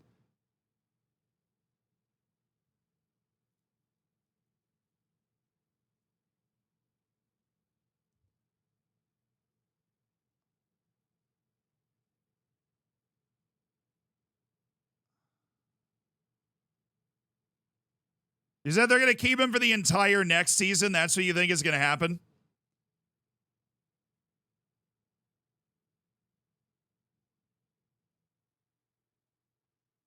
I don't know why I've never ended up in like this exact spot before.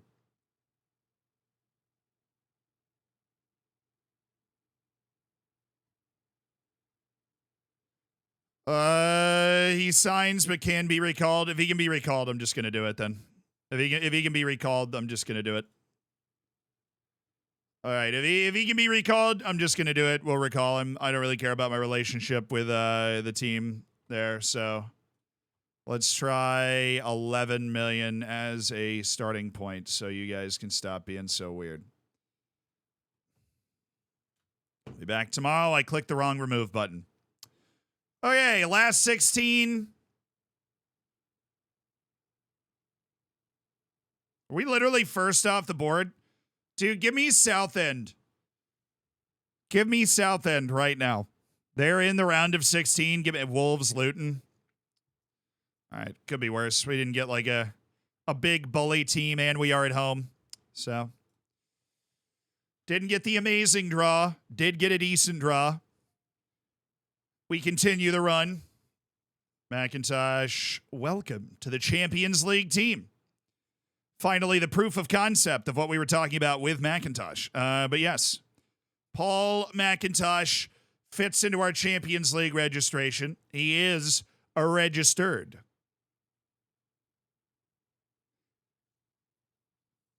Made the same mistake like last week. All right, well, we'll have an easy life. The scouts are starting to sign.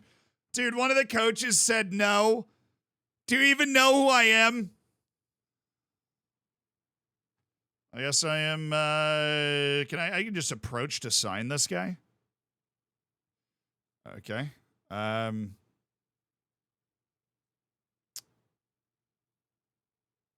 That's the button that's always available for coaches, Zealand. Your brain's just playing tricks on you. Hector Enrique Gutierrez. Please and thank you. Do you think big club saves are fun from the beginning? Personally, yes.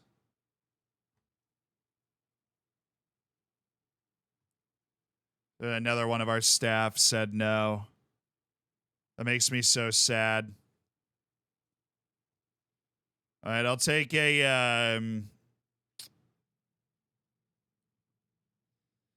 I'll try to give it to you. If you have 20 mental and not suck at literally everything else. All right, I'll take this kid. Philip Laux, and we lost out on one of the scouts. He decided to stay at Bayern Munich, which he's not even real. I don't even care. Pilawa, yeah, I don't think we're going to be able to steal the chief scout at Bayern Munich. Personally, don't think that's possible. Love the optimism, though. I really do. Okay, mental attributes. Dustin Hoon, that is the chief scout at Schalke. Donato Lamonte. All right, big compensation, big wage, but I'm doing it. How are you? Hope you're doing well. I am doing well, Jason. Happy Friday to you. Happy Friday to all you guys. Catch these hands. Thank you for the 5 months. Morning from Australia. Hope everyone's had a great week. Appreciate the good morning. Yeah, I've had a good week. Yeah. Oh, they're giving me a huge pay raise, dude. They're giving me nearly $11 million a year. Right now I'm making $7 million a year. Big old pay raise for you, boy. We're making cash now. Now the squad's unhappy with the treatment of Mickey Vandeven, Rosales, Vuskovic. What are you? Is there another? No, you're just like best friends with Mickey Vandeven, I guess. Which, I mean, good for you. You know, good for you. Okay, hi. The players should be held here against their will. It'll make the squad weaker.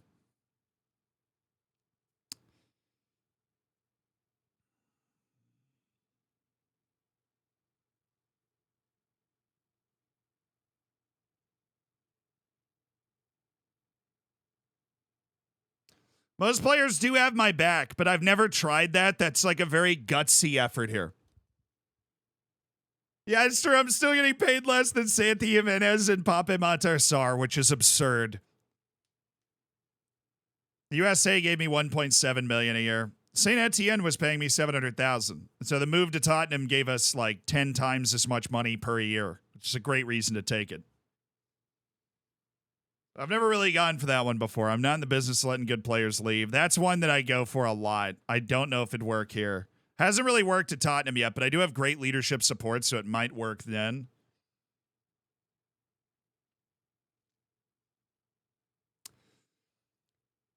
No, all these guys play. It's just 4 defenders that are upset.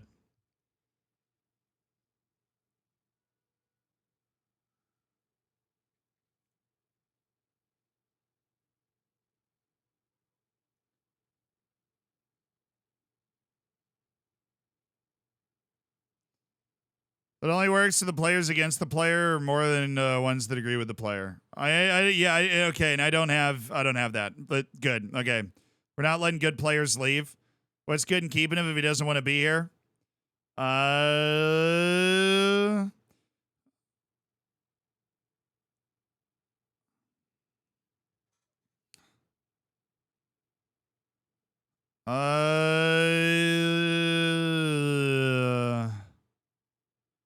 Good. It was very productive, guys. Very productive. Great meeting. Really loved it. Great meeting, guys. I had a good time. Hope you guys had a good time too. Oh, Champions League already did it. Okay, Bayern Munich dominated Sevilla. Leipzig won. Benfica won. So they're in. Benfica's in the last 16, which is a crazy impressive performance from them. Salzburg won. Newcastle won. PSG won. Stade Rennais beat Juventus, which could be catastrophic for Juventus. Did we guarantee the qual? No, we did not. Because now we've got who's out? Sevilla, Red Bull Salzburg, Feyenoord, Galatasaray, Brugge, Dinamo Zagreb, Legia, and Ferencváros of Hungary are all out. Juventus is not guaranteed after that big loss. Basel's in an amazing spot. The win for Stade Rennais sets them up. They're safe. Ajax is safe in the playoff. PSG, Bayern, Inter, and Benfica are all good. Newcastle's actually not safe. Leipzig, very likely going to get bumped here. We're on 15. Probably need to win. We actually do probably need to win. At all Antwerp. Well, yeah. Looks like it might just be us and Newcastle. It looks like there is, for sure, after our win at Liverpool, it looks like there's going to be a new winner. Doig. Oh. The Saudis are here. They're interested in Doig. Rolling away sideline on the... They're coming! The Saudis are coming! Oh, we do need to say hi to YouTube.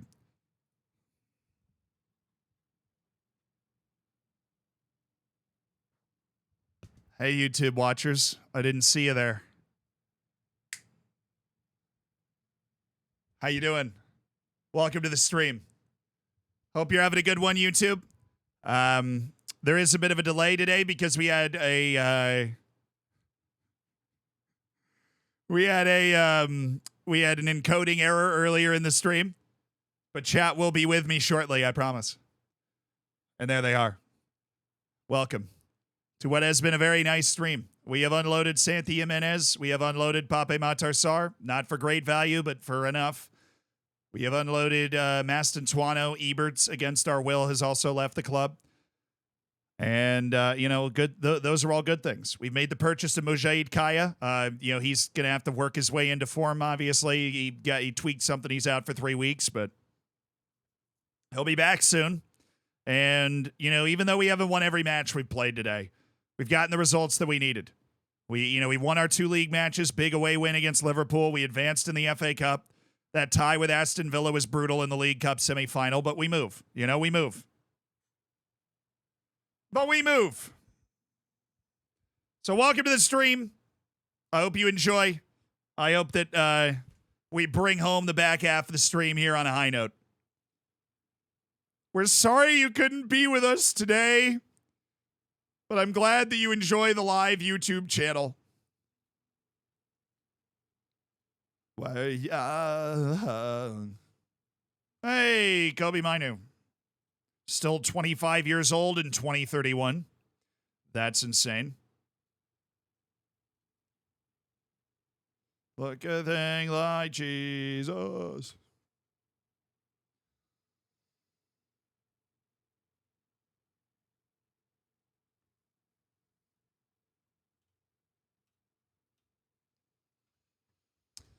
Mickey, I don't like you as much as I used to. I used to think you were the best thing since sliced bread, Mickey Vandeven, but now you're out here causing a fuss, and I'm not enjoying it. I am straight up not enjoying it. But at least I have McIntosh, McAvoy, and Hector Gamera to keep me company. Okay, where's Seca? He should be in. So we've got defense, Vicario, Lewis, Phillips, Inacio, Vandeven. Javi Guerra, Yves Basuma, Indrik, Seca, Shakichi, and Simone Ascotta. Oh, hell yeah. Oh, hell yeah. All right, we're playing at Antwerp. This is our final Champions League stage match. Antwerp need this result. I don't remember exactly how badly they need it. They need at least a point, or they need Leverkusen or Olympiacos or Porto to get absolutely smacked around. But they are on the line. They're actually nearly in the Champions League knockouts. So they're going to be giving it absolutely everything they got. But I got bad news for them, because I'm going to be giving it absolutely everything I've got. I have bad news for them. Because this is the Champions League, chat.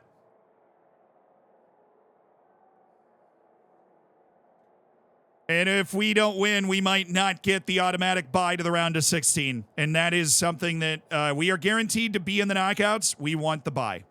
We do not want to play that extra Champions League tie if we can help it. And we can. Vandeven's nervous, you loser.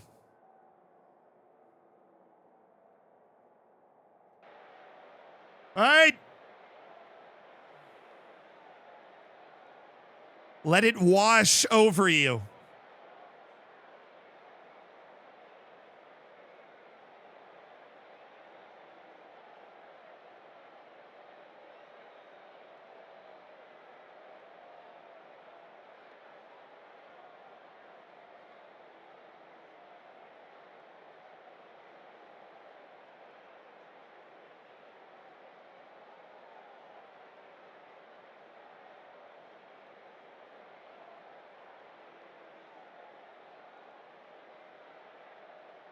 Let's get it, baby. Let's friggin' get after this. Champions League tie for the dub. Why the empty stadium? I don't know. It's just empty on the one side. I feel like Belgium and the Netherlands always have a weird thing going where there's like one stand of the stadium where there's just nobody there. I don't know why. I have noticed that before, though. I'm talking about in real life. I'm not talking about like just in FM.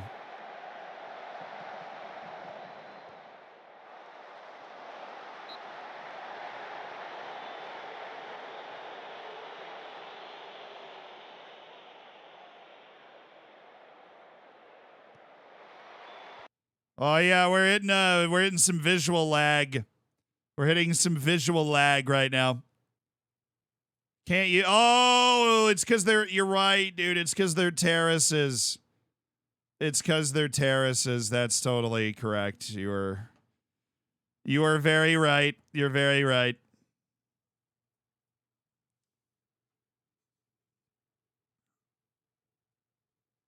Yeah, it should be fine now. They're just, the encoder's been huffing and puffing today. No, they're not the away seats. It's just they're a type of seating. So, like, Champions League has different rules than the leagues do domestically for, like, the way that the you can't have terracing in the Champions League. So they have to cordon off those seats. Oh, that should have been a goal.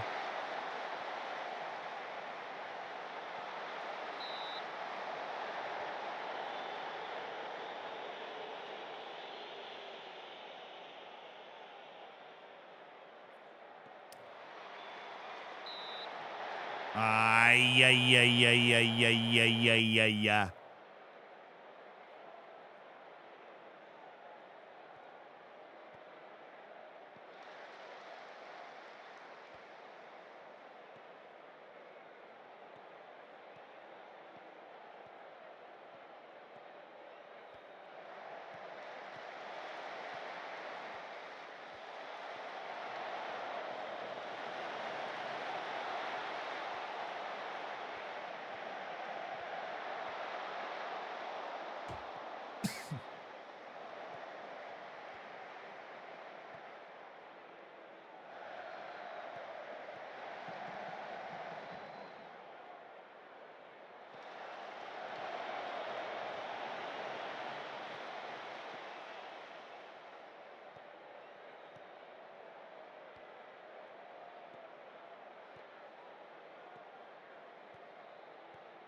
Bring it back, bring it back. Yes. Perfect pocket.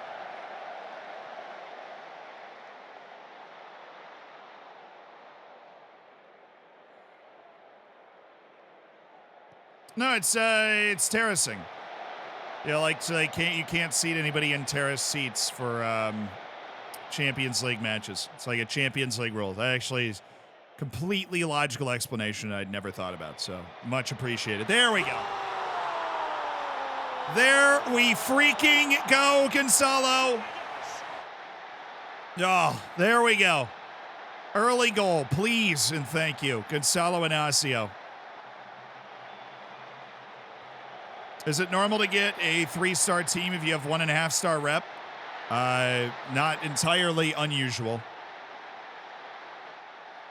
I was going to say, that's like the 4th time I'd seen that. But no, it's not entirely unusual. Usually you can get rep of a team higher than the rep that you have as a manager. It depends on the manager market and everything.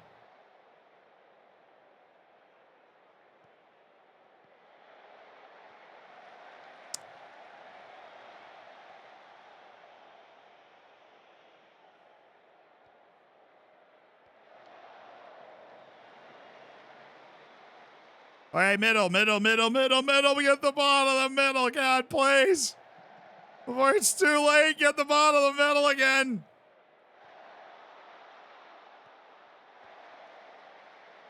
Wow. Love the way he just runs around the ball sometimes. He doesn't like address the ball immediately. Hendrick. Simply a bad play there, dude.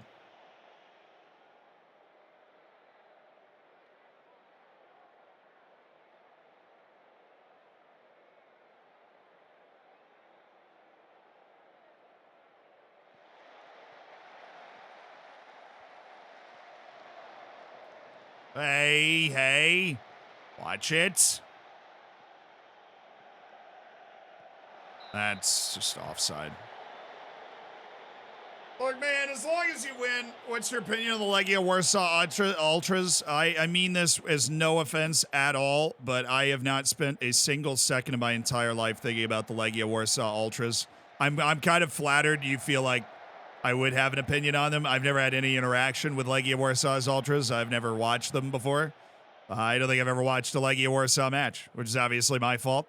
They've been in Europe and stuff before, even if I'm not checking out the Polish league. Yeah, but it's okay to not have an opinion on something. I have no opinion on the Legia Warsaw Ultras. We got to my first European final in the Conference League playing Manchester United. Dude, that sounds like a blast. Sick. Hendrick's been in the mud. He has been well and truly awful for some reason recently. Just terrible. You know, Vandeven, honestly, you being annoying recently, I kind of want to just leave you in until you get hurt. We can definitely do better and find another goal to take control of this match. I agree. Little loose from us.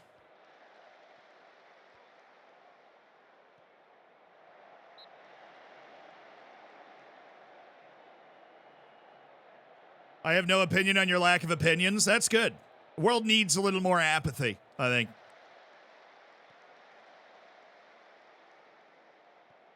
They had that great tifo. Oh, they were the ones that had that tifo with where they got banned from the fan stand, and then they had the tifo that said surprise.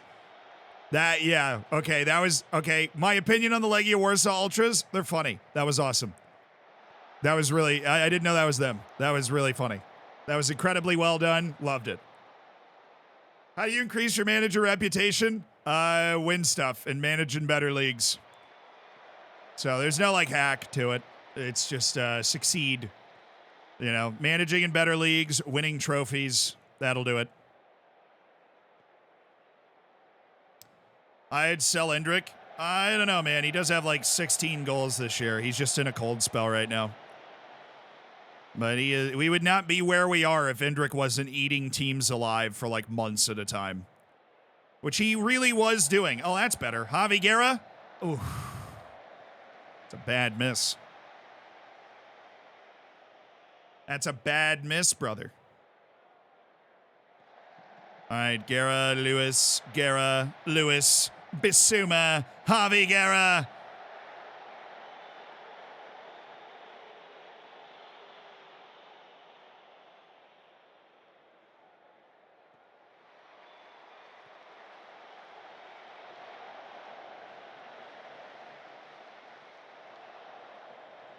Twitter would like to disagree, dude. Twitter is a cesspit. Twitter is the armpit of humanity and bots. I do enjoy it, obviously, but it's the armpit of humanity and then in bots on top of that. Thank you for the second goal. Finally, I can make some changes. All right, Vandeven working his way back, man. Working his way back to sharpness. We got to leave him in so we can stay sharp, dude. Yeah. Simone Skoda. That was a nice goal. Constantelius is going to get Bellarmino Secca. JRicky had a bit of an issue staying fit. So I'm going to go ahead and take a look at our new boy, Paul McIntosh. Okay. We'll leave Hendrick in. He's running a 7.9 right now. And a low-grade fever. No way. And do I have KO Day? I'm going to bring him in for Rico. 4 subs. Let's do it.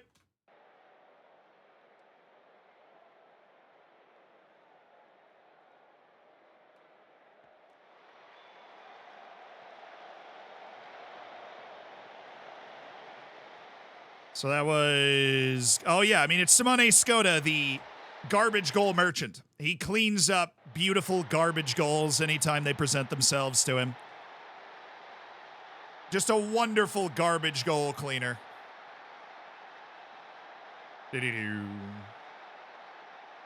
It's called X now, but Zealand is 43. I'm 28. And if you type in twitter.com, it takes you to the artist formerly known as Twitter. And you all know what I'm talking about, and I honestly could not care less that the name changed.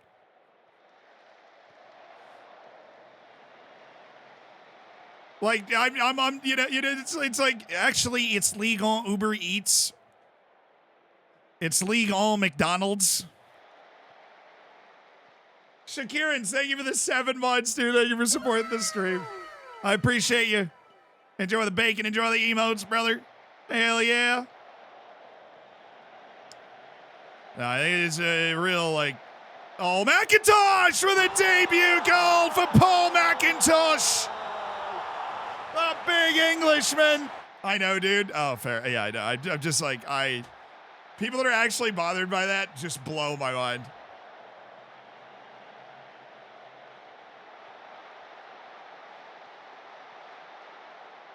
Anyone calling it X needs their head checked. I mean, no, it's fine. I mean, it is called X. I don't think there's something wrong with you. But if you're like, you know, I mean, the whole point of the name of something is to know what we're talking about, and we know what we're talking about. You know, it's Twitter. It's X. Okay.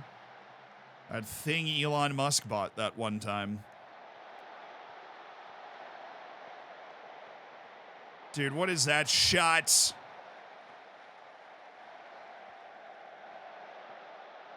Oi! Zeldster, thank you so much for the Prime. I appreciate you supporting the stream, dude. Yeah, that's what I hear. Yeah, if somebody's actually like, dude, you got to call it X, which honestly never happens. We have a great community of reasonable individuals. But you know, you get with like the actually it's called X. That's the way I heard it. Like that's the way I hear it. Even if that's not what they write. I hear actually. I think it's just a scientific fact that that's what you hear in that sentence. Technically speaking, X.com is a hyperlink to Twitter.com.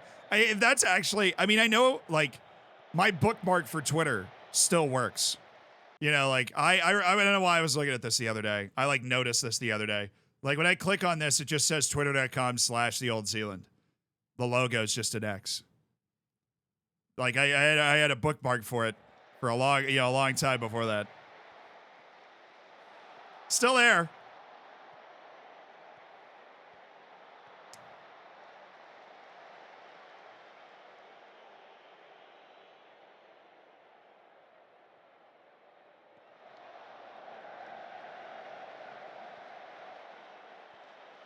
I mean, I actually enjoy Twitter, but you definitely can't let it get to you either. It's a nasty place. But I enjoy it. I enjoy the reactionary, like something's happening and you can go and post. Like I always enjoyed Twitter. Hendrick. Oh, Simone Scotta. Oh. All right, we're going to try and dodge a Mickey Vandeven injury here with a cheeky sub in of Josh Doig. Yeah, the league all 5 guys.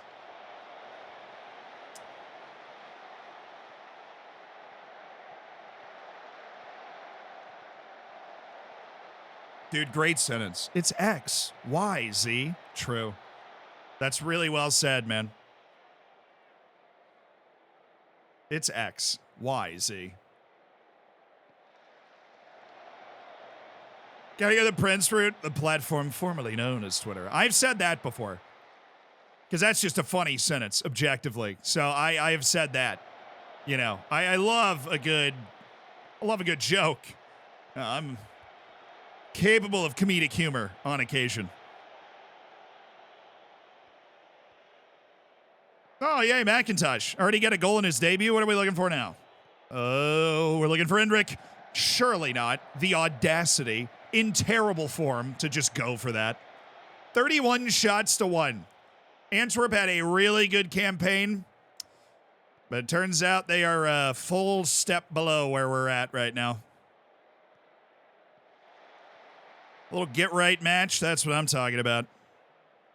I'm gonna get right.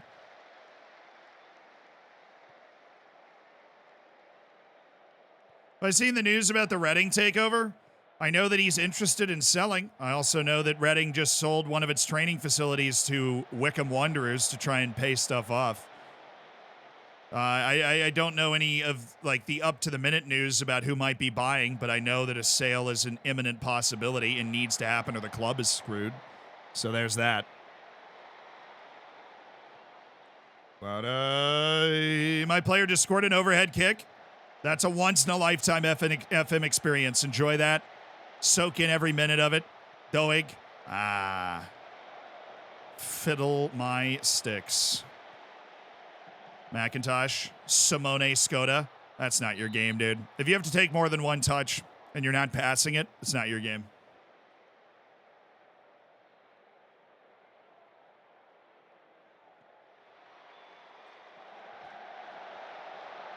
Hey, back, no. No. No.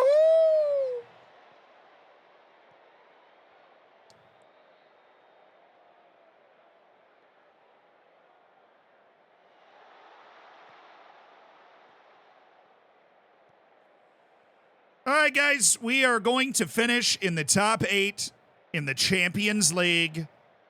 And we're going to do it in style with one more goal. Hello, Simone Garbage Man Skoda. With another tap in from Yannis Konstantelius.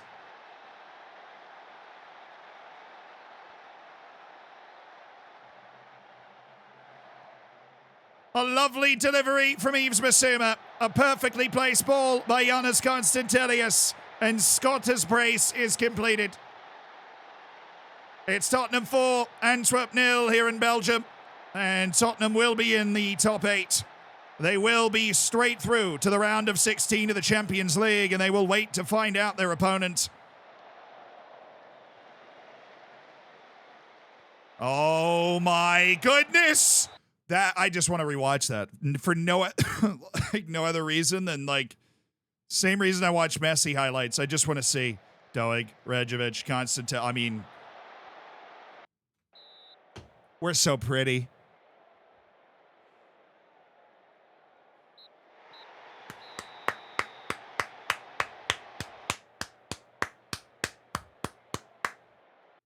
Hell yeah, dude. Hell yeah. That's the result we wanted. That's the result we friggin' needed.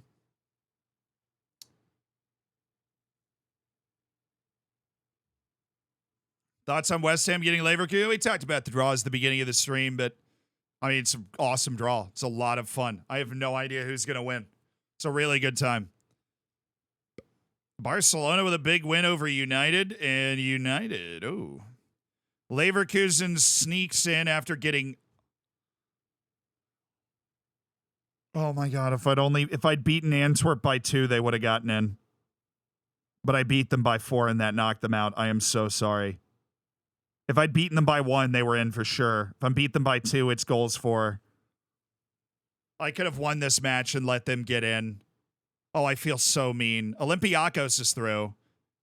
Leverkusen got the last spot, even though they lost 6-0 to Arsenal. They fell apart, and they still snuck in.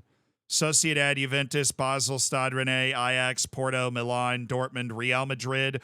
Man City didn't get into the... Ooh, Newcastle got in by a goal. That is crazy. So it's PSG, Bayern, Tottenham, Arsenal, Inter, Benfica, Barcelona, Newcastle, City, and Real Madrid, and Manchester United. Juventus, they're all going to the play-in round. Fun for them. McIntosh scoring on his debut. Oh, it's Inacio. We hate to see that. We hate to see that. Especially in a match like that. And that's a Champions League suspension for Mickey Van de Ven, which sucks. You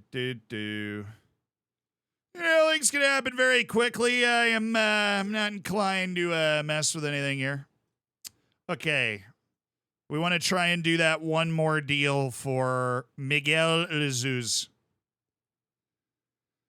All right, I'm thinking 12 million, and then you leave me alone forever. Oh my God. 12 and a half.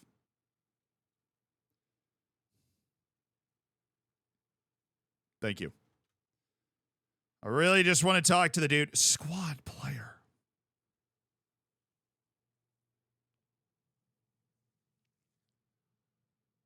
Oh, God. That's way too much money. That's a roll of the dice that I don't think is going to work. But it did somehow. Okay.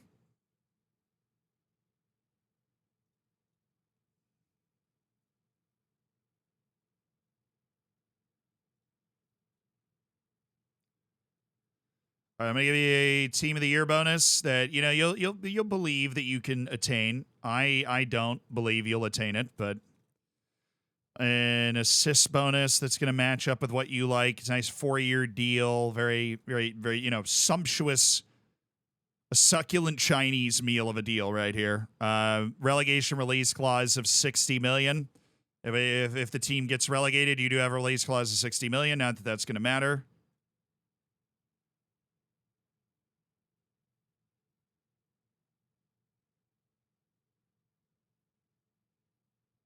Well, that's just mean. I mean, that's really just mean. That doesn't make any sense. Because I added value even though I removed value. I mean, goodness gracious, man.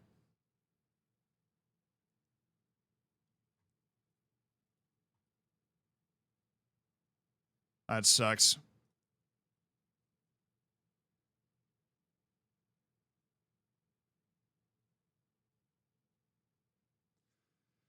This is, gentlemen, this is Democracy Manifest.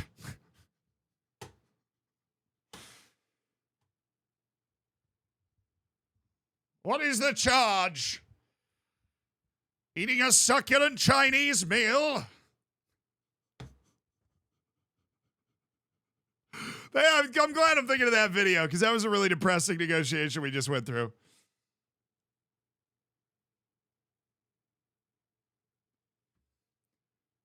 Oh. What a freaking, I love that video. That's so, I saw it the other day for the first time in a long time. Still so funny.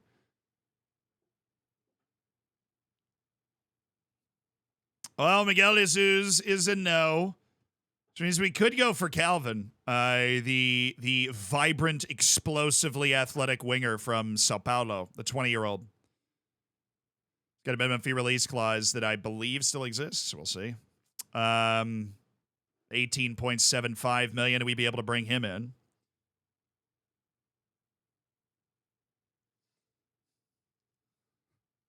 Look at this headlock. Succulent. I need to watch it. Sorry. I need to watch the video. I have to watch the video. It must happen. We're quoting it too much. I must watch it. Is there no audio? Just a moment. You just assured me that I could speak. No, we need better quality. We need better quality. A succulent Chinese meal, please. Just a moment. You just assured me that I could speak. Sit down inside the car. We're not assuring anything. We're under arrest. Look, I'm under what? Gentlemen, this is Democracy Manifest. Have a look at the headlock here. See that chap over there? Get your hand off my penis! This is the bloke. Sorry, Chad, I forgot about that part.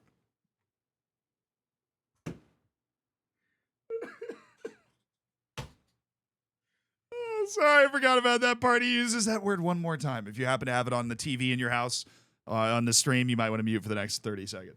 Who got me on the penis before. Oh, there you go. Why did you do this to me? Cup in the car. Get some cups. For what reason? What is the charge? Eating a meal? A succulent Chinese meal?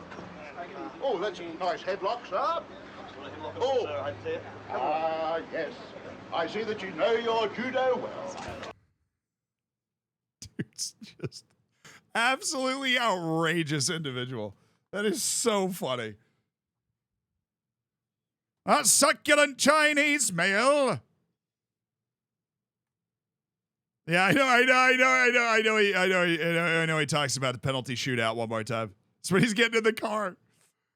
Oh god, that video is so good. Okay, Calvin.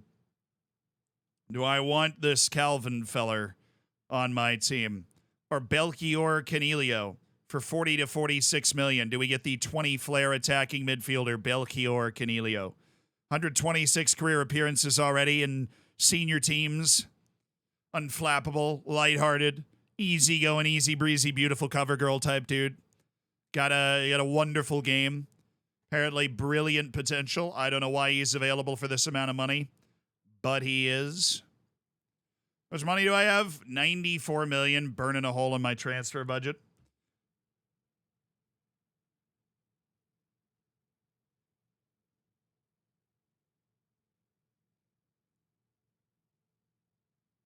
No one has named this ever. Hey, don't say that to any, How dare you insult wonderful Portuguese Wonderkids like that?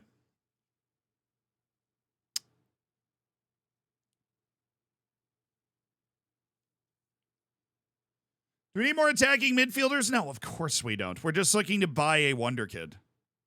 Any Wonderkid we can happen to get our hands on. Any person that's considered absolutely stupendously highly rated potential-wise. That our very, very good scouting department, doing their absolute best, even though we know how wrong it can be, is telling us that's the person.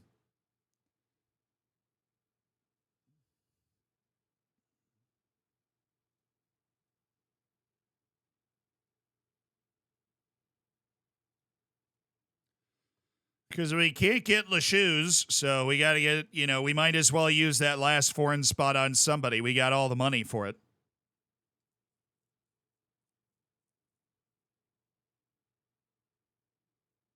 The funny thing is that dude's the same age as Seca.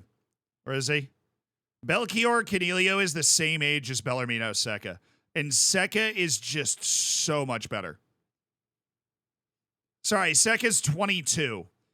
But Bellarmino Seca is this dude, but on another planet. Bellarmino Seca is a superstar. Belchior Canelio is a late bloomer, but he has the creativity and he's got the attribute distribution where he could become a very, very good player.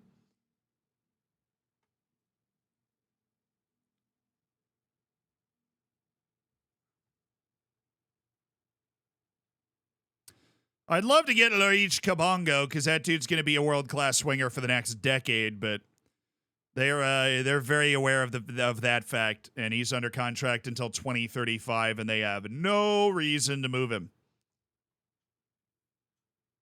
Hey, Juicebox Marvin, thank you for the 19 months, man. As someone at work. Oh, we're about to get a dad joke here.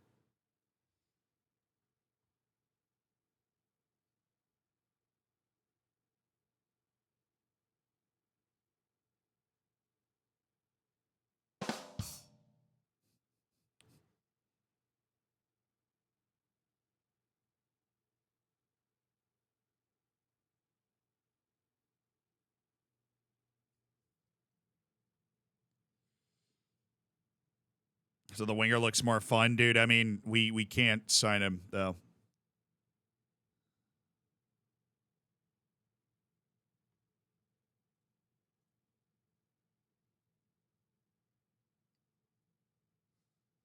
Jake, thank you for the 3 months, man. I appreciate you supporting the stream. That's a C. That's a hardcore C. Hardcore. Right in the middle. Middle of the road. Dad joke. Straight up and down. Wish this guy had any technical ability at all that I liked. He wants to be a box-to-box midfielder so bad, but he's already 20 years old. I might just go Calvin. This other guy, very expensive. Calvin is not. Calvin is explosive as hell. I really, really like him. Calvin is a problem. He gets after it. His release clause is under 20 million. It's 18.75. Let's go make a move for him. Add him for the rest of the league push. Add another explosive winger. I'm going to go with Calvin. And then the other guy, we can sign him because he's not a U21 player. Whereas a Belchior Canelio, it's just, he, $40 million. You're probably going to get locked into a pretty big contract. You need to unload him to the right type of team. We definitely need to give him a playing time pathway, which I don't think we really have on this team. So maybe the best move is to just sign Sime Janovic and see if that potential is actually legit. Because it'd be a waste of a spot. We do have one spot left. No, I'm going to use that on Calvin. Whatever. I'm already using that. I'm already using it. I don't give a hoot. I don't give a holler. Yeah, Belchior Canelio, we may end up regretting not offering him. He's got all of the tools, very balanced, incredible mindset, unflappable media handling personality. Or like media handling is freaking amazing. I'm going to stick an inquiry. Cal, oh my God. He's asking for so much money.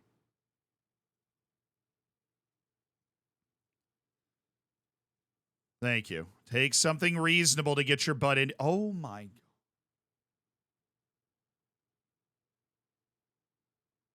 Dude, I'm only paying $18 million to buy you. You realize that, right? I don't want to get into a giant contract situation with you. You're a player that I would very likely want to flip.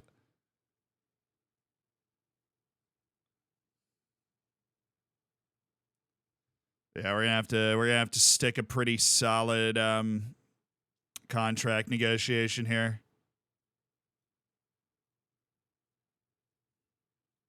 Team of the year bonus, top goal score bonus are going to be fat. Assist bonus going to be significant.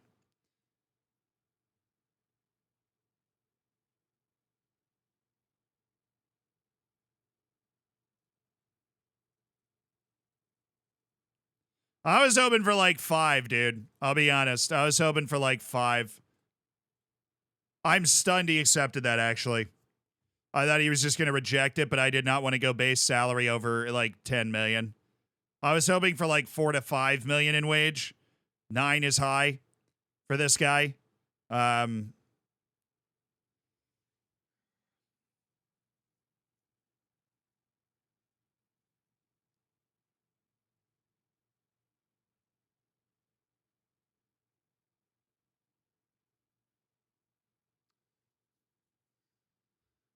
All right, I'm gonna finalize, but I'm probably not gonna say yes.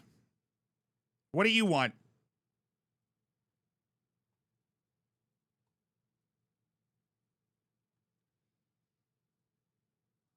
$8 million. What do you want? We already put an inquiry in, so we're gonna find out soon. He wants nothing. He is very aware of the fact that he is not at the level that he needs to be at, so. So, Sime Janovic, when did he turn 19? Oh, he just turned 19 6 days ago. Okay, so he's got his whole, like, age 19 season to play and try and get better. He's going to need to develop a lot if he's actually going to turn into a first-team player for us. That's probably a better deal than Calvin. Belchior, we're just checking out for later.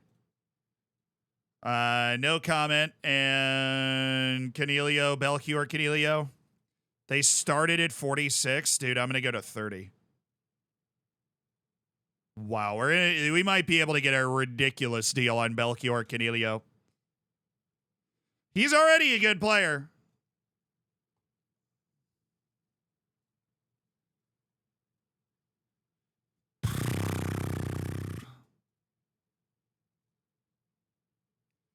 All right, 35 million.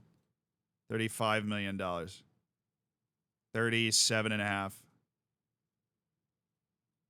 38, 39. Oh, that's a feisty deal there. That's a feisty deal there. He's worth a lot more than that. He's worth a lot more than that. Yeah, I'm thinking no on Calvin, yes on Janovic and Belchior Canelio, and that'll bring us home the rest of the season. He can play a little wing if needed, like a wide advanced playmaker. I think we'd train him into, because he is a good athlete. He can separate from players and make things happen. So a wide advanced playmaker would be nice. We add that to his game. But the total transfer on that's like 47 out of our 94 million transfer budget without Calvin. So it's a really good spot. And he doesn't Calvin was just asking for crazy money, man. I don't think he'll say yes to that. We have to do Impact Sub, so we're really hoping that doesn't ruin this, because Impact Sub allows him to not be registered for Champions League. That's huge. Absolutely mahusive. All right, we're gonna go. The salary increase is not as crazy as Calvin's demands here. We are going to go for this. We're going to go for this. International cap bonus. Got to give you an assist bonus, brother. Oh, what do you think? Belchior? Skillful Belchior Canelio? You're very patient, so you're not going to say no. Okay. I'm going to go with the exact same negotiation again, and then we're going to get 624. Easy. 7.49 total wage requirement for the next 4 years. $39 million in the transfer. Actually, overall cheaper. Loan back until the end of the season. Well, I have room in the registration for the league, for sure. So he could totally be in the league. He would not be in Champions League unless there's somebody we wanted to get rid of. I don't think there is. We could get rid of Marcelo Enrique. No reason to do that at all.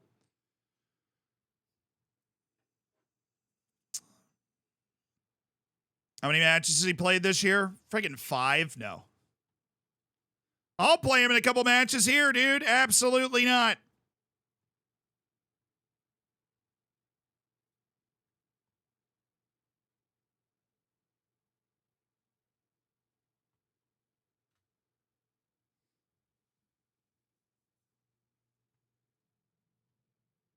I'll play him in a couple matches right here, brother.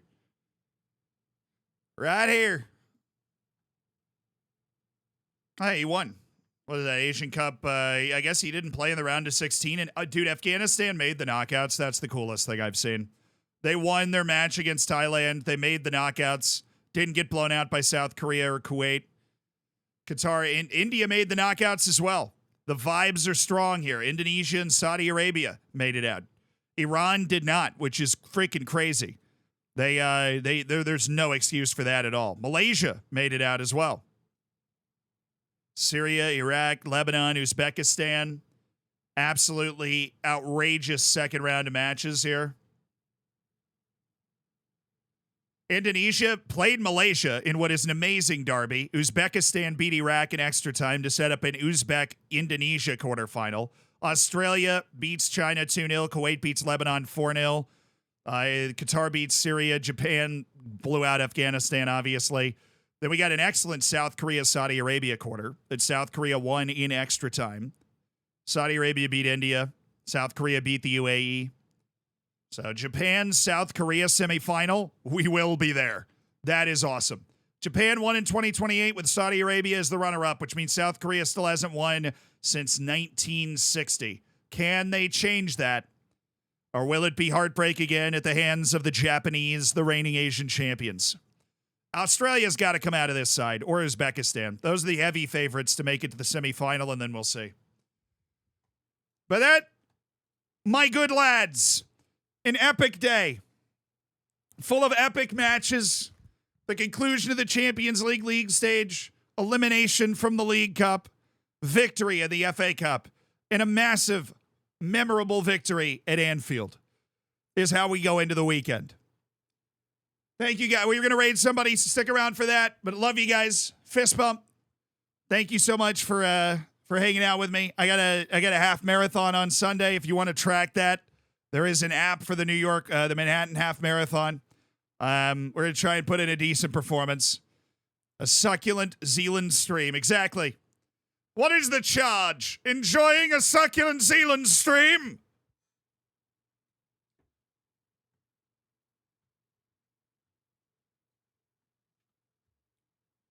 Well, let's find a raid, baby. Let's find a raid.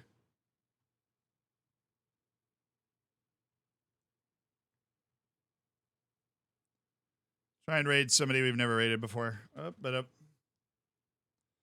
A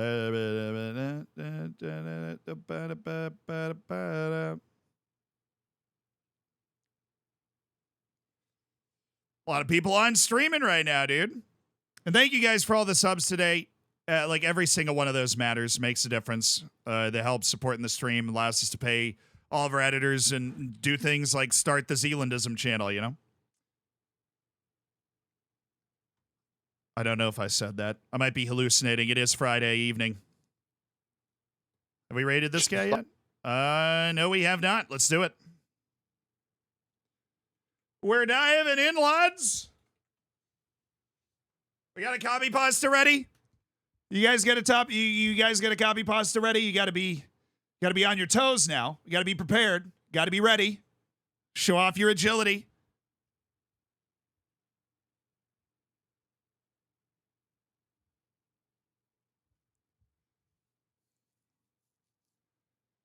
You could do just like a succulent Chinese meal. The tree one works. Whatever, you guys got to grab it quick because I'm headed out. I'll see you guys on Monday. Videos out tomorrow. I hope you guys love it. Check out Zealandism.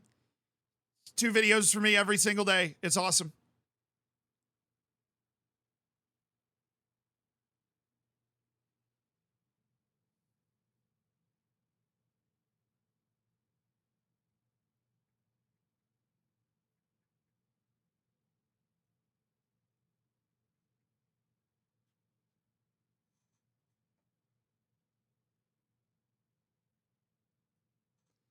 All right, guys. Word of the day.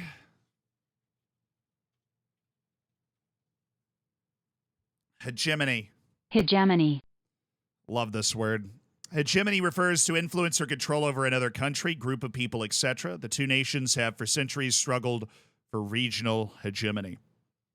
Nice. See you at the end of another stream for another word of the day.